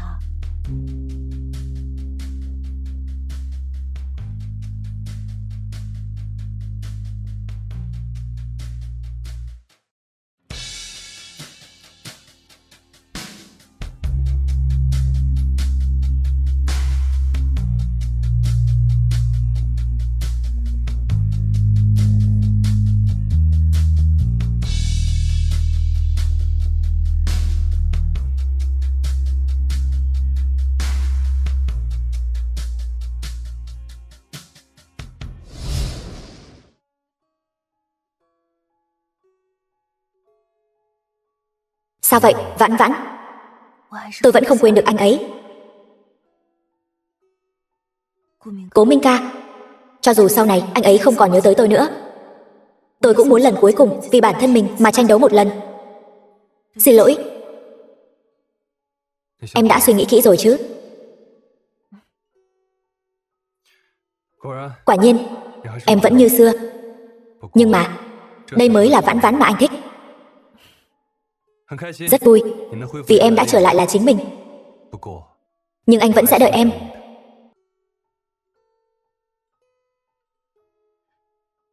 Cố Minh ca, anh xứng đáng có người tốt hơn. Đừng lãng phí thời gian cho tôi nữa. Anh tình nguyện. Được rồi, vậy tôi đi trước đây, giữ liên lạc nhé.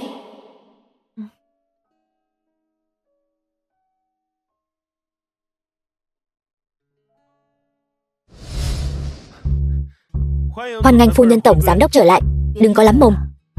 Lão đại, dạo này ngay cả tôi cũng phải chịu nhiều ấm ức. Vãn Vãn tỷ chắc chắn còn chịu nhiều ấm ức hơn. Anh nhất định phải thay chúng tôi đòi lại công bằng. Đi. Chuyện gì thế này? Con vịt đến miệng rồi lại bay mất. Đừng khóc nữa. Ngay cả một người cũng không trông chừng được. Giữ người lại làm gì? Xin lỗi phu nhân. Thật sự không ngờ tới thư ký Tôn lại lắm trò như vậy. Cút. Vậy, cố phu nhân, hôn lễ này, bà thấy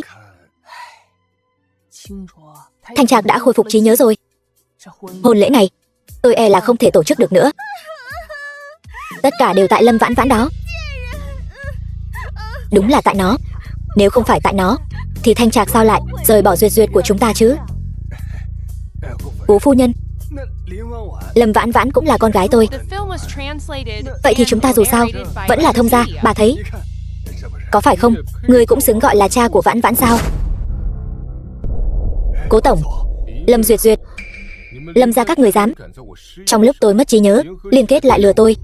Các người đã chuẩn bị sẵn sàng để trả giá chưa?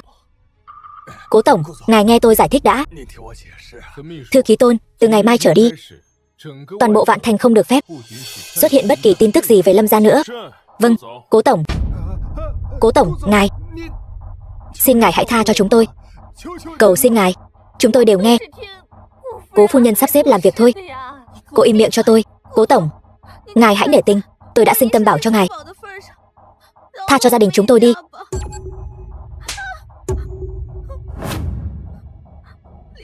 Lâm Vãn Vãn, mày dám đánh tao?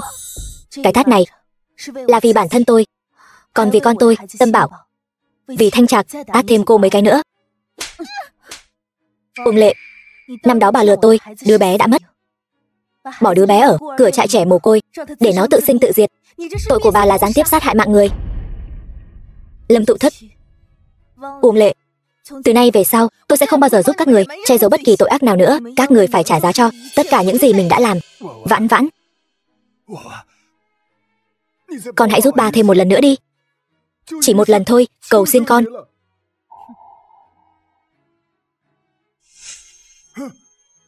Đồ con gái bất hiếu. Biết thế, đã không nên nuôi mày lớn đến chừng này. Người đâu? Đưa bọn họ đến nơi nên đến. Tôi không muốn. Tôi không muốn. Lâm Vãn Vãn, họ là cha mẹ chị em của cô đấy.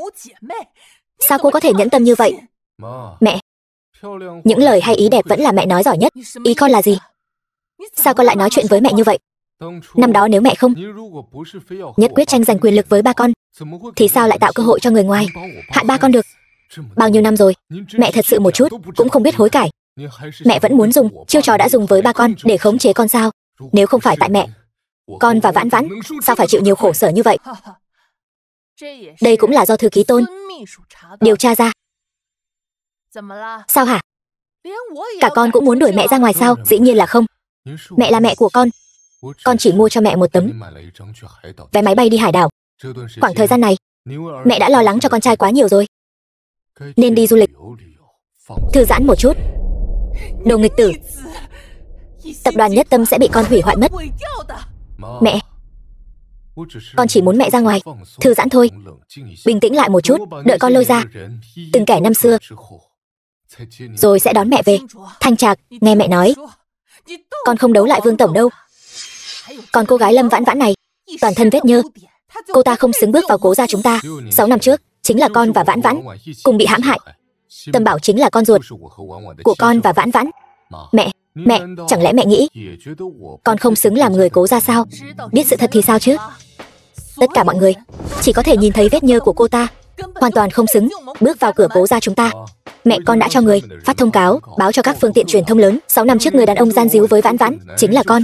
Và con cũng đã công khai quan hệ của chúng con. Nếu bọn họ còn nói này nói nọ, thì đó chính là bất kính với con, với Cố gia.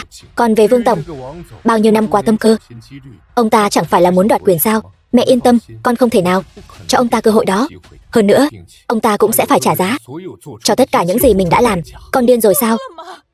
Cơ nghiệp mấy đời của Cố gia sẽ tiêu tan trong tay con mất. Mẹ, chúc mẹ thượng lộ bình an. Thư ký Tôn, phu nhân, mời. Nghịch tử, đồ nghịch tử.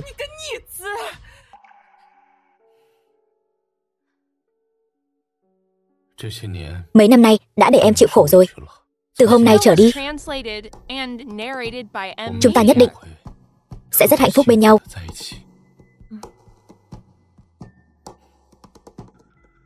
Tâm Bảo, Tâm Bảo. Thanh Trạc, đó là ai? Tại sao lại đưa Tâm Bảo đi? Lão đại, xảy ra chuyện gì vậy? Vừa rồi đột nhiên có mấy người áo đen bám theo tôi khó khăn lắm mới xử lý được. Tôi nghĩ ở đây có thể cũng đã xảy ra chuyện gì nên tôi lập tức chạy đến. Tâm Bảo bị người ta bắt đi rồi. Cái gì? Tôi sẽ phái người đi tìm ngay. Thanh Trạc, rốt cuộc là ai vậy? Gia đình ba người chúng ta vừa mới đoàn tụ, tại sao hắn lại hãm hại chúng ta như vậy? Xin lỗi Vãn Vãn, là tôi quá sơ suất, không chăm sóc tốt cho em và con. Bọn chúng nhắm vào tôi, chắc chắn là có mục đích khác. Ta nghĩ bọn họ sẽ liên lạc với ta sớm thôi. Nghe nói thằng nhãi nhà ngươi muốn lật lại sổ sách cũ. May mà ta tai mắt nhiều. Vương Đức Phát, là ngươi bắt cóc con ta phải không? Ngươi rất thông minh. Vậy ngươi đoán xem, ta tiếp theo muốn làm gì? Ngươi muốn cái gì? Tiền hay quyền? Ta muốn ngươi sáng mai 8 giờ một mình đến sau núi để kết thúc mọi chuyện.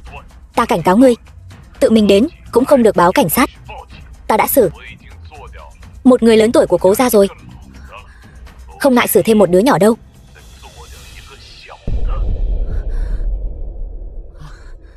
Vãn Vãn, Vãn Vãn. Bác sĩ, thế nào rồi? Không có gì đáng ngại, nhưng cô ấy đã có thai. Về sau không thể nào chịu được sự kích động như vậy nữa. Cái gì? Ngươi nói nàng mang thai con của chúng tôi, phải?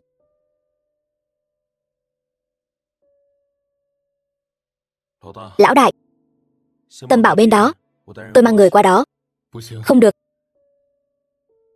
Hắn bảo ta tự mình đi. Người đông sẽ đánh rắn động cỏ. Tôi tự mình đi tới trước, ngươi dẫn người ở xa xa, phía sau đi theo, chờ thời cơ hành động. Nhưng như vậy ngươi sẽ gặp nguy hiểm.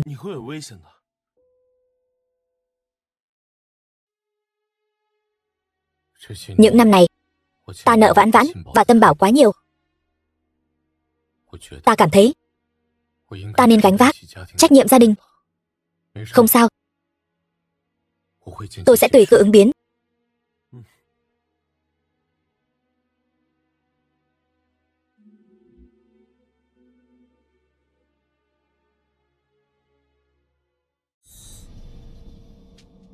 Vương Đức Phát, ta tới rồi.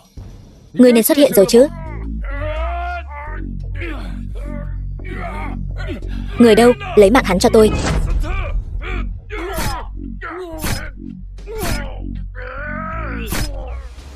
Lão đại. Lão đại, những kẻ mai phục xung quanh đã được xử lý rồi. Ngươi thế nào rồi? Mau báo cảnh sát, lão đại. Giao bọn chúng cho cảnh sát. Lão đại, ba. Lâm tiểu thư, đừng la lớn. Giữ sức để sinh con. Cứ làm theo tôi. Đau quá. Hít vào thở ra. Hít vào, thở ra, hít vào đi. Chúc mừng Lâm tiểu thư đã sinh hạ một tiểu công chúa. Bác sĩ, bác sĩ, máu cuống rốn cứu Tâm Bảo của tôi. Yên tâm, chúng tôi đã giữ lại máu cuống rốn, sẽ chuẩn bị phẫu thuật cho Tâm Bảo ngay. Lâm tiểu thư, không ổn rồi, sản phụ có dấu hiệu xuất huyết ồ ạt, mau chuẩn bị cấp cứu.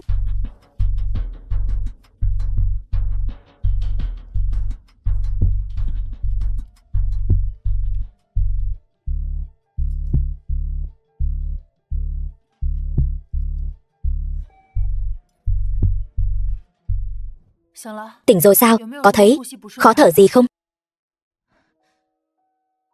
Đúng rồi, bác sĩ, chồng tôi thế nào rồi? Còn Tâm Bảo của tôi nữa, còn đứa bé vừa sinh nữa. Yên tâm, ca phẫu thuật của Tâm Bảo rất thuận lợi, chỉ là cần thời gian để hồi phục.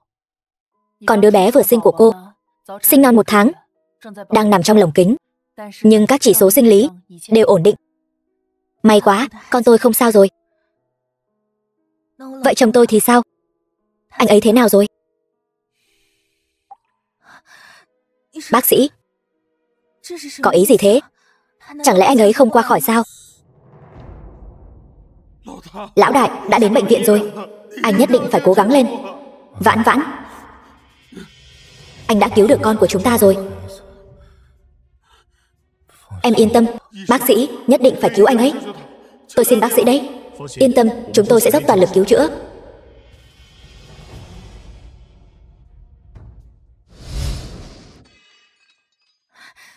Cái gì?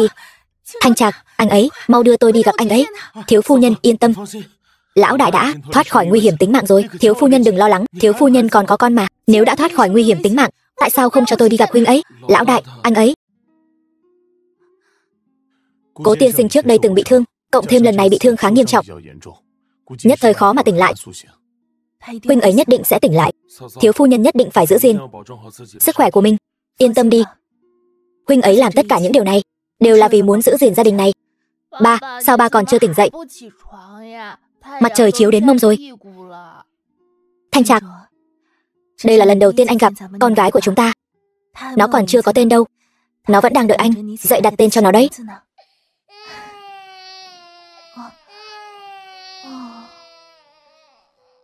Anh xem, nó còn đang trách anh không để ý đến nó kia.